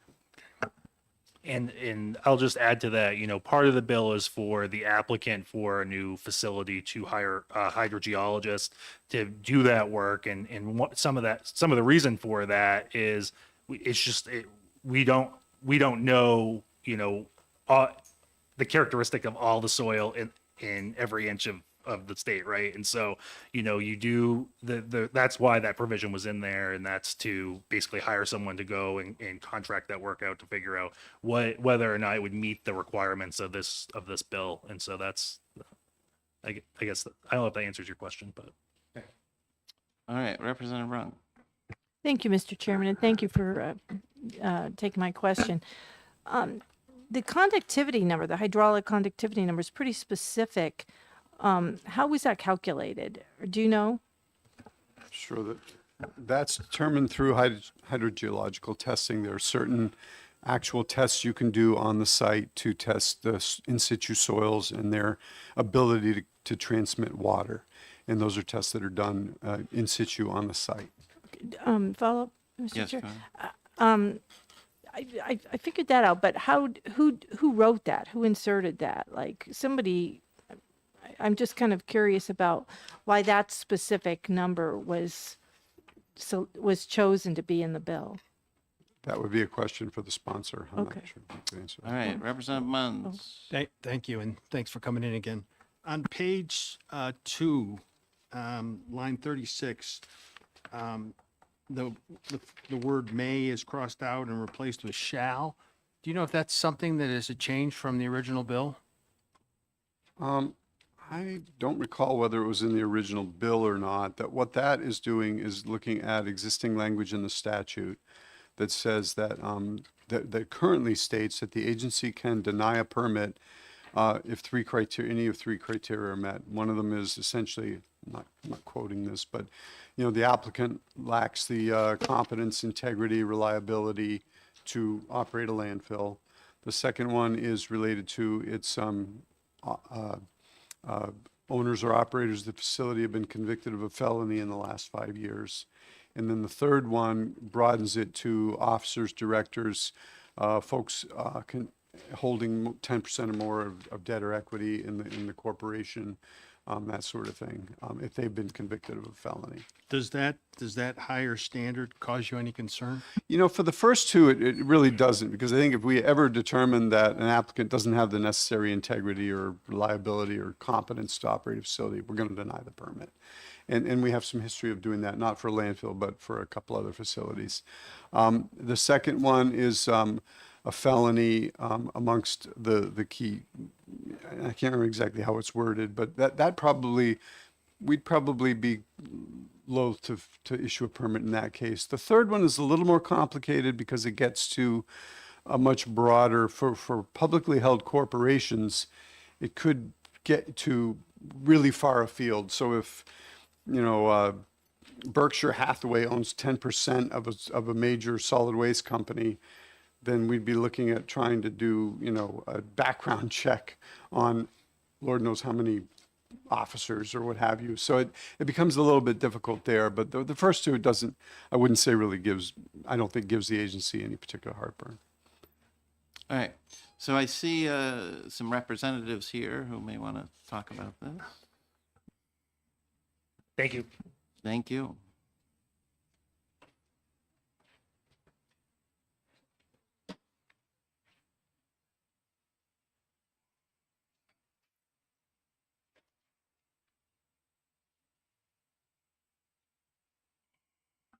Good afternoon, Finance Committee 1.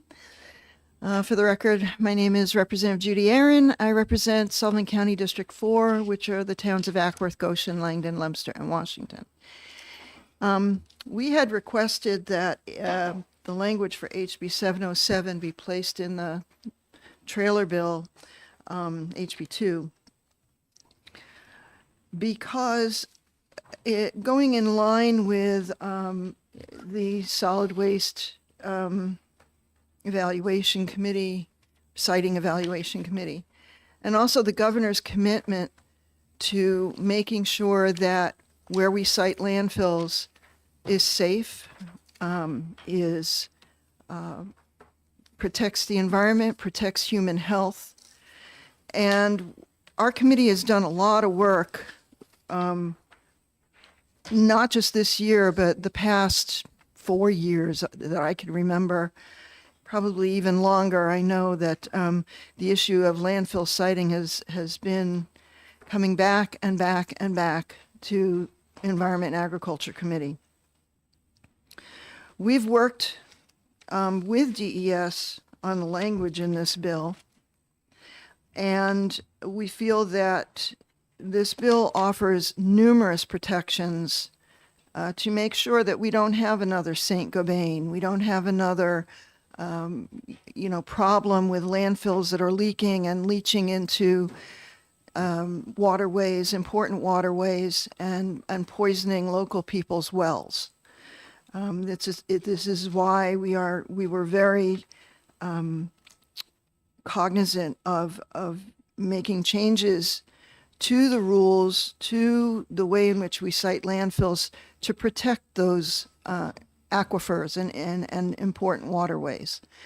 So we feel that this is an important piece of legislation that should be placed in the budget, a piece of policy. And I don't know if you want to add anything to that, but we just think that this dovetails exactly with what the governor's sentiments were, having to do with protecting people's health and landfill and the local environment. Thank you, Madam Chair. And so first off, I'd like to, there was a comment that was made that these rules are more protective than the ones that expired a year ago, and or in the summer. And that is actually not true. So I have all the facts. I just gave you a lot of information. Let's just look at this first little draft, which basically shows you 7114. Those were the current rules. Right on the bottom, it says here, hydraulic conductivity of 1 × 10⁻⁴. That's what we had for a long time. When the rules came out in like December or so, that was like the first initial draft, they were actually 1 × 10⁻⁵, which we were excited about. And then the weakening happened 5 times. Now, our rules are literally the most, they're the weakest on the planet. You can site a landfill in New Hampshire anywhere, except based upon our rules right now, it would have to have a 500-foot setback, but you can bring in soil to make it. It's nothing that we've ever heard of. So although, and that happened actually after public comment, and we didn't know about it until the end of October. So all of the other rules, and there's a huge document here that shows you where things are neutral, where things are more protective, where things are less protective. But this is truly where the rubber meets the road. DES has substantially weakened the siting rules, yet appears to be trying to make up for that by requiring more bells and whistles in the design of the waste liner. So just comparing the relative number of the green changes, which I gave to all of you, to the number of red changes doesn't really provide the big picture. Interestingly, the composite liner that DES is quoting as being so protective actually uses PFAS in its manufacturing. So that will be a contributor to PFAS in the collected leachate. Should, like that landfill, for example, up north, be built or permitted. So I can basically go on and on, but I would love to say this one thing. This is a direct quote, a recent quote. This was actually from Vermont Public Radio. It was January 23rd, 2025. This is from someone, right, that understands the most basic and obvious fact. Quote, geologically, it's a tract of property in Coventry, Vermont, is a good site. The soil here has very dense glacial till. You know, you can't put this stuff on really soft clay. You don't want to put this stuff on sand, really, really loose sand. Is that some tree hugger that's saying this? No. That's the general manager of Casella's operation in NEWS Vermont landfill. So the new DES rules are far more lenient than this engineer actually supports, and it will allow millions of tons of trash to be buried basically in sand near rivers, lakes, and private wells. And I am from Rochester, and we have the biggest landfill and the largest provider here, so in the state, Waste Management. And they support HB 707. And I want to just put that right on the record, because they're going to probably plan to expand and open up a cell. And there's another municipality that's going to plan and open up a cell as well. Why does everybody want to bring their trash to New Hampshire, especially from Massachusetts? So there's a reason. Because we literally have the weakest rules in the siting on the planet. We have over 22 Superfund sites right now. And if these rules, just so you know, they stay and 707 doesn't go in and doesn't get passed, the amount that this is going to cost the state, because I'm telling you right now, the lawsuits are coming. And I know I will, and probably everybody else on my committee, will have to testify to that. Out of every single public hearing that we've had experts, hydrogeologists, everyone. I have an amazing person that I'm talking to in Maine and Pennsylvania. They're beside themselves with what's going on in New Hampshire and how the governor's crystal clear Everything that she wants to happen, this bill makes it happen. So it's just, we can't play around anymore. If you want to look back in time, this has been going on for years. 1454 passed the House, passed the Senate. Governor Sununu vetoed it, came back. We overrode the veto in the House. We didn't override the veto in the Senate by like 2. It's the same type of things about specific things to protect human health and the environment, which needs to come first. It always has to come first. So I've given you, I could talk about this all day long. I can talk the trash. So, and I know that this committee you've got a lot on your plate, but we've done the work. And that's the reason why it really needs to be in HB2. Any questions from the committee? Representative Leishman. Thanks. Thanks, Mr. Chairman. Thanks for coming. So I guess it concerns me a lot to hear that these rules have been developed by DES and are not as strict as they should be. Do you have any reason to believe or a reason why they would make less rules in the state or less enforcement or?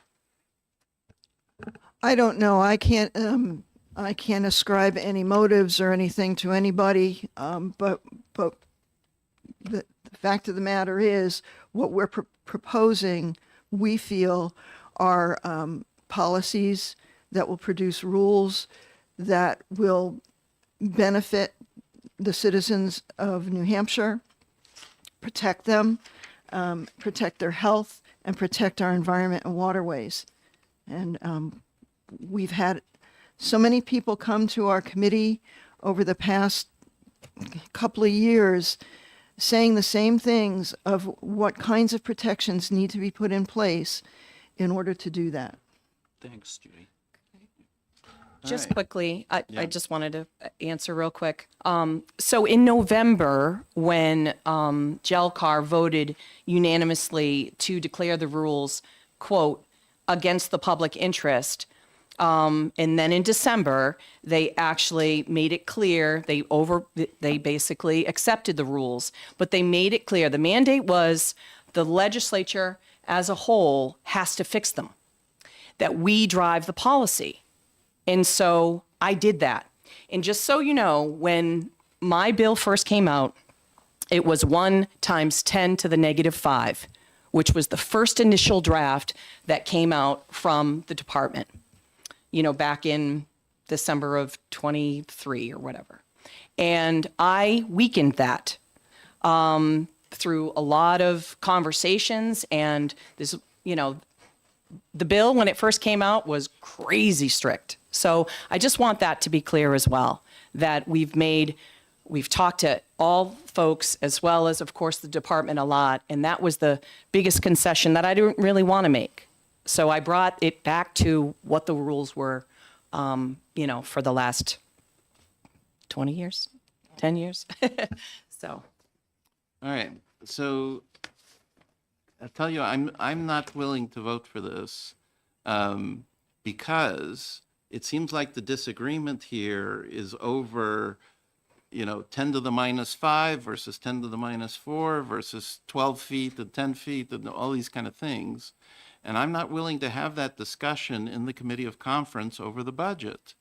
If the Senate comes back with a slightly different technical thing, we're not competent to argue that. So I would much rather that this bill goes forward, and if the Senate wants to make changes to it, then you and the Senate, in your own special Committee of Conference, can put those things together and come up with your compromise. But we are not, able to do that. That's my feeling. Representative Griffin. I will not be voting for it for a different reason. I really think this would be on the purview of Division 1 of Finance. And I think we're adding a bill that doesn't belong in finance into HB2, and I don't think that's proper. There's another route to get this thing done. Okay. Anybody else? Representative Rung. Well, I know I've been, squawking about these bills coming into HB2 when it's really gamemanship. But I've changed my opinion about that, and I think I'm going to be supporting this. Okay, anybody else? Representative Weiler. There's already extensive language in HB2 dealing with the same topic. And have you looked at that? And is it Yes, sir, Representative Weiler. That language is policy also, and deals with a siting evaluation committee that the governor had decided she wanted to institute, which is a fine idea, but that's sort of a separate aspect of this. This is more to landfill siting policy overall. This is language that eventually the siting evaluation committee would have to consider. So this is the basis really of what the siting evaluation committee would have to deal with. And I think to your point about it being policy that might have to be debated, we've debated this back and forth with the Senate for years. And it's about time we do this. It's about time that New Hampshire becomes more strict about where we're siting landfills. It's in the interest of public health. Do we want to get sued as a state later on for poisoning wells, for allowing rivers and streams and aquifers to be poisoned with PFAS and leachate? I don't think so. This is policy that's protecting our state as well, not just the individual inhabitants and people who live here, who are around these facilities, but it's overall a policy to protect us from being sued. And I think that's important from a finance standpoint anyway. Representative Cambrils. Thank you, Mr. Chair. Well, I'm not going to be a hypocrite. I'm going to be consistent. We've put plenty of policy bills into HB2 before and now, and I believe that this is a worthy bill to go into HB2. Okay. So Representative Cambrils moves amendment, what is it here? 1231H to House Bill 2, seconded by Representative Leishman. Any further discussion? No? Okay, all in favor? 1, 2, 3, 4, 5. Opposed? 1, 2, 3, 4. Okay, motion carries. All right, good. Now, bipartisan. yeah, how about that? There's other DES things. There's other DES things. All right. Shh, shh, shh, shh, shh.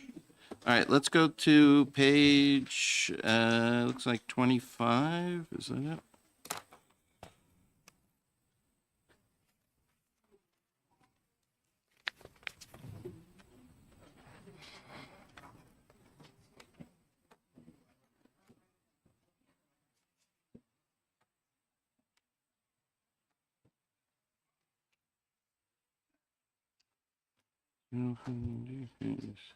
All right, so this is the fee business, right? Oh, no, this is the moving solid waste to taking over by fees, yeah? Is that Representative. what this is? Yeah, I can give you some. So, Oh. so this amendment, this is a combination of stuff. It's all the fees that DES gave us with language, and then this is how it would play out in the accounting units. Okay.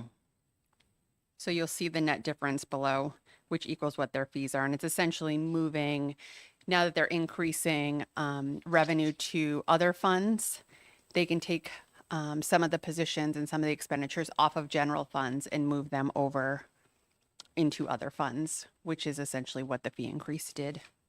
Okay. And the solid waste fee doesn't happen very quickly? Is that the problem here? Yes, that's the one, that's the new bill where we'll get that 1 quarter of the Oh, yes. payment in the end of fiscal year 26. Okay.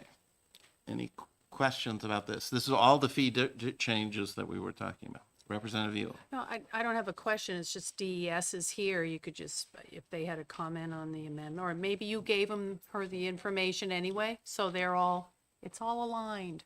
Yeah. Okay. Yes, I received this information from DES. Okay. Okay. Somebody like to move page 25? Okay. I'll Representative Rung moves House Bill 1 amendment on page 25, seconded by Representative Evil. Any questions? No? All right, all in favor? Looks unanimous. Very good. Okay. Next, we have page 26. This one is grants, non-federal. So we're taking a haircut on these grants, is that it? Or is this the one that's the leftover state aid grant? Yes. Melissa's anxious to Yep. talk. Nope. I'm just here to fill in if you need me. Yeah. You are correct. Right. This is, remember they gave us a page where there's all kinds of calculations and this was left over from and this is the final number, I guess. Right? That's correct. Okay. Would somebody like to move page 26? All right. Representative Griffin moves House Bill 1 amendment on page 26, seconded by Representative Rung. All right. Any questions about this one? No? All right. All in favor? Looks like, are you in favor? Mildly? I'm actually not. You're not in Just favor? gonna put my Okay. hand down. So it looks like 8 and opposed? 1. Okay. 8 to 1? Okay. Thank you. Okay. Representative McGuire, are you Yes. ready to move their budget or do you still want to hold? Oh, their overall budget? Yeah. Well, we talked about a back of the budget cut too, right? On top of all this stuff. So let's maybe wait on that. Okay. Okay. Any other DES things for the moment? No. Representative Evil. I mean, if they're here, if you're talking about doing a back of the budget cut, I don't know if there's something you want to talk to them about, because otherwise they may wonder what is about to befall them. Yeah. Or do you want to wait? I mean, what else? Yeah, I mean, if you want to come up. So far, it feels to me like from your regular budget, personnel and that stuff, we haven't taken any cuts, right? Is that the way? On the personnel side, no. We have, from the agency phase to the governor's phase, we did reduce state aid grants a little bit. But as far as what specific lines are you thinking? Well, there's like 10 accounting units that all have some significant amounts of general funds, I think. And so when we asked the commissioner, would you rather have specific cuts or would you rather have back of the budget cuts? He said, of course, back of the budget cut. Right. So, and if I remember right, is the total 25 million a year or something of general funds? They have 27. Of general funds. Total or per year? I think it's 27 or 28 million. Per year. Yep. Per year. Okay. So, And then it just got decreased by the 2.3. right, and we cut a little bit. And the fees from decreased the, it. from the solid waste area. Right. So the Right, by what making that off book. Yep. So Right, so this is on page 733. what was just in your packet, what you just approved,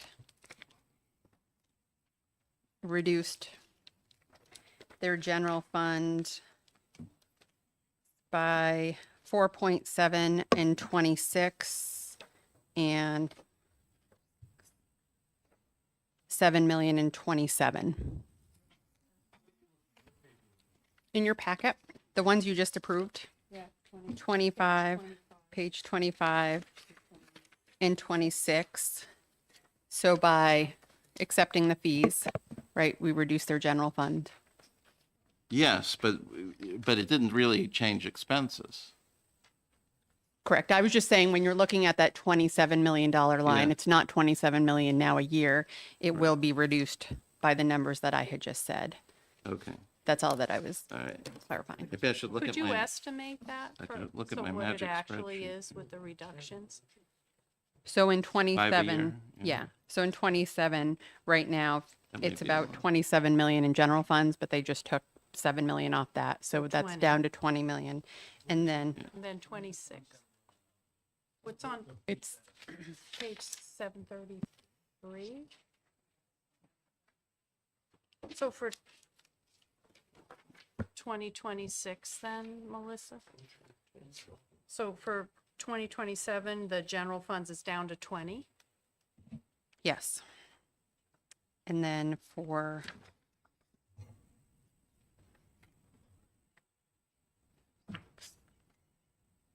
so in 2026, it would be down to 21.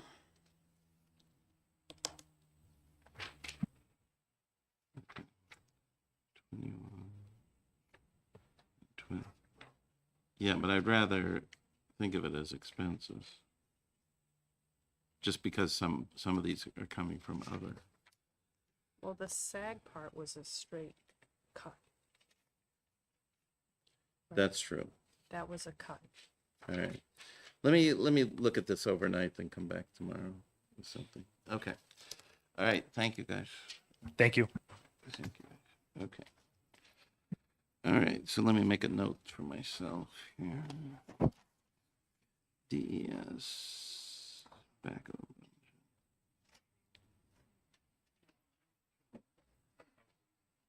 over. Okay. All right. To do. Okay. 639. 639. HP Yes. 639. Right. So we see the secretary, the director of securities regulation. Did you say Forsyth? Is that what it was? Forseer, I think. So you came up with something. Speaking with Representative Bannon, and we've decided to work on it between now and the Senate. We've got good collaboration back and forth with trading language. We're not quite there yet, but we're doing our best to meet common ground and both feel like we can do it in the Senate. Okay. So you'd like just simple ought to pass? Okay. Okay, go ahead. I'll move on to pass. the bill. Okay. All right. So Representative Sweeney moves ought to pass on House Bill 639, seconded by Representative Griffin. All right, Representative Evil. To fulfill my commitment to look into HB 310, which was a commission that did discuss the wild world of cryptocurrency, et cetera. I talked to Representative Burrows, and she said that commission has absolutely nothing to do with this bill. So, anyway, I thought I would share that. Okay. Any further discussion? No? Yes, Representative Rung. Yeah, I'm going to oppose it just because, just the fact that two key people weren't testifying in front of the committee, and I really felt it should have gone to a second committee. I don't think it's been vetted enough for me to vote ought to pass. Okay, Representative Munns. Yeah, I'm going to vote against it as well. I appreciate the fact that Representative Sweeney and the representative from the Department of State are willing to work on some of the regulatory issues, because that was one of my concerns. But I also... Ammon. Oh, okay, sorry. But I have three other concerns, and that is the demand on our energy resources that blockchain is going to have, and the impact it's going to have on our energy rates. I'm concerned about some of the issues of local control that we talked about this morning, and I also am not clear exactly what the impact on the judicial branch will be. Okay. Anybody else? No? Okay. So this one we will call the roll, I guess. When you're ready, Mr. Chairman. Yeah. So we have a motion by Representative Sweeney of ought to pass on House Bill 639, seconded by Representative Griffin. All right, on the ought to pass motion as amended, Representative Cabrels. We didn't amend it. Well, it was amended by the House. Yeah. So, yeah. Okay. So many amendments. Yeah. We didn't do it, but the House did. On the OTPA, yes. Representative Griffin. Yes. Representative Sweeney. Yes. Oh, Weiler, now here you are. You moved around a bit. Representative Weiler. Yes. Representative Ebel. I'm going to vote yes, but with the understanding that the Secretary of State can satisfy himself on the security concern. I'll vote yes. Representative Munns. No. Representative Rung. No. And Chairman McGuire. Yes. 7-2. Okay. All right, so we can cross that one off. That one will go. Okay, that's that one. Good. Okay. And he's gone. Okay. He goes, yeah. All right, what do we got next? We got, you're not bringing yours, yeah. Okay. Mr. Chairman? Yes. I do have an amendment for the Office of Cost Containment from earlier. For Oh, HB2. yes. That'd be And good. Why don't we just do a that? note, section 4 is the section that the commissioner spoke about, just allowing them to dissolve everything in the office. Okay. Oh, that's right. Thanks.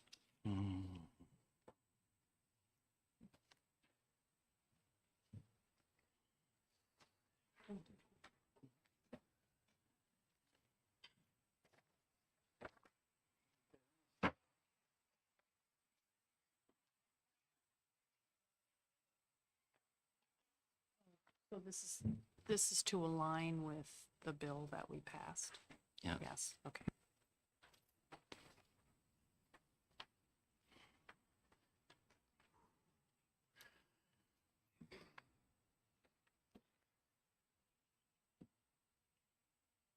Okay. So I'll move Amendment 1312. I'll second it. Okay. And so this is to undo what we did on, what was it, 611 or something? Correct. House Bill 611.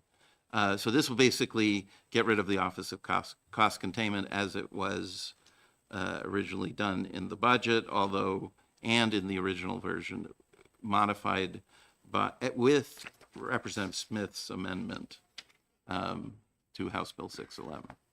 All right, any questions? No? Okay, you want to call, is this a, oh, this is a House Bill too, so we can just vote. Are we all in favor? Yeah. What do we got? 1, 2, 3, 4, unanimous. Very good. Thank you. Okay, good. So that one's done. Okay. Next, we have DOIT, back of the budget cut. This was a very tough one, page 18. Their budget has zoomed over the years, but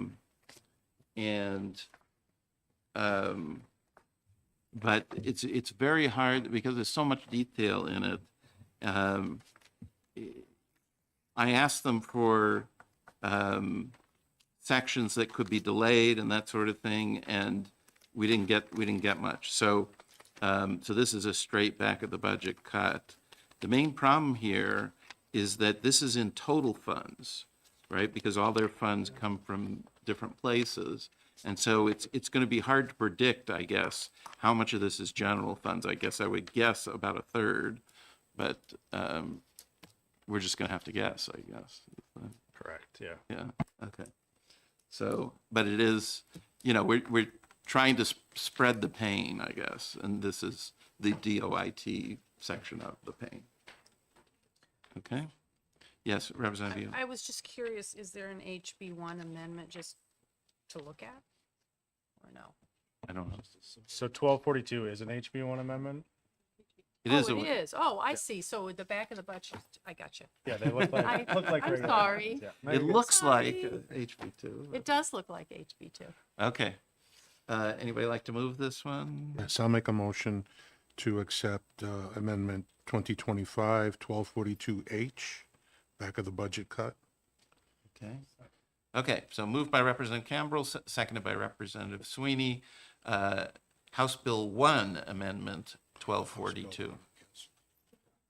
Representative Rowe. Where did you get the $5 million from? Well, it's roughly 5% of their budget, maybe a little less.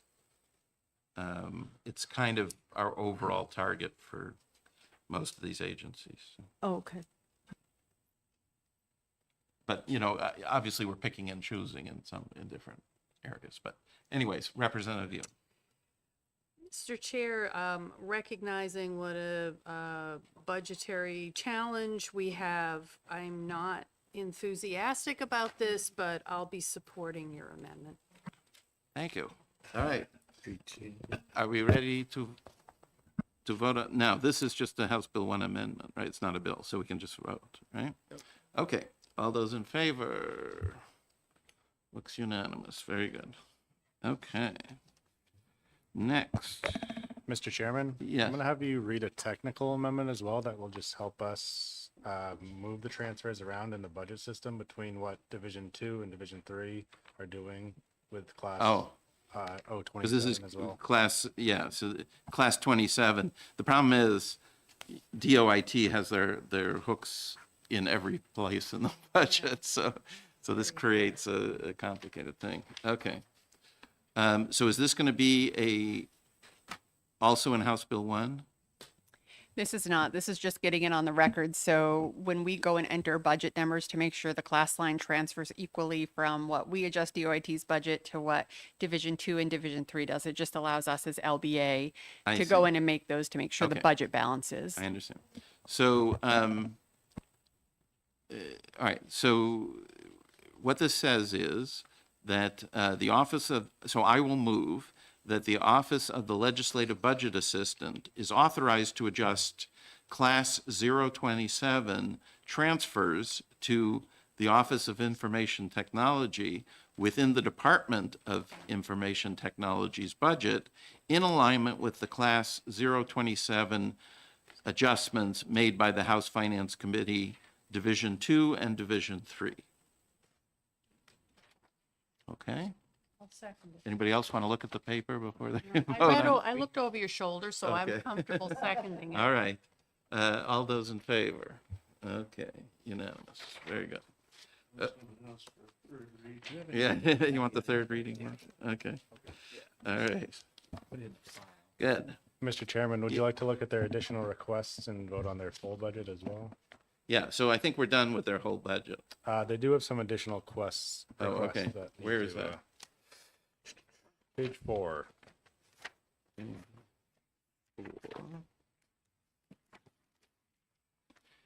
And 5. 4 and 5.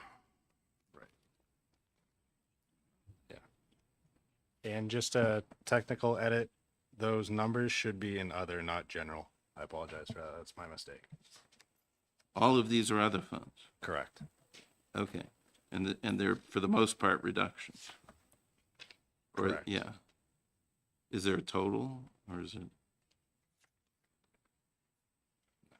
I could do it. Not really. Okay. But it's certainly negative here.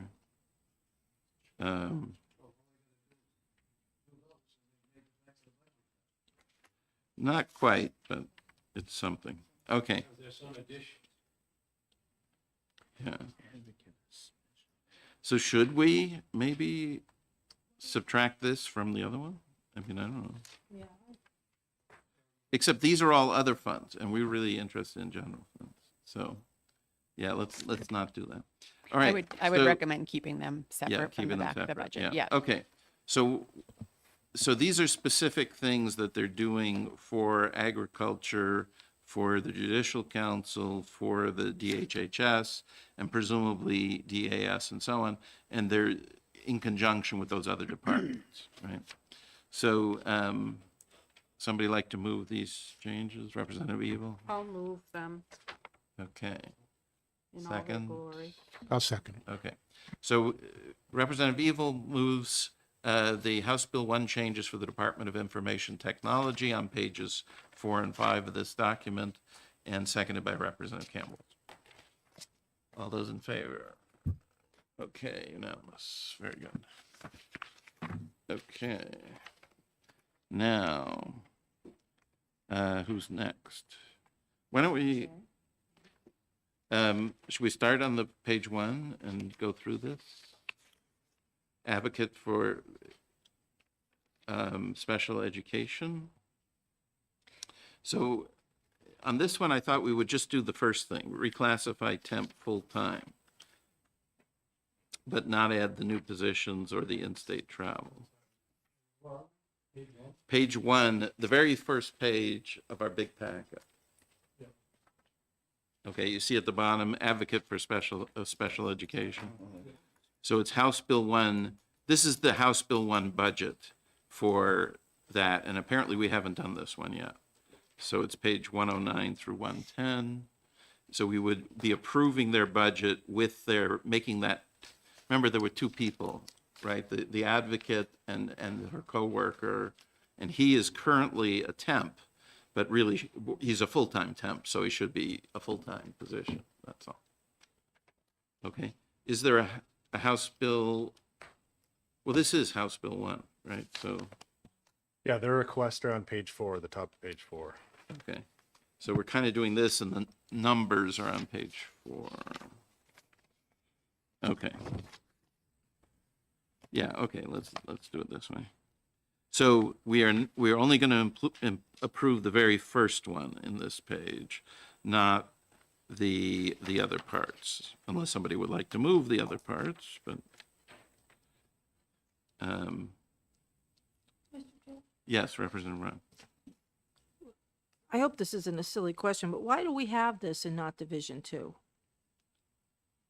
I think because they're administratively attached to the Department of Administrative Services, and so they're intended to be, you know, these kind of things are intended to be independent of the agency involved, right? So they don't want to appear to work for the Department of Education. Oh, okay. They're in some sense independent of, so. So we have a total here, what we're approving for an increase? It's no increase, it's what's in the budget. Okay, so basically, they asked for a big increase, right? They asked for all these $100,000 plus positions, but I'm suggesting we don't approve them. So we're just approving the budget as presented. The budget as presented with line 1, which, with this first line on page 4, which is to reclassify the temp as a full-time. Okay? Mm-hmm. All right. Somebody like to move that? Representative Sweeney? Okay. I'll second it. All right.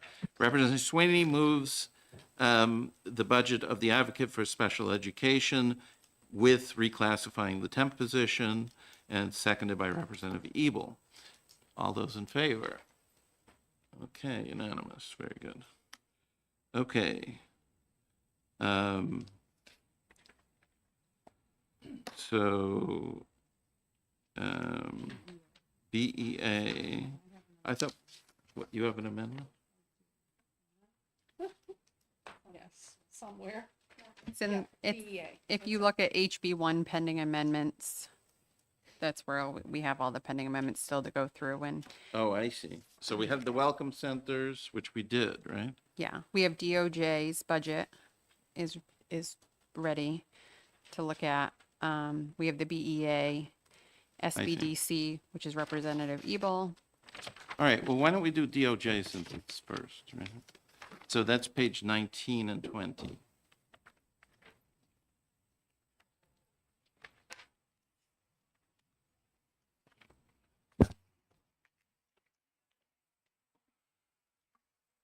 Thank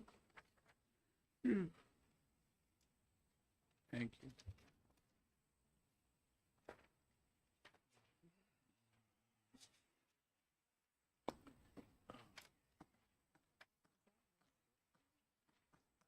Yeah, so basically,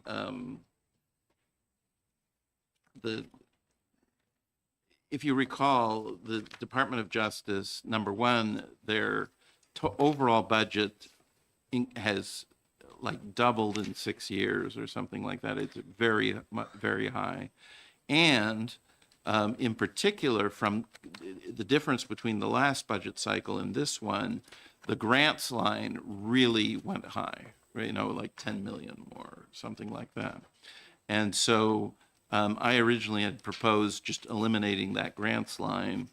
And I spoke to the Attorney General, and he suggested, or we came to the conclusion that it'd be better to remove most of it. And he said they expected that, actually, because they saw, they knew we would be shocked by the amount that the grants were going up, and they didn't think it would survive the budget process. But anyways, and so what we're proposing here is to basically reduce those grants down to a level of 1.5 million per year, but give them a corresponding back of the budget cut, so that should they want to reduce grants by even more, they can, or should they want to reduce personnel, or however they want to do it. So the net effect will gain the value of those grants, but it'll be done in a way that gives them $3 million for the biennium worth of flexibility. Okay? People understand? Okay. Okay, I see at least one person smiling. And then, and for some strange reason, one of the grants was in a separate accounting unit and line item than the others, and that's what's here on this page that Melissa just handed out. This human trafficking grant. That one was on a separate line from all the other ones. So all the other ones are on page 20.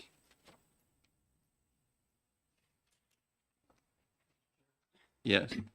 Could someone, maybe Melissa, remind me, what some of those grants are that would be Oh, wait a minute, this potentially isn't cut? right. So page 20 looks wrong, no? Yeah, that's not a very big change. Yeah, no. All right, so I guess we're not ready yet. So Melissa, I wanted to reduce it such that the revised budget was 1.5. Oh, I'm sorry, I misinterpreted that incorrectly. I thought you wanted to take 1.5 million out of the grant line. No. Okay. We can vote on it even if you don't have the paper in front of you. Okay. So my intention was that the revised budget in both of these cases for general funds was 1.5 million. Okay. And so that, together with the back of the budget cut, is the cut. Yes, Representative Ebel. Is there, these grants were just so vital in so many ways. Is there any reason why we couldn't just do a straight back of the budget cut and then they could figure it out from there? Or do you really have to, do you feel you have to do it in this way? Yeah, well, the main reason is just that these have jumped in this particular budget from the previous level. Right. Okay. And according to the Attorney General, when we spoke about this, and the main reason for that is that the federal portion of what these agencies, these groups were getting has declined. And so he's been telling them to expect this coming because he thought we would do something just like what I'm suggesting here. I believe the one specifically was I don't know if I'm going to get the acronym right, VOCA. It's the Yes. Victims Advocacy, and that used to be entirely funded by the federal government, and because the governor felt so strongly about it, she put 10 million in, or 9.9, to cover that grant amount. So I feel like I just am not sure that we fully understand the extent to which those federal funds, and now would-be state funds, are used throughout the system, and to just like cut them and not just let the Attorney General decide how he's going to do it just seems really troublesome to me. So I'd much rather go with a straight back of the budget. And I know you spoke to him, and I know he said he anticipated it, but this still would give him more freedom to help those folks, because I know they're very concerned. Yeah. Representative Run. I agree with Representative Ebel.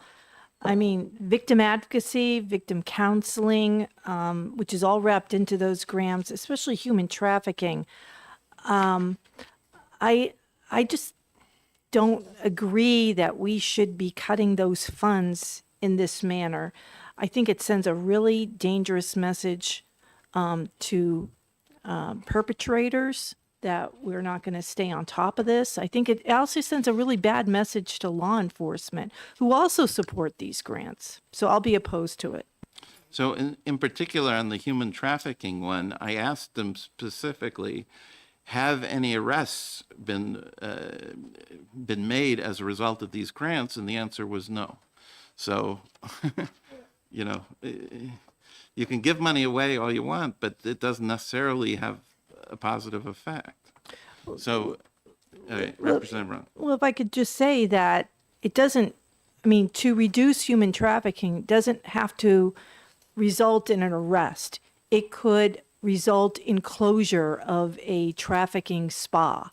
It could be having a greater presence in the community with these types of businesses so that they don't move into New Hampshire in the first place. So I think I would rather have these things not come into New Hampshire, know that they're not going to be accepted or we're not going to look the other way, rather than wait for them to commit crimes that would result in arrest.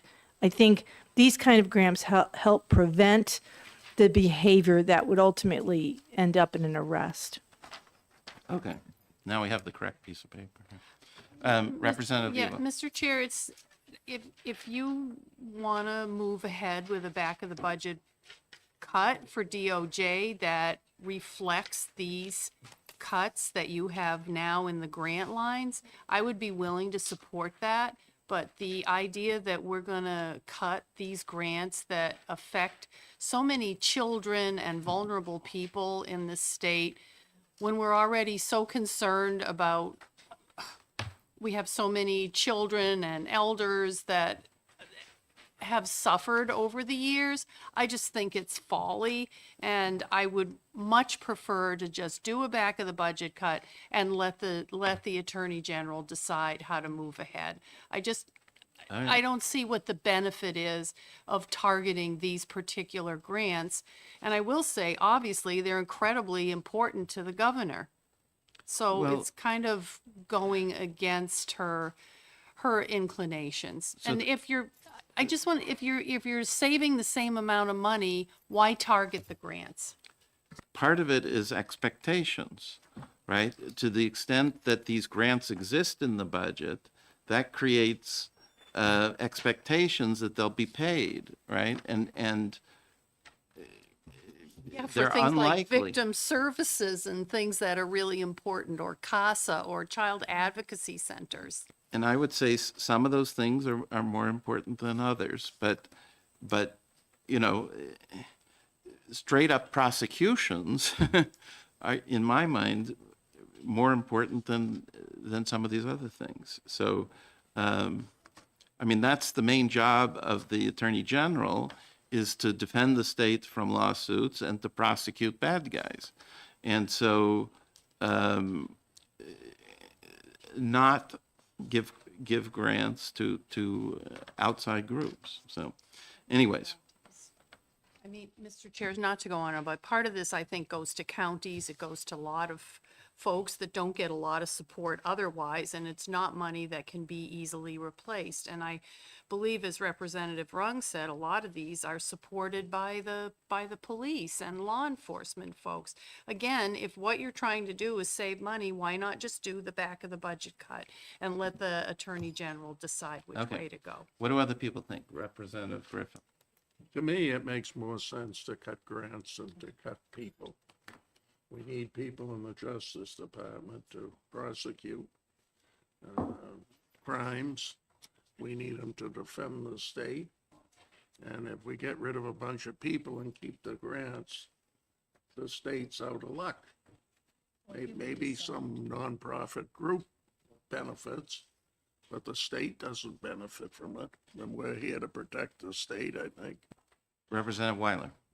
Yeah, I think a lot of these get passed around and there's very little, accountability for it.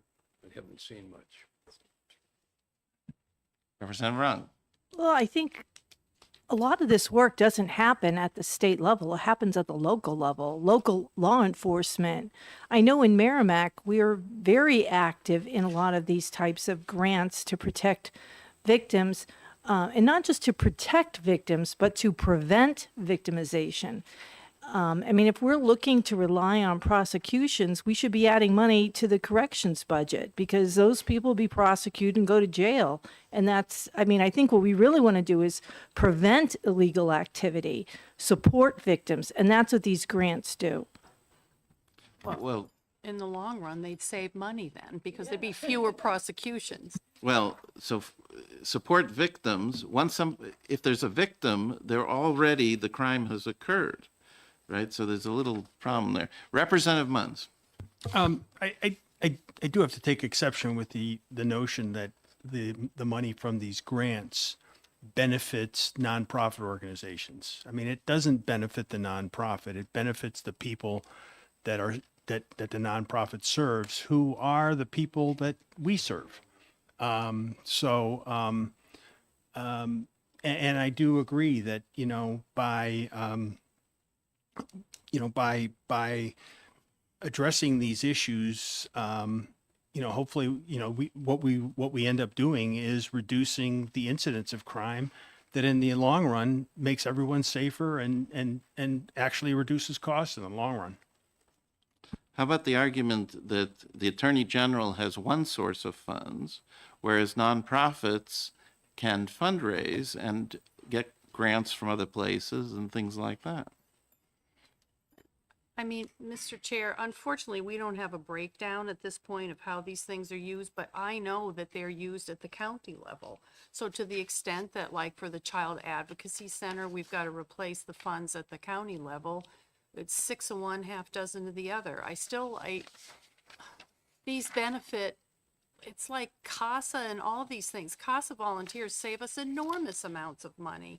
And to me, why would we target something that helps the most vulnerable of our citizens when we could just do a back of the budget cut, save the same amount of money, and let the Attorney General decide?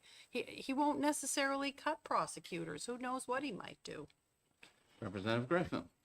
Having sat as an alternate on fiscal for a few years now, it's really frustrating to me to see federal government grants come in for millions of dollars, and a third of them go to state salaries.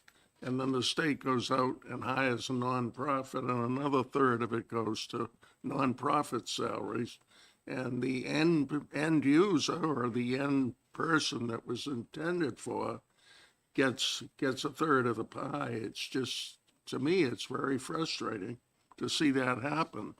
You'd like to think most of the pie went to the end cause. Representative Rung? I do have to defend people that work for nonprofits. They're not just getting a salary and sitting behind a desk. They're doing really hard work.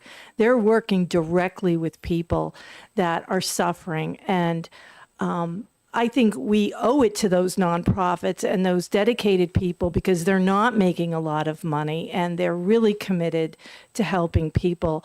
So if the money's going to their salaries, excellent, because that means we've got people on the ground doing that work. And I don't know if, I've been on the boards for many nonprofits, and it's really tough raising money.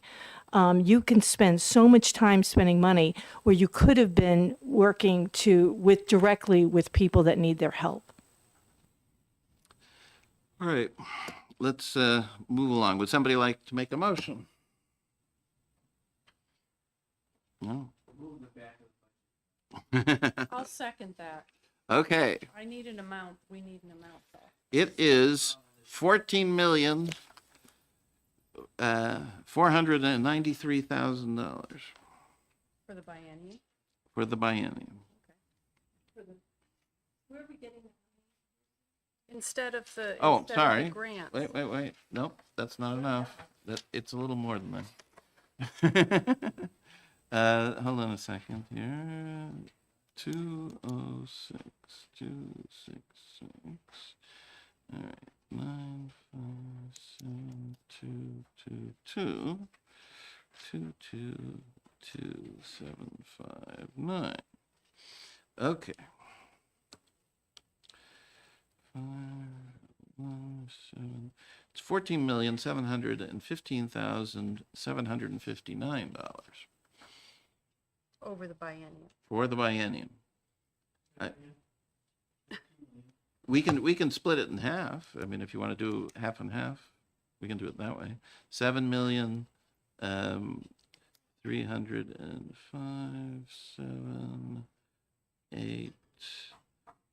7,305,787 call it 80. All right, how about per year? 7,357,880. Okay. Or if you want to round up, 7,358,000. What do you like, Representative Leishman? Okay, $7,358,000 dollars per year, per fiscal year, back of the budget cut. Yeah, Okay. Mr. Chairman, I Okay. would just say that I think we have enough faith in the Attorney General to make the appropriate cuts to meet our needs.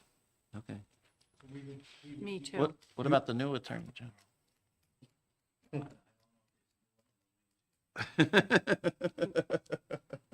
Okay.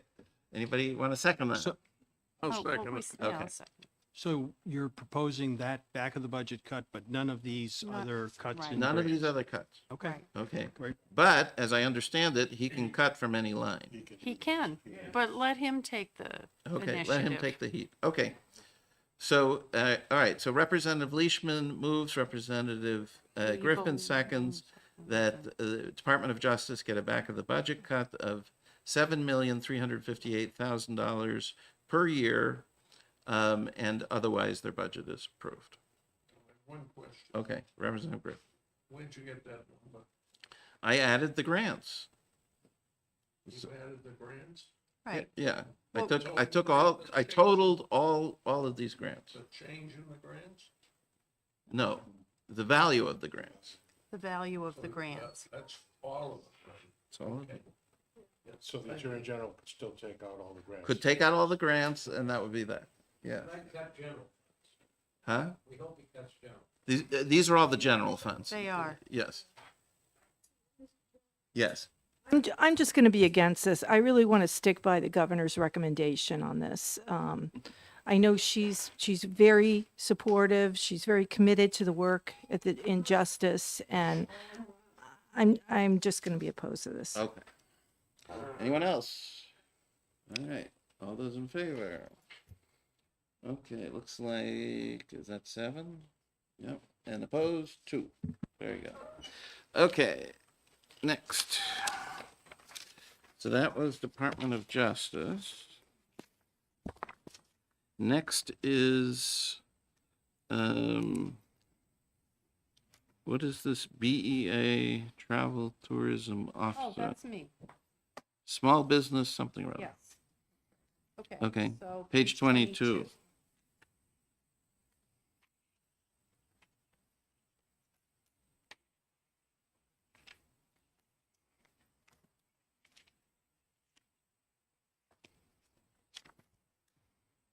Okay. So, Mr. Chair, this tracks back to a discussion that we had when the BEA was here.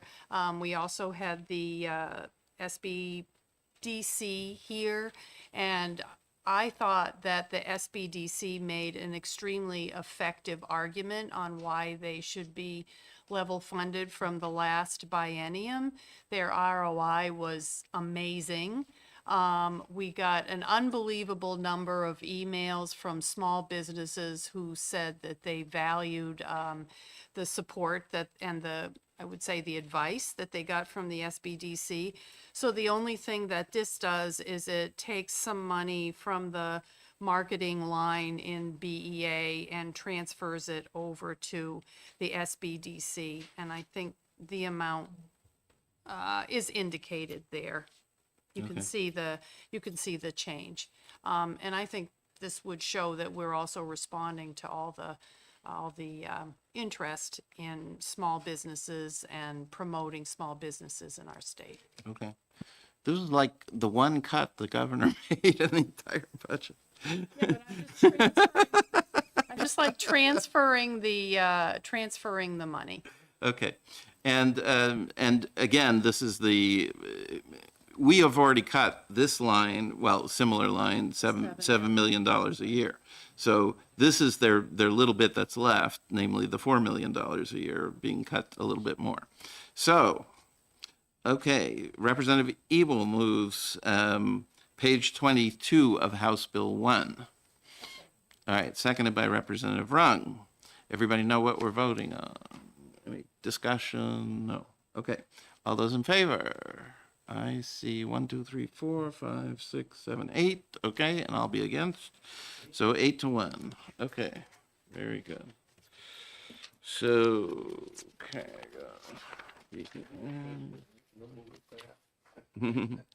Okay, grant removal. Oh, not included. So we didn't do it yet. We can pass on that one. I want to have a conversation with you offline on that one. All right. That may be the 7 million.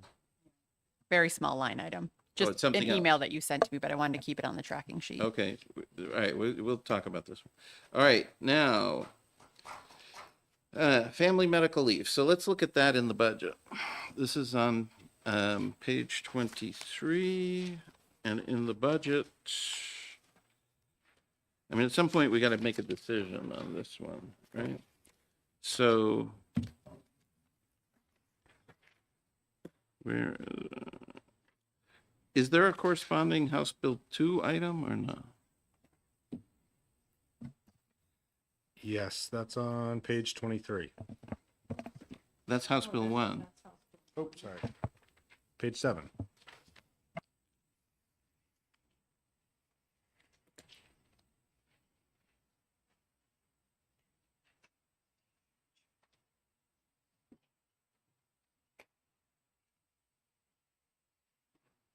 So this proposes to repeal the leave program? Well, yes and no. So, what I was told, talking to Commissioner Arlinghouse today, was we have the option of keeping the program, but deleting all this money, right? So, here's 700-something thousand per year. But that apparently is not necessary for the program to continue. Only the 680,000, see the numbers in the footnotes, that is necessary for the program to continue. So if we cut this part, MetLife will still be selling the program, the contracts, the insurance for this, and the state employees would still be covered. It's only if we cut the last two bits, the 600 and 600, that those things would go away. But somehow all this stuff here is optional. Is this the marketing? Yeah, is this the marketing? effort? Yeah, I think I'd only like the to know it. 250 is the marketing, right? Oh. But somehow the consultants 450 and all this other stuff is not really needed. So So, and that's what explicitly what he told me today. So, can yes, I just add, Representative I Yu. mean, I honestly, this just came across around 11:45 this morning, but it's from the Department of Insurance, and they had concerns. As I say, I haven't even had a chance to absorb it, but I'm a little nervous about doing anything till we, did you see it? No. Do you have it, Melissa? Do you have the Department of Insurance email? Jack's going to print it right now. Okay. It's in everybody's email if they have access Yeah. to email, but we'll I mean, also print it just, for you. It just recently came through. I think they're concerned about the time periods, but they may also think you were talking about repealing it. Yes, Representative Sweeney. Thank you. So I think it's kind of weird for us because the description says repeal paid family medical leave, Yeah. but we don't think that this is what that does. Correct? Right. So, again, But 1212H, see, they. accounting unit, see at the bottom, it says class 60 is how the MetLife contract gets paid, right? So, that, anyway, Mr. Chair, I'm just looking at the insurance department's comments. They were concerned about Amendment 1212. So, but if they're printing it out, so we Okay. can see what they have to say.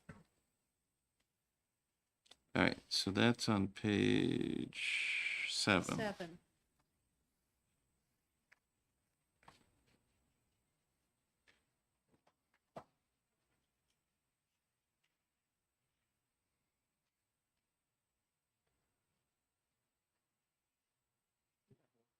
At the bottom of 23 then Mm-hmm. is the total of what it costs, and we're taking out the 717. Well, I think this 1212 together with this page is the whole thing, right? But like I said, what they told me was all I have to do is remove accounting unit 2177, right? Which was the top of this page, not the footnote. Yeah. And that would have this savings, but the program would still continue. Okay. Yeah. So just to give a little bit more context to what is down below and what class 60 is. Class 60 is benefits. That's what's paid. That's the class code that's captured, where any of the benefits that, say, employees receive goes into that class line. So because Paid Family Medical Leave Act is an additional benefit to state employees, they get charged benefits in class 60 line, which then is administered by Department of Admin Services. So this top portion is what is in Admin Services budget for the Paid Family Medical Leave Act, but that class 60 would still stay as a benefit paid by employees to cover that contract. Okay, so why don't you reach out by email to Cassie Keene and see if any of the parts of Amendment 1212 are necessary if we remove accounting unit 2177. Okay? Go ahead, Could we Representative Yu. also reach out to the Department of Insurance? So this is the testimony of Commissioner Betancourt. There was also an email, Mm-hmm. which I think Jack's probably printing out too, which is what he sent. The email is what was sent this morning with this as an attachment. I feel like we should have their input. Okay. Well, we can leave this for tomorrow, I guess. Okay. This will be an open item for tomorrow. Okay. Just to be clear, though, you're not proposing repealing the plan. You're just trying Well, to I cut- was. Yes, I know you were, but now you aren't. I want to find out. Yeah, I mean, let's find out what what the consequences is of removing accounting unit, whatever it is, Okay, so- 2177. So the only other thing I would say is that this did go through the Commerce Committee. There was a repeal bill there. They decided not to do it and just to get rid of the marketing requirement. Okay. So that's a House position, I would say. Right. But did that bill come to us or not? Or, I'm not sure where it is, but it was 517, it's right there. It didn't have an FN.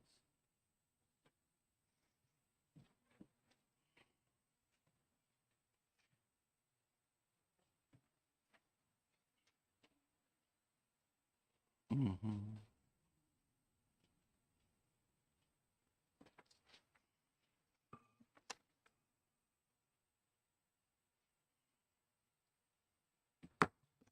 Mr. Chair. Yes. House Bill 517 is on the consent calendar for this week. Oh, okay. Right. So it's obviously not coming to us. But it is on the consent calendar, just like 707 is. Yeah. All right. Well, anyways. All right. So where are we here? Next is, okay. Treasury, debt service. Page 29, is that next? Oh, no, health's moving. Page 24. Okay, so this is the thing they came and talked to us about.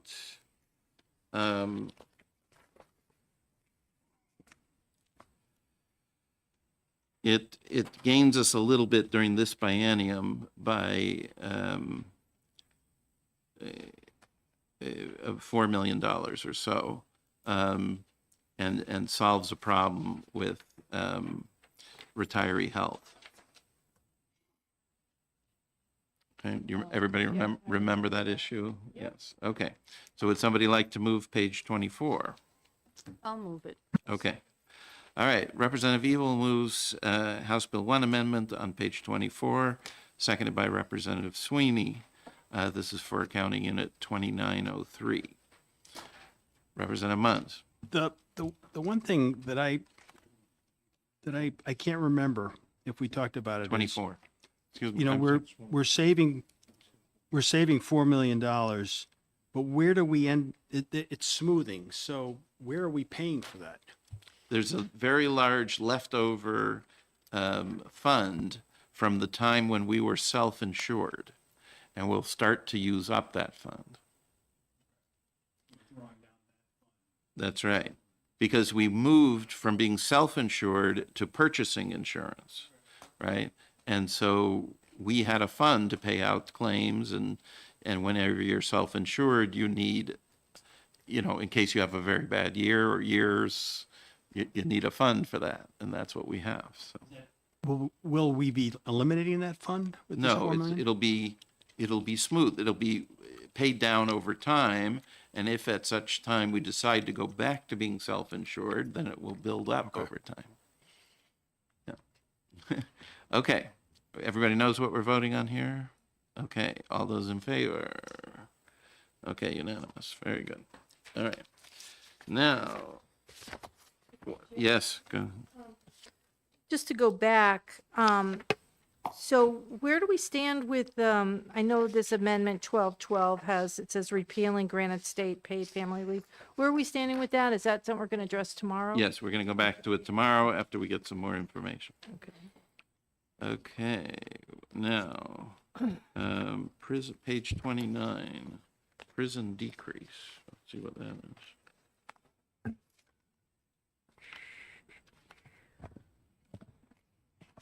Mr. Chair. Yes. So the treasurer just stated that the prison doesn't have to be fully bonded in fiscal year 27, and she's comfortable with changing it.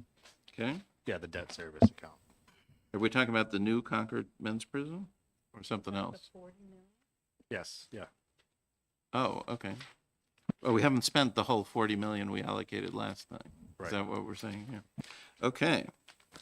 So this is, last time we allocated 40 million toward the design of a new Concord Men's Prison, and apparently it hasn't all been borrowed yet. So therefore we don't need quite so much debt service on that. I'll move this. Okay, Representative Rung moves House Bill 1 amendment to Accounting Unit 2076 on page 29 of our packet. Seconded by Representative second it. Cambrils. All right. All those in favor? All right. All those opposed? Oh, you're in favor. Okay, unanimous. Thank you. Okay. You were looking for the page. It's page 29 of this thing. Okay. We decided against page 30, is that right? Yep. Okay. Mr. Okay, Chair, would you yes. like to take up the treasurer's budget as well, or no? Well, no, because we still have the meals and rooms tax. Right? Okay. That's part of the treasurer's budget. Yeah. Okay. Now, what's on page 31? New appeals board. Yes. So this is the combination, I think, of the, yes. So this is the combination of the PELRB, PAB, and right to know ombudsman. I guess I'll call that the RTKO.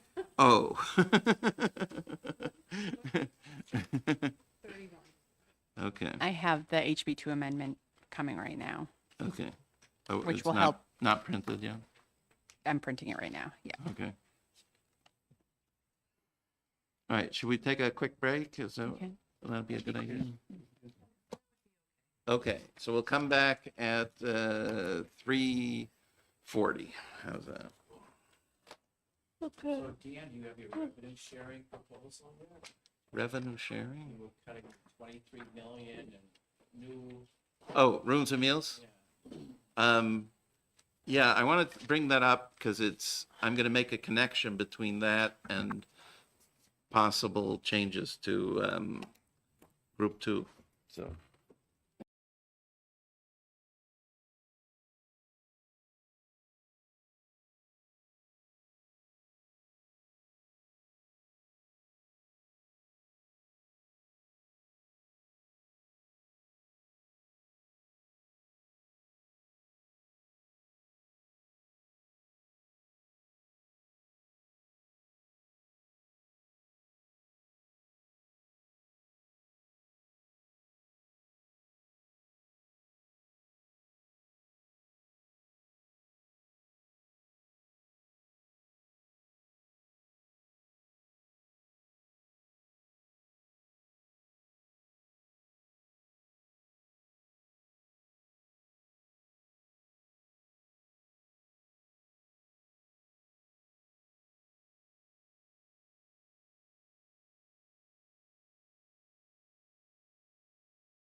All right, so we're going to get started. So what Jack is handing out here is a list of all of our retained bills that do not have a corresponding amendment in House Bill 2, I believe. Is that right? You'll see on the right side, it shows whether it was included in HB2 or not. Oh, amendment to House Bill 2 pending. Yep. Okay. So there's a few, right? There's a few with them, and then there's ones that are blank. Yeah, it's maybe half and half. So what I would like is all the other ones, the ones that have blanks in the right-hand column, they have some cost to them, but not big in most cases, right? So, except for the first two. So the first two are not going to happen, right? But the next one, $50,000, $176,000, workers' comp and credit. Oh, yeah, I'm not sure about that one. Doesn't cover local records retention, $40,000, 25. So what I'm interested in hearing from you before you leave today are pick all the blank ones except for the first two. We're gonna put an X next to the first two because those we certainly can't afford. But for the others, I'd like you to rate them. What would that be? 1, 2, 3, 4, 5. There are 6 of them. So rate them from 1 to 6 and hand back your paper before you leave today. And I'll look at them, and if everybody seems to sort of focus on one of these, then maybe we can fit it into the budget. Okay. One is what, yeah. In order of preference. Hampton Beach is here. I know. Do I get to include that on my list? No. Oh, We already acted on I that. had to try. It's like $5,000. Come on. I have a question, Yes. Mr. Chair. Representative. So HB 365, is it 25,000? I thought the Secretary of State was talking about 114,000. Right, but the bill itself only allocated that much. Yeah, so maybe we should make a comment on 365. Secretary of State wanted Yeah. new Yeah, 114. 114 Is it for the biennium or per? position. No, it was a permanent position, So it creates a position? it does not. The bill itself allocated 25K twice, and that's it. Okay, so anyways, do you understand what I'm asking for? Yes, okay, good. Now, where are we? I mean, not that I'm promising we can do something, but anyway. So, Office of State and Public Labor Relations. Oh, very good. So we're back to the PELRB, PAB, and RTKO. I want to call it the McGuire Commission. Okay, but it's so if you remember, the PELRB was a board that had 3 employees, and they took care of maybe 100 cases a year of employee labor relations type of cases, and they had an attached board of, I think it was 9 members, and they send to that board like 10 of the 100 cases, and they handle on their own the other 90 cases, something like that. And it seemed to me that they were a little bit underworked. And we had these 2 other boards, or semi-boards. The right to know person is just a single person. But we had the Personnel Appeals Board, which in the budget was going to get some temp work and be on their own, because right now they grab some secretarial help at DAS. And then the Right to Know Ombudsman was a full-time position, who only ended up doing less than 40 cases a year. So my idea was to combine all these 3 things, add the PELRB had 1 unfunded position, So to fund that position, but combine these all, and I think there should be a net savings of doing so, and all these three would have a little more help, and they would have a place to go and some people to help them. So anyways, that was the idea, rather than like the right to know, the Human Rights Commission and those things which we simply abolished. This is another choice with these guys, to keep them, but keep them in a joint office. So The budget is in here, yeah, so where's the budget for this? 31 to 33.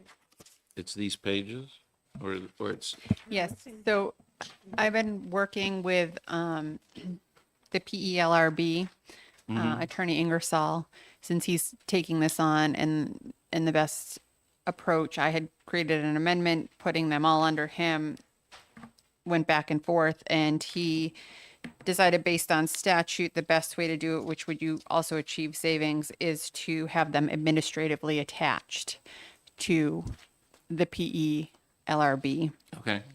So they still each have their budgets, but if you look at the budgets for each of them, they have been decreased. With some assumptions made on how much the right to know ombudsman would be paid out. And that's what the statute that's also in front of you Yes. is, creating the Office of State and Public Sector Labor Relations. Right. So in general, you notice that page 31 is going up. This is the PELRB by roughly 145,000, but the next two page is going down by 680,000 or something, and then the next page is going down by 280 or so thousand, 285,000. And so overall, it's a big savings, or at least some savings. I don't know, big, but it's some savings, and I think it keeps all these three activities going, and maybe even in a better way, because they didn't have any help, and now they will have. The other two will still have some help. Representative Mons. I think combining the Public Employees Labor Relations Board and the Personnel Appeals Board, that makes sense to me, because they're dealing with the similar kinds of issues.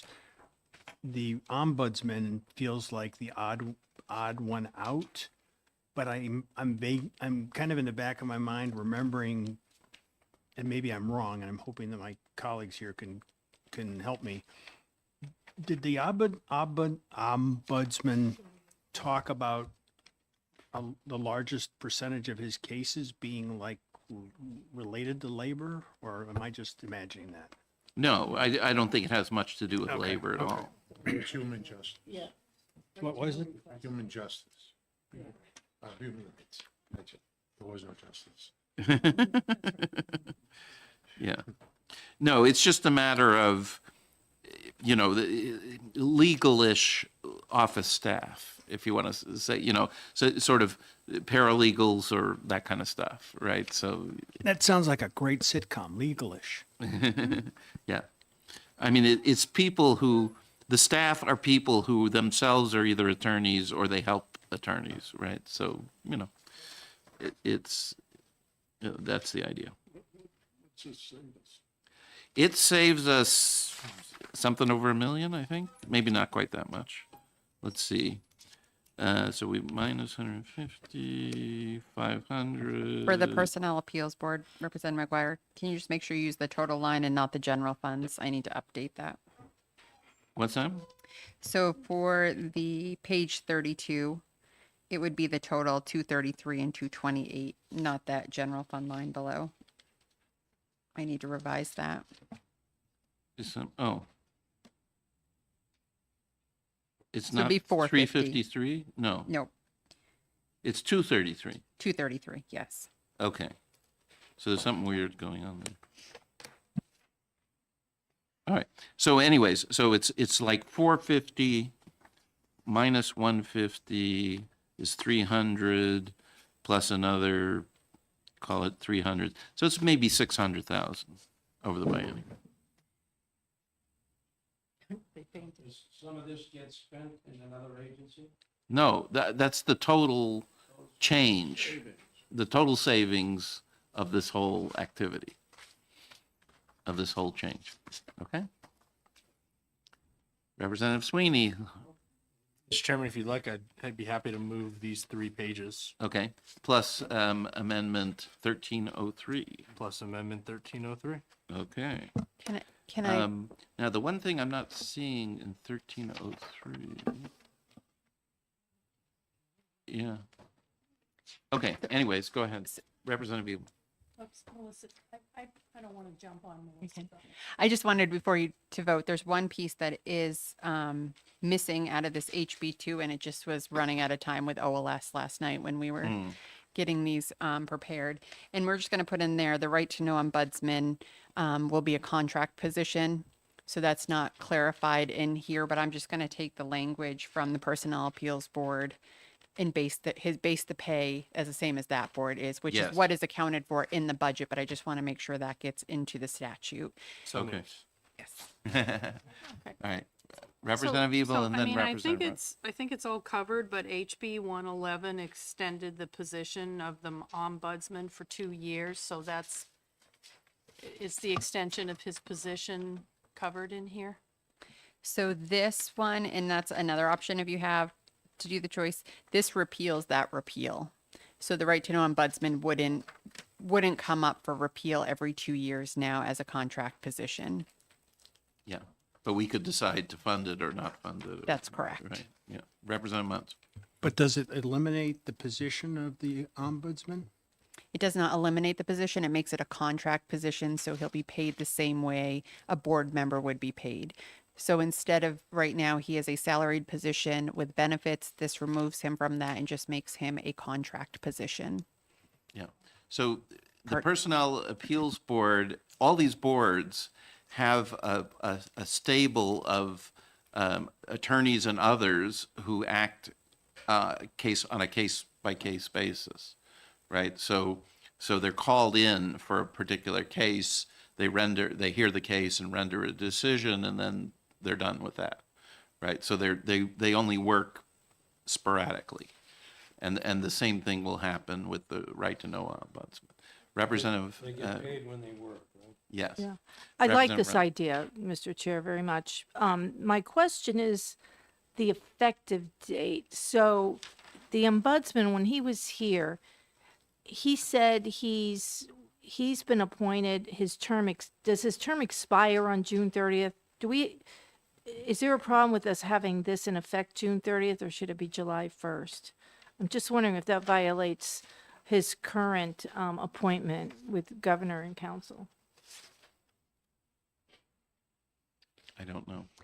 The same day it's going to cross over. He'll expire, and this will pick right back and up. it will but- be, I believe it'll be up to the governor whether she wants to reappoint that person. Oh, the same person, Or okay. some other person, Yeah. right? Yeah, Representative Muntz.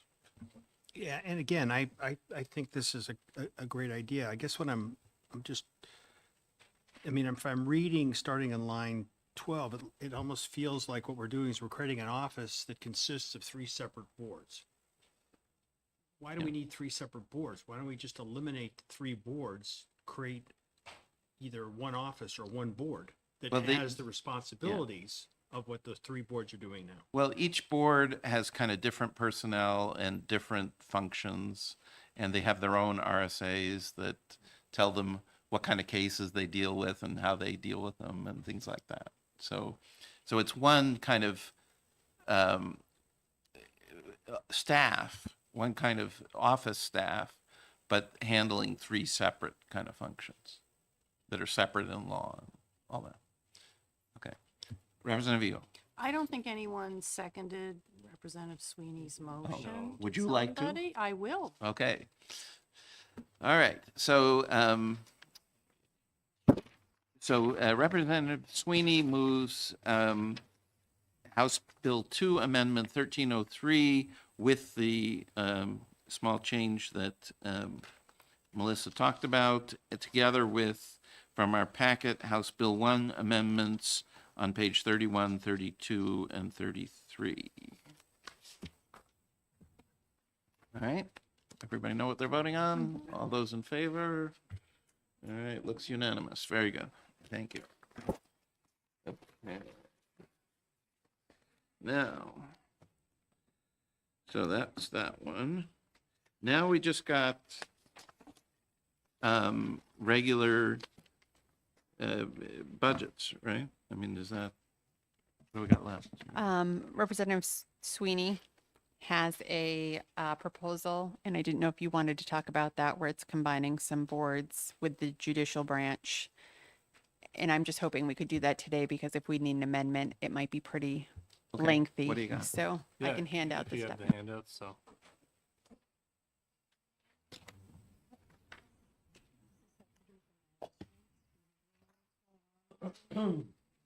No, I don't. Yeah. Tomorrow, I can't join you till 10 o'clock because of facilities at night. Okay. Oh, great. We're gonna really have fun in here. We'll take a 1 hour recess.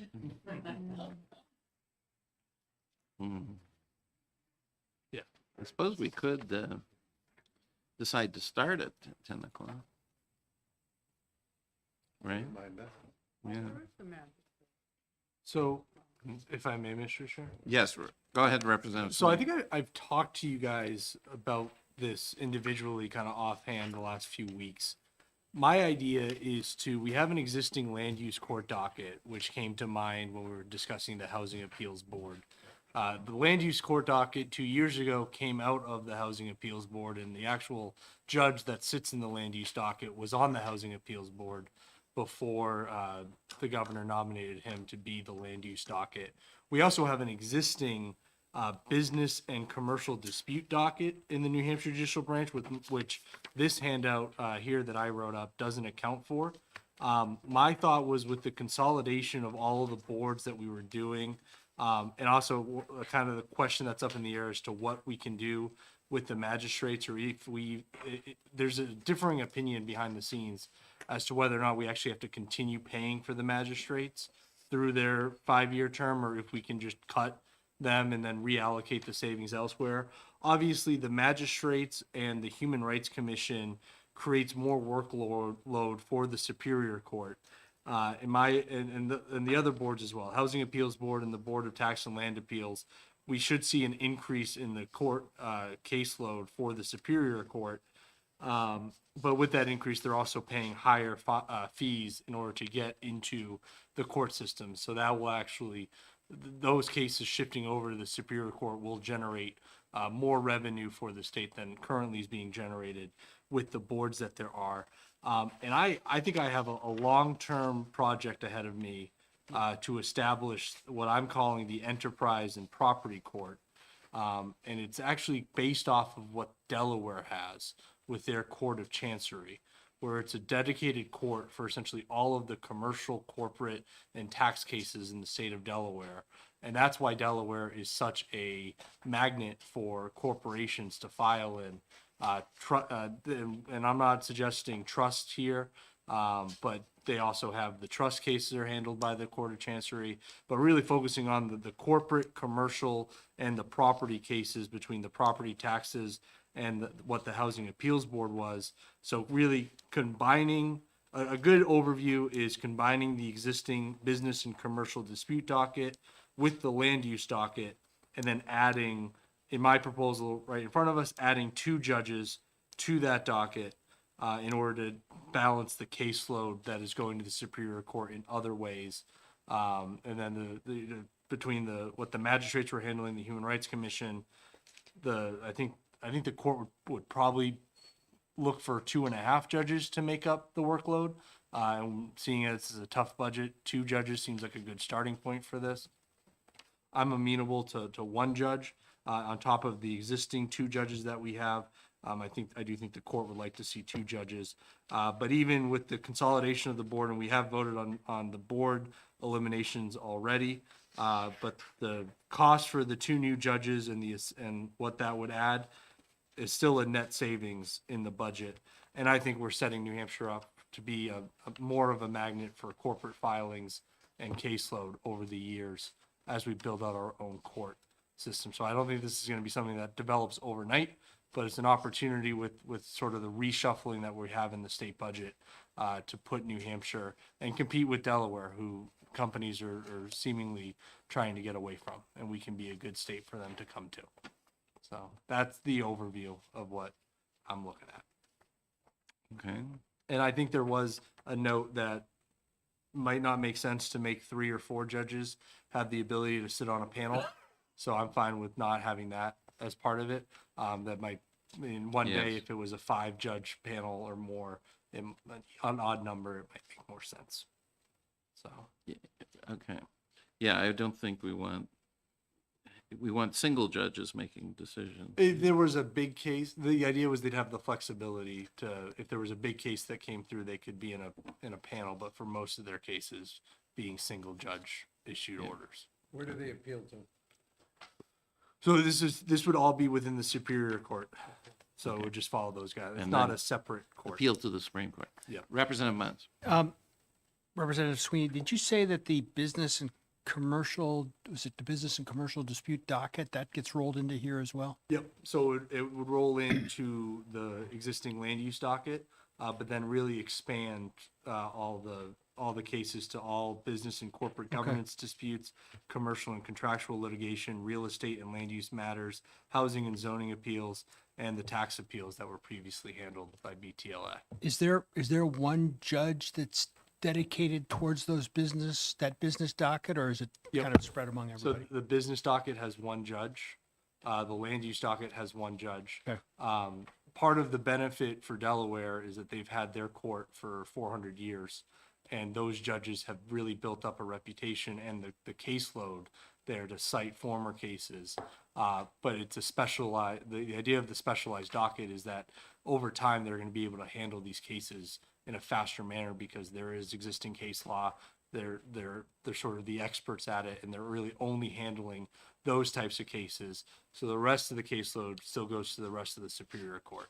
And then I noticed that it looks like human rights cases that the commission would have normally handled. You're suggesting that those would be dispersed among all the rest of the Superior Court, Superior which Court. I think probably makes sense because Yeah. it's different from all the other issues. It's all going to be different. Right. Everything else kind of fits in a nice box. Yep. And that's just going to be across the board. But the problem is we don't know what 2 judges cost, is that it? Oh, there's So something. the LBA prepared a better spreadsheet for it. Because earlier I was Okay. unsure. Yes, Representative Leishman. So I like Representative Sweeney's proposal, perhaps only one judge to start with the corresponding cuts with support staff, but I think it makes a lot of sense, especially since we've got a business judge, if you will, that was appointed a couple of years ago, and then recently last term we did the land use judge, so I think your proposal makes sense, so thanks. And I do think, so would start in the next next fiscal year, having a 3-judge docket for this to start off, see what the caseload is and see how they can continue to develop it. That would make sense to me. Representative Beeble.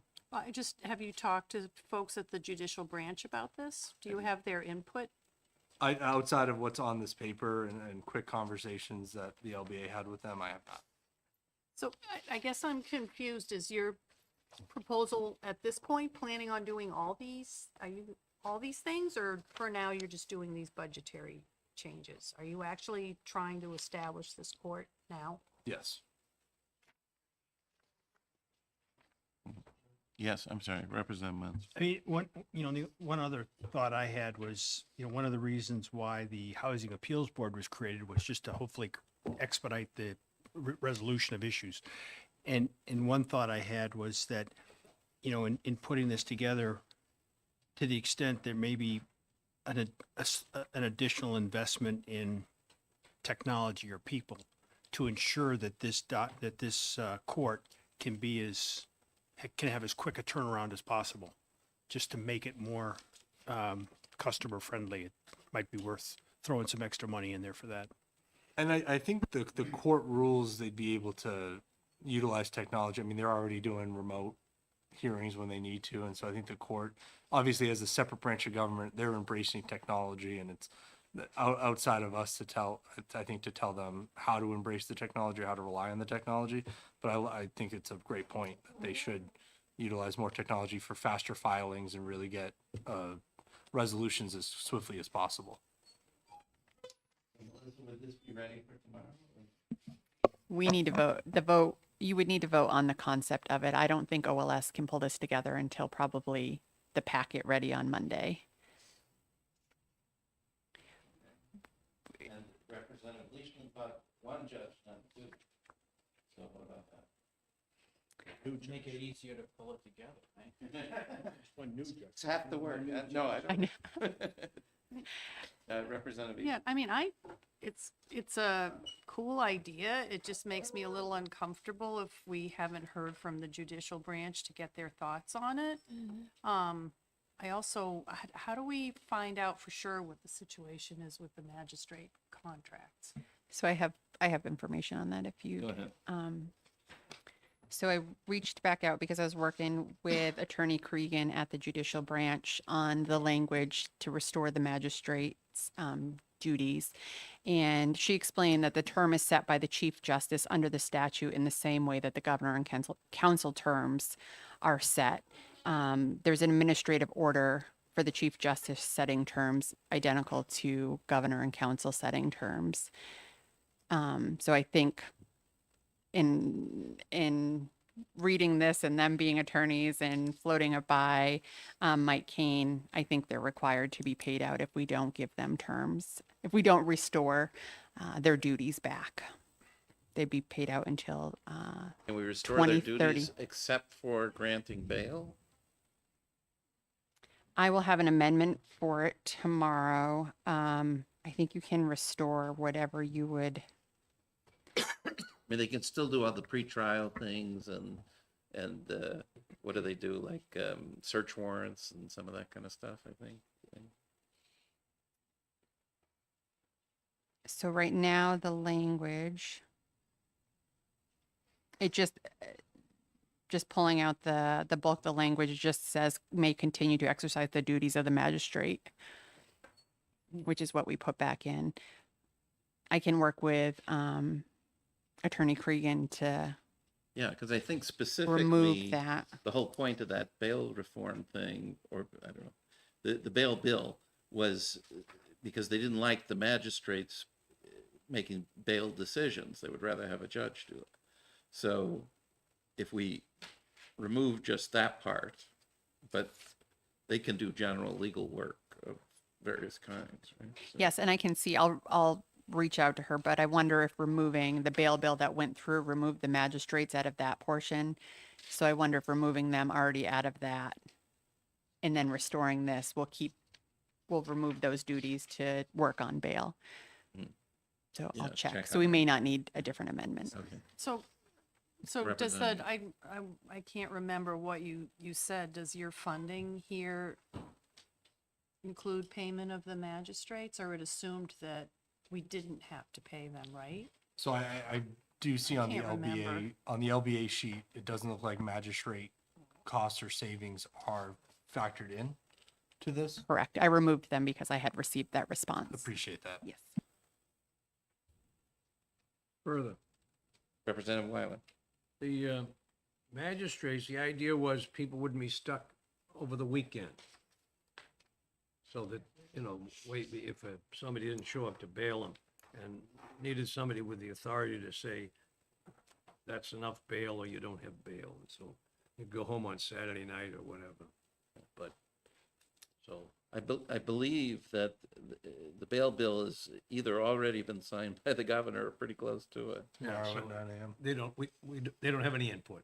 Yeah, so, but the point is, that bill basically allows people to be held longer, so the weekend thing is no longer an issue, except if you're arrested and you have to sit in jail for over the weekend, right? So At the county's cost. At the county's At the cost. county's cost. So we haven't voted on the judicial branch budget, have we? Did we? Or Yes. did we? We Yep, did. we did a Okay. back of the budget cut and voted I on their just- budget. It seems to me it would be good to have their input. So I Okay. don't know if we have time. So, Well, there's no real difference for you from tonight to tomorrow morning, right? maybe a little. Is there? That's correct. I mean, I have floated it by them as a quick back of the envelope, which is how you have the sheet. I gave it to them this morning. They had a couple quick notes, which is what I put down below, but that's the extent. It's only been some emails back and forth. I can see if someone's available tomorrow to come in, and I can put it in as a request. No, To if OLS. it's good enough, I can make a phone call to the Chief Justice tonight, and maybe with Representative Sweeney there, and see what he said, what his reaction. How about that? That works. Is that okay with everybody? Yeah. I guess if they could come in, I wouldn't mind hearing about it. And I did have one other question on their budget. There was that whole thing about how are they paying the bail commissioners, or they're paying, and then Yes. they've got to recoup the money, and they didn't love that idea. Is that still a thing? And I believe it is. And it's still in the budget? Yes, I believe it is. Yeah, because I didn't see any, I don't know, but there didn't seem to be a constituency for getting rid of it. So, okay, yeah, yeah. because with the I just remember with the magistrates and that piece, it was like, it was over $3 million. Representative Rung. Thank you, Mr. Chair. Conceptually, I like the idea, but I take note of what the judicial branch said. It doesn't seem to consolidate the existing business docket. And so, that's something I would want to ask the judicial branch. And then a minor point, but it just kind of triggered something, is use of the word enterprise. I think a business or a corporation would find that term confusing. It might just be better to call it business, commercial, and property court. I mean, if we think that this is going to help business growth, which I don't think it will, I think we should use terminology that is easily understood by our intended audience. Okay. Mr. Chairman, Yes, Representative Sweeney. I'm fine with calling it whatever we want to call it. I'm not wedded to it. Chancery? Well, that to me, I I'm think kidding. is confusing. Delaware. As all. I will say my handout that the court was basing their notes off of didn't reference the business and commercial dispute docket. But I think if I were to move a concept, it would be to combine the land use docket and the business and commercial dispute docket into one new commercial court docket and add one judge to it, is probably the high level. And with these, just to make sure that they handle the real estate, housing, tax appeals, commercial, contractual, and corporate governance cases. I mean, I'd be willing to vote to try to move the bill development, the language development process along, and then we'll see if that's helpful, and then we'll see what the Chief Justice has to say. I really feel like we need their input, not only just overall, but have them look at the language. Okay. Mr. Chairman? Yes, Representative Sweeney. So this time I will move forward the concept of consolidating the land use docket and the business and commercial dispute docket into a new New Hampshire commercial court docket that covers the business and corporate governance, the issues under the handout at this time, and adds one judge and the appropriate court staff to support that judge to the budget. Okay. So we have a motion to add one judge at a rough cost of $618,000 a year. No, sorry, one judge would be $335 a year. It shows two new judges, Yeah, $335 each. I worded it down to one judge. Right, with staff, with operating Oh, costs. sorry. I don't know. I just divided 1236 by 2. Yeah? Okay. So so we're going to add a approximate cost, and we will increase the judiciary, we will decrease the judiciary's back of the budget cut by $1.236 million, right? And we propose to add one judge and make these other changes to make it a commercial docket. And we will make a final decision tomorrow on that, but we will ask the LBA to start the process of making an amendment. Have we added new revenue to them by upping the filing? Yes, they had filing fees and some other stuff, yes. And then will it, just trying to follow the bouncing balls, there's going to be a separate amendment relating to the magistrates, Melissa? Or is this all wrapped? Nope, there'll be a separate amendment. Okay, because that will, yeah. Okay, 618K per year. Okay. Any questions what we're voting on? We're in favor of this? All in favor? Conceptually. Conceptually, yes. Okay, good. All right, very good. Thank you, Representative Sweeney. Thank you. Okay, now what?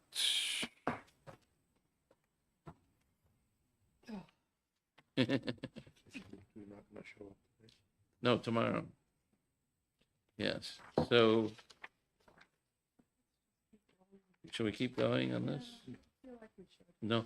All right. I had thought we did the Conservation Land Stewardship Program, but apparently not. No, I don't think we did. Weren't they the ones that we put in $1 and they get $20 of federal funds or something like that? Or was that somebody else? That's, yeah, that's the CDFA. Okay. Well, let's look at page 105.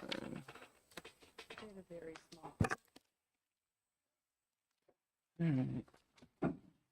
Wow.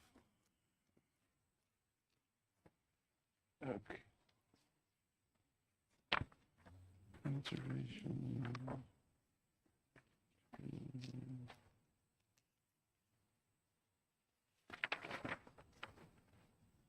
Oh, yeah.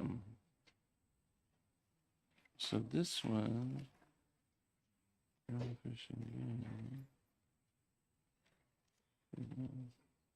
Right. But this one was all other funds. Right? Correct. Yeah. And remember, All right. they had 2 employees and now Yep.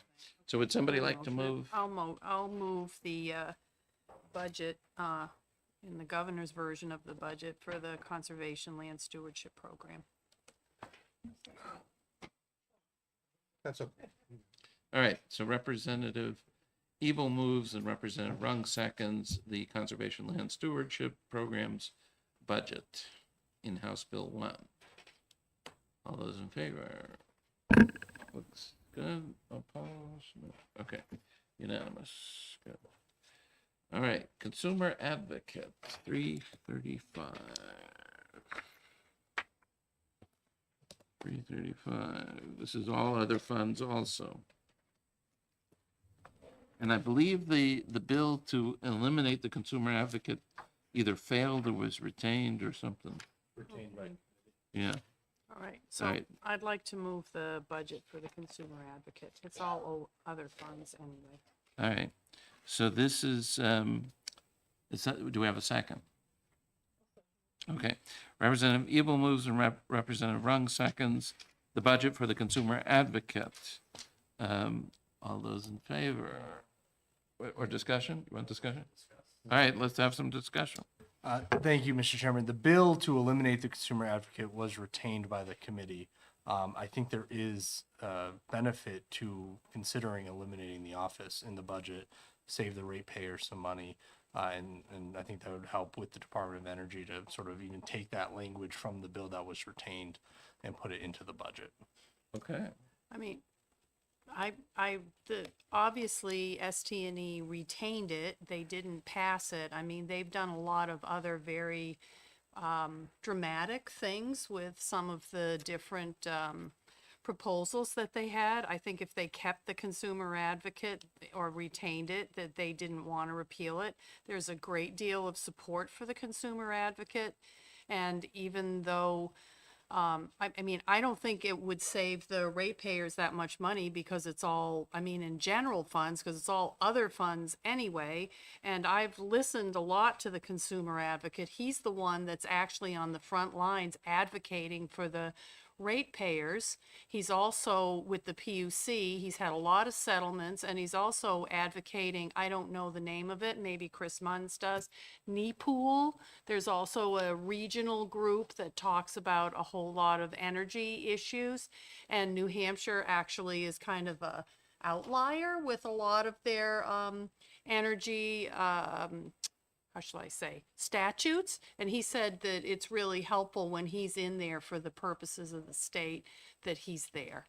So I think that eliminating it entirely is rather hasty with all the other balls. I will say, Representative Sweeney, that if they decide that they want to repeal it, they could do it next year and we would have the savings then, but at least the House would have had some input on the decision. Yeah. Representative Leishman. Thank you, Mr. Chairman. I'd be curious to hear from Representative Cabrils or Mons who've been on that committee, see what they think. Representative Campbell. Thank you, Mr. Chair. Yeah, in the time I was, we've been trying to get rid of the consumer advocate. When I was on ST&E two terms ago, and I know that they tried to do it again last time. So, again, it's a one-sided issue. Our side of the aisle believes that it's not a necessary function. So, Shall we? Yes, Representative Munns. I was on that committee last term, and I can, my view is that the consumer advocate is the one person that we have that really is looking out for the interests of the consumer. I mean, he is not bashful about taking on the utilities, and he's also not bashful about pushing back on, the state government, and quite frankly, also, the community of people that are advocating for one particular energy solution versus another's energy solution. And I think it's important that we have that kind of objective perspective. And we hear a lot about how we need to be doing everything we can to reduce the cost to individual ratepayers to the point where we are eliminating the Renewable Energy Fund and saving people, pennies on the month. This position is looking out for the interests, and I would venture to say probably has had more impact on rates than anything that we've done recently. Representative Camrose. Thank you, Mr. Chair. I respectfully disagree. You have an entire side of a part of the legislation of legislators that have been looking out for the interest of the ratepayers. There's over 200 of us, and also typically the majority on the ST&E for the last 3 terms has also been looking out for the ratepayers. That's where the decisions get made, not by the consumer advocate. With all due respect. Representative Rung. Thank you, Mr. Chair. I agree with my colleagues on this side that we need a position like this. New Hampshire has the highest electric rates in the country, and not to have a specific person, a consumer advocate looking out for these people is just putting their personal finances at risk. I look at my electric bill and it's hundreds of dollars, and I work hard to try to conserve, and I want somebody looking out for my interests. And I know legislators who are really looking out for corporations. They might be, have great relationships with lobbyists, but I want somebody looking out for the little guy, and this person does it. Thank you. Representative Sweeney. Thank you, Mr. Chair. We are not going to save the ratepayers any money by funding an office that is funded by the ratepayers. The real way to get ratepayer savings is some of the other revolutionary items that we've already placed in the budget that expands our energy sources, that expands the production of energy in New Hampshire, that re-examines how we interact with the rest of the New England grid. We are a net exporter of energy in New Hampshire, and it's because of the other New England states that were lumped in together that we have such high energy costs. The Office of the Consumer Advocate is a direct charge to the ratepayers in order to fund. The Department of Energy has since been set up since the Consumer Advocate was established. The Department of Energy advocates for the ratepayers. The Department of Justice has a lawyer that they advocate for consumers and ratepayers as well. So I just think it's a duplicative office. I do wish the bill hadn't been retained, so we could have dealt with it here. But I think the merit of the bill is solid, and that it would still serve us to eliminate the office and reallocate the responsibilities to the Department of Energy. Okay, Representative Abel. Mr. Chair, we've gone around and around on several bills, whether, you know, if they were adopted by the House, they should be included in HB2. Sometimes we've decided to include them, sometimes we haven't. This bill, I'm going to use the word, I think it's somewhat outrageous that just because a committee retained a bill and some of us agree with the policy and others don't, that when the House has the option next year of abolishing the consumer advocate position, we would sit here and refuse to fund it, especially when the thing that we're looking for is general funds, and this is not a general fund hit or savings at all. I feel like this is purely a policy decision, and it's a decision that hasn't even been made by ST&E. So this would be kind of a dramatic action by the Okay. Finance Committee. So let me correct you on one thing. The bill is retained by the ED&A Okay, committee. ED&A, all right. And so when I go home tonight, I will ask the chair of the ED&A committee about this bill, and we will discuss it again tomorrow, okay? Nope, that's enough for this one. Okay, now, employment security. So they have a program that I dislike, and that I was in their budget, and it causes unemployment rates to be higher than they would be otherwise. And it's on page, where is it? Employment security. 507 through 210. Maybe that's 207 through 210. It's on page 508. 508, 510. Okay. Where are we? Page 5. Right. Okay. So if you look at line 73 at the bottom of page 508, what's in that 55.4 million is, and notice they only spent in the previous year 2.4 million, but what's in that thing is 3 different grant programs. And one of them in particular is job training, and it costs everybody, but it only benefits the few who apply for these benefits. Okay, so it's I think it was, if I remember the number right, under 150 employers apply for that money, and the way it works is they go out and they train somebody to do their job, and they take the expenses and apply for reimbursement. They get reimbursed half of their expenses, and the Department of Employment Security charges 10% of the costs for their operations. So all the employers in New Hampshire pay for half of the job training in these 150 employers or something like that, right? Plus 10% of the cost. So it just seemed like a silly program to me, why should one employer pay the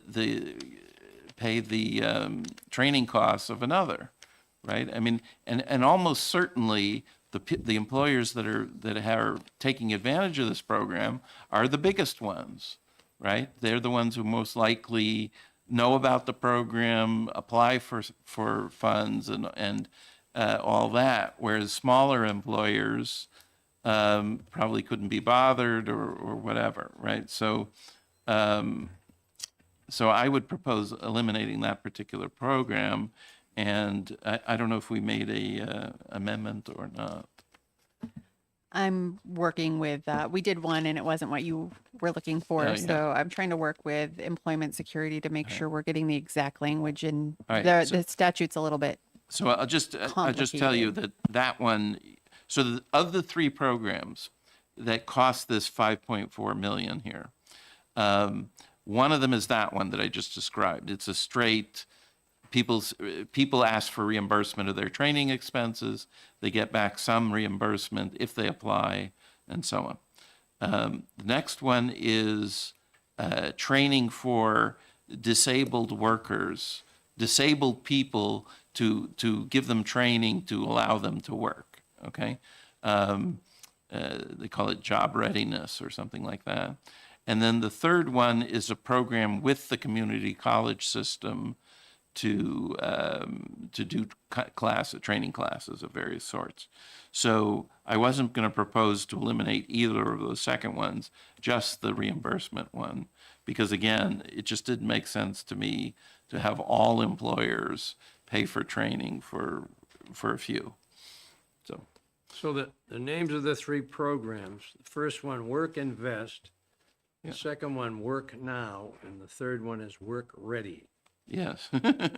So I'll tell you which one is which in a moment. Work Invest. Yeah. 113 employers, and they created 3,000 jobs. And that one, I think, was 2 million. Yeah. Yeah, I think they're roughly 2 million each, but yes. Go ahead, Representative Ron. Oh, thank you, Mr. Chair. I agree with you. I agree with your logic about the general jobs training match.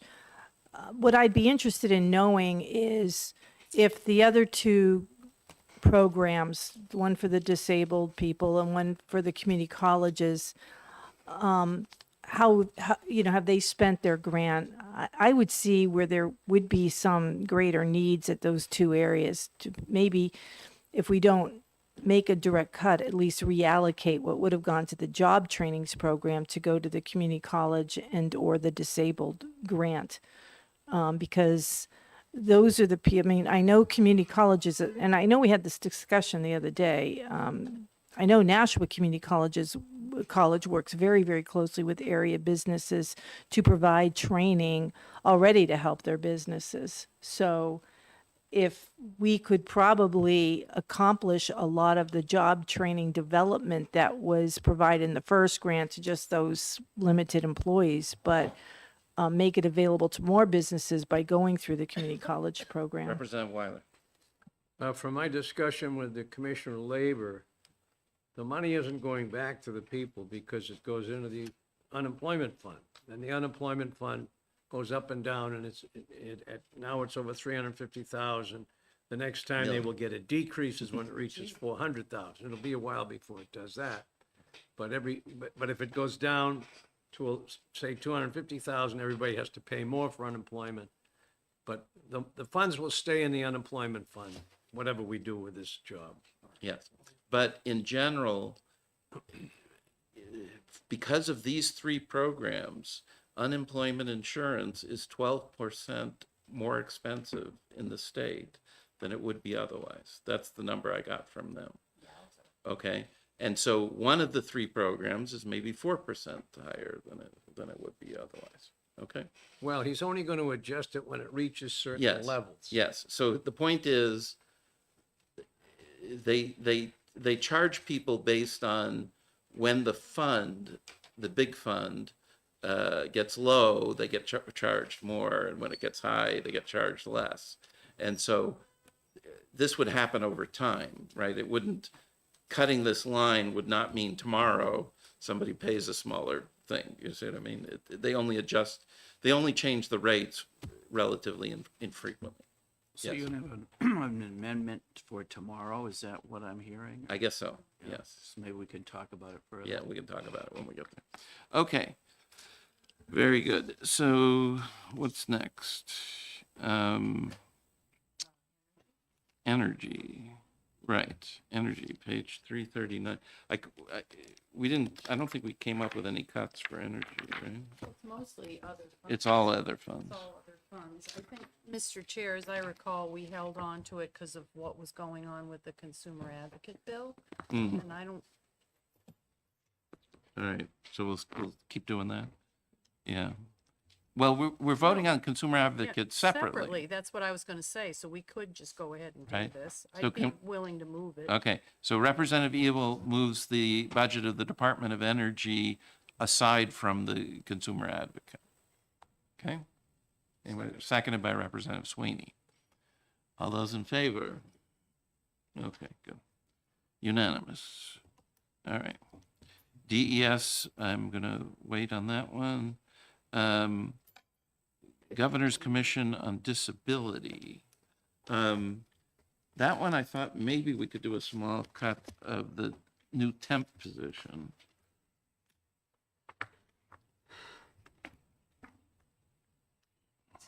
So this is on page 19, I think. Yeah. So, where is it?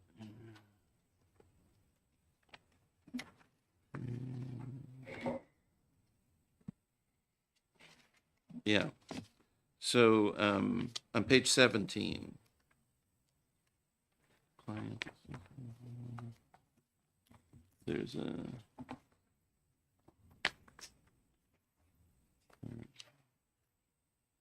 I think it's there. Right? Yeah. So there's a small temp position that's brand new. This 20,000 a year. It's class 50 on page 17.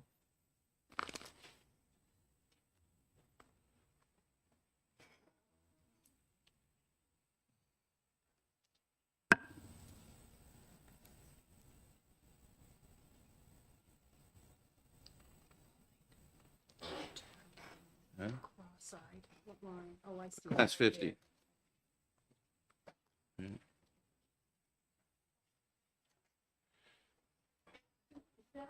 Mr. Chair, is that one position? So I saw they spent 31,000 in 2024 and then 69 2025 and then it goes to 73,000. No, it's 0 in 2024. Line It's above. 050? Class 50. On page 17.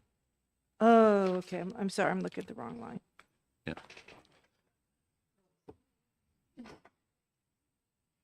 So, shall we cut this line? Are we happy with that? We're just cutting 20,000, right? Times 2. Times. Oh, 40. okay. For the Commission on Disability, I'm sorry I wasn't there for their presentation. drawing like a complete blank. They're the ones that help people comply with the ADA. And they also do some things with like providing technology to people who are disabled, like I think text to speech and some of these kind of things, right? So Okay. Do you know why it's going down from 32.7? Is it just less hours? that's just what was budgeted, and they didn't actually use it, as I understand. Oh, okay. Yeah. Correct. Yeah. So it's not an existing position, it's new money. For the governor to put it in here, they must have made a convincing argument they needed the person. right? I don't know. I mean, I mean, it was budget, I think they thought they were making a cut, right? Because it was budgeted at 32 and now it's only 20, right? so it looks like it might have been hourly, maybe gone from 30 to 20 hours or something like that, but, Right, but it was never used, so, you know, well, we don't know that though, do we? yes, we do. Okay. Okay. Representative Campbell, I'll make a motion to accept it. to accept it. I'm sorry, no, to make the cut. Okay, so Representative, do we have a second? All right. So Representative Campbell moves to remove the funds in line 50 of accounting unit 1006. I guess it is. On page 17 of House Bill 1. Seconded by Representative Sweeney. Okay. And otherwise accept the budget of the Governor's Commission on Disability. Representative Griffin. You're voting already. Representative Munns is voting. No, he's not. I'm He's not. speaking. I'm not voting, and I can't vote for this. I can't vote in favor of this, given all of the challenges the folks in our state who are disabled already face, and knowing that they are going to face significantly more challenges in the next 2 years once we complete work on this budget. Cutting out $20,000 that, the governor felt was important enough to put in the budget just seems to me to be another example of being, penny wise and pound foolish. And quite frankly, it's I'm trying to think of the right word. I mean, it's insulting to people who have a disability, and it's quite frankly silly that we're talking about cutting out $20,000 for that population. So I can't vote for this. Okay. All right. Fine. Are we ready? All those in favor? Yes, we got 5. All those opposed? 4. Very good. All right. So we're done with that one. Information technology, we already did, right? Yes. Okay. Justice, we did. Yes. Labor. We didn't do labor? I thought we did. No? All right. Page 304. I guess I was holding it because I was thinking of the Human Rights Commission maybe moving to labor. And we ended up not doing that. So, Can I just move it then? no, that's employment security. Yes, go ahead. I'd like to move approval of the Labor Department budget. Okay. Any seconds? Okay. So Representative Evil moves the Labor Department's budget in House Bill 1, seconded by Representative Sweeney. Now, we did hear from them that they may be able to get us a little more fees and fines, but there were no promises, I guess. They did the They are elevator self-funded, one, but, didn't they? oh, Was that the elevator? oh yeah, what about the elevator? That was the elevator. Did we make a fee change on that or not? We did, we raised to raised the fee. $75. Yeah, I we thought. we adjusted that in HB2 and Okay, voted on it. fine. So there is a little bit there. Okay. Okay. So this will include that change or not? Or that's a general fund thing? I believe that's a other fund revenue. Okay. All right. All those in favor? Yes, unanimous. Okay, good. So Labor Department, military, they gave us some fee increases, right? Cemetery fee increases. And did we accept those? Okay. All right. So, pretty reasonable. We published them in the paper. yeah. Years it was free for a veteran. But everybody was signed up. You'd see it in the paper every week. There was probably 30, 40 people keep enlarging it because it's cheap. Okay. I actually just not, you're not looking for comments, but I actually talked to the cemetery commissioner up in my neck of the woods, and she said that she thought that it made sense to raise it, and she was surprised it hadn't been raised before. So, and that it was still less than the regular cost. Okay. Make a motion to accept the military affairs and vet services budget. Okay. I'll second it. All right, Representative Cambrils moves the military budget, seconded by Representative Ebel, with the fee changes for the cemetery. All those in favor? Okay, unanimous, good. Now, I believe natural and cultural resources, was there some changes to that? That was moving some positions around. Yeah, they have some requests. This we need to hold though, because this includes the state library. Oh, yes.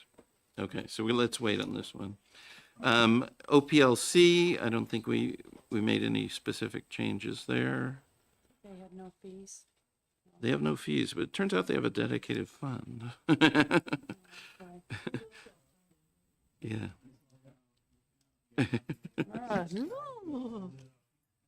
So you're Yeah. good on this guy?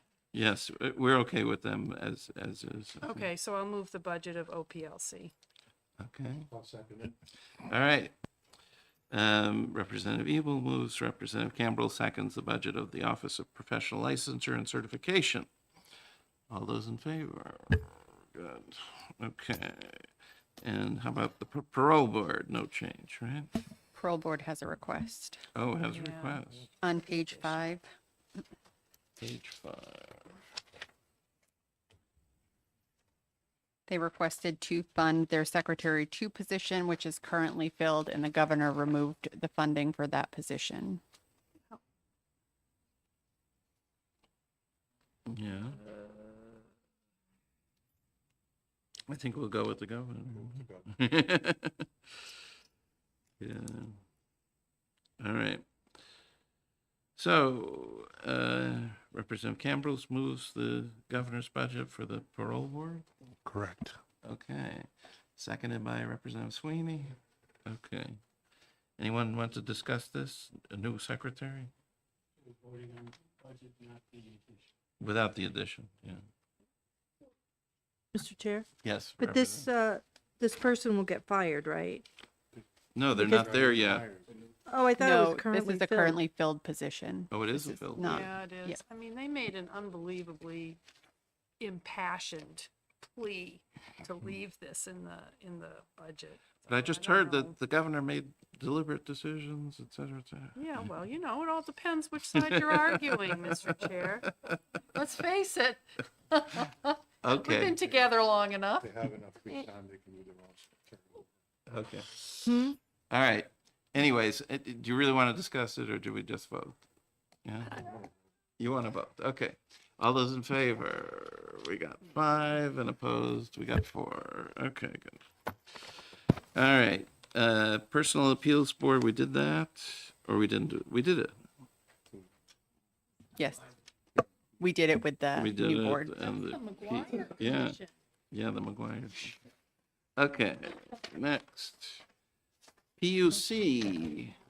I guess I didn't see any cuts for that one. I thought we'd eliminated. We eliminate the PUC? Okay. Uh-oh, we're kidding. Oh, my mic was off. Okay. Okay. No. They're separate. Okay. Just to prove I was kidding, I'm going to move their budget. Okay. So Representative Ebel moves the budget of the PUC. We have a second. Seconded by Representative Rung. Any further discussion? No, it's all other funds. All right. All those in favor? Good. Okay. Now, the retirement system. I really think they need a serious cut. I spoke to the labor commissioner, who's a member of their board, and he thinks their budget is way out of control. He was one of 2 board members that voted against approving their budget. They came in, they already, let's turn to their page, 156. Over time, their budget has just zoomed up. And you can't, just look at the other funds line, right? Where is it here? Total estimated funds. Yeah. So somehow they were budgeted for only 13 million last year, but they're spending more like 20, right? So I guess we need to look more at their specifics. Do a lousy job of investing. 5 out of 6 years, it'll be less than, they would presume 6.75, it usually runs 2 and 3 and 1%. And all of a sudden they get 30%. Yeah, so they asked for like 6 or 7 new positions. I mean, it was just, and they've been going up, I think 6 years ago or so, they were at half the current budget, something like that. Does that have to do with what looks like, I seem to remember them talking about an investment in software? Yeah, so some of it is software. If you look, let's look at page 155. So class 38 is software, and and that has gone up. So I wasn't planning to cut this particular class, but it's the personnel class that's going up like 30%, right? You see, it's going from 5.8 to 7.7 to 8.5. So it's huge, and so is consultants is more than doubling, and temps, I guess that's going down a little bit, maybe. But anyways, I would like to, let's see, where is, You added general fund. You never had. yes. You guys removed that Okay, already. so here's the key thing. Look at line 45. So that's got an artificial number in it because of the COLA they gave, right? So the total in the 2024 column, in terms of their real expenses, we gave a COLA that year, which got into that line. So it's really 7.2 less. So the real expenses is 13.7. It's 13.6 or 7 the following year. And now it's going to be 19, right? See, the 19 is the other funds, right? So they're going from 13 to 19 kind of thing here. So it's way too expensive. Now, did I give you some kind of a cut or some kind of, no, I didn't. We didn't talk about it. All right. But I think they need to go back to something much smaller. In the, we can't give them a what is this, like a 40% increase, right? I mean, that's crazy. Do we know what the head count is? It was something in the 70s. I think they would have 72 now, going to 78 or something like that. It's not a dramatic change. It's a lot. I mean, or maybe they're adding 8 people, something like that. That's the way I remember it.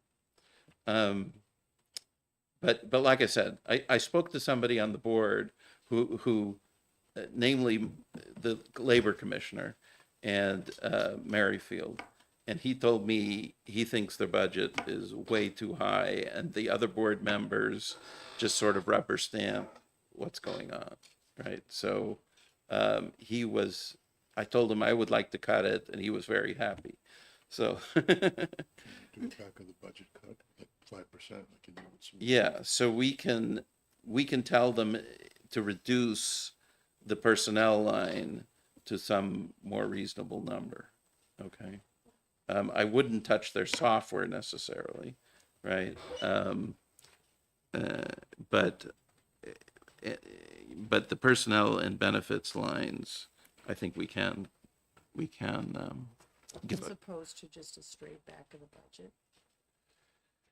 Yeah, well, first of all, did we already take out the 5 and 28 or no? Yes, you did. Okay, we did. So those are already gone. Yeah, I guess straight back of the budget is good enough. Give them the option. Okay. All right, so make it down to 15 maybe? I mean, that's still a sizable increase. Yeah. And, they claim to have a new computer system, so whatever. But, yeah, so,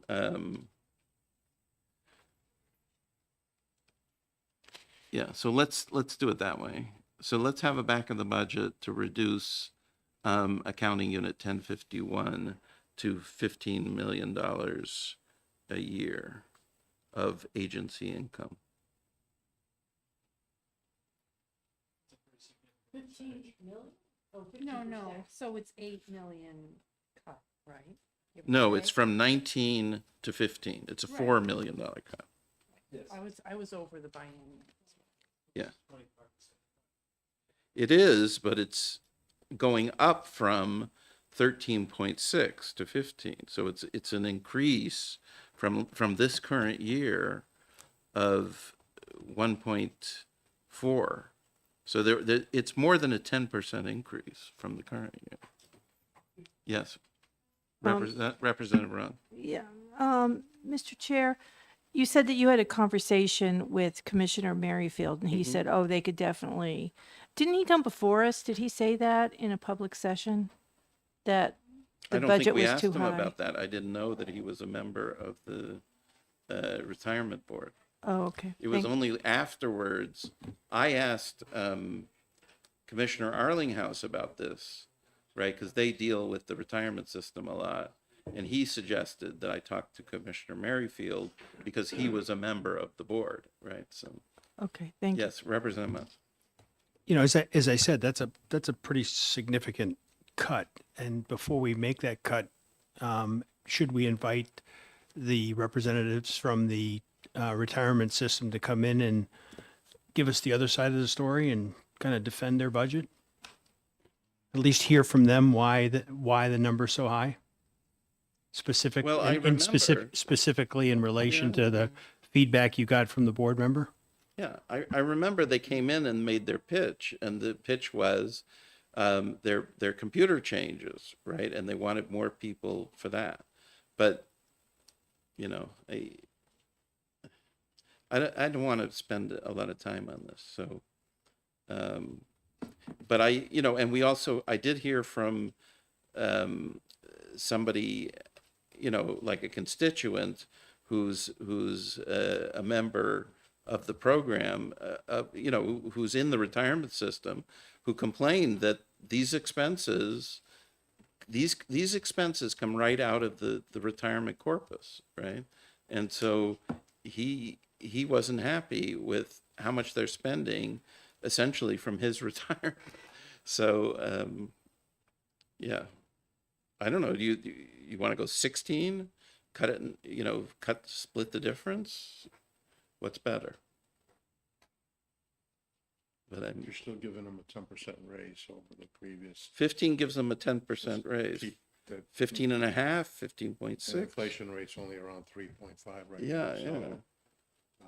No, I'd say keep it. And it's from a number that's quite high historically as well. Yes, So- keep your cut. Okay.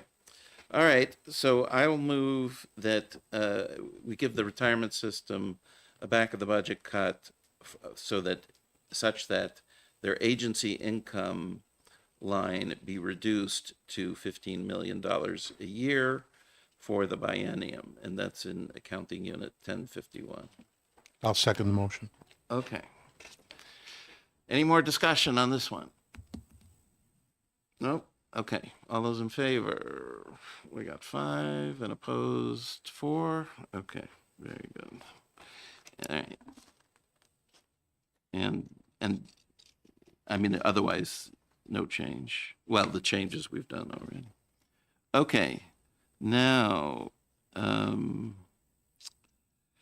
revenue administration. We've already done that, no? Not yet. Oh, I thought we did that one. Yeah. No? Position change, no cost. Yeah, so they have a request to unfund that position, which was the DOIT position. Okay. Is there a page for that, or? Page 5, and yeah, they have additional small cuts as well. Okay, revenue.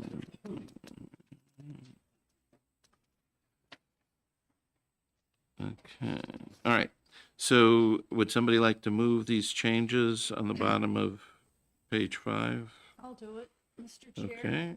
Representative Ebel moves the Department of Revenue Administration budget with the changes on the bottom of page 5. I'll second the motion. Okay, seconded by Representative Cambrils. All those in favor? Looks unanimous. Very good. Okay. What's left here? We did right to know? Yes. Wait, we have to vote on the On whole the budget, budget, the full budget.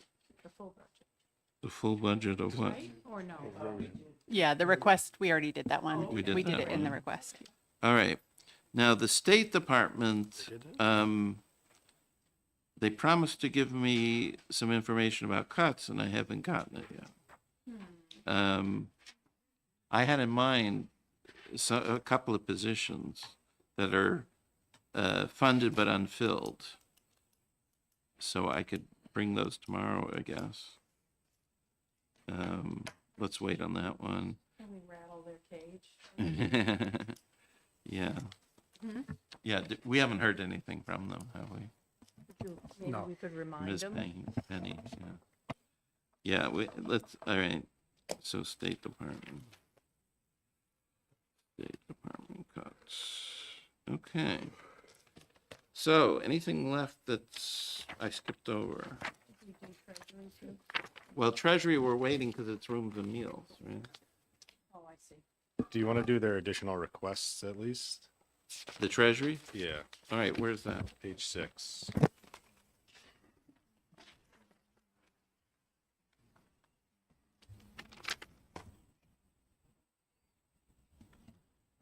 Which you already did the third one. We already did the third one. Okay. And additional accounting audit clerk. Oh, HB2 request. More than 2 assistant treasurers. Why isn't there no money there? Was that a situation where they were just going to re-title somebody? There was one department Yeah, that I came in thought front of so. us about that.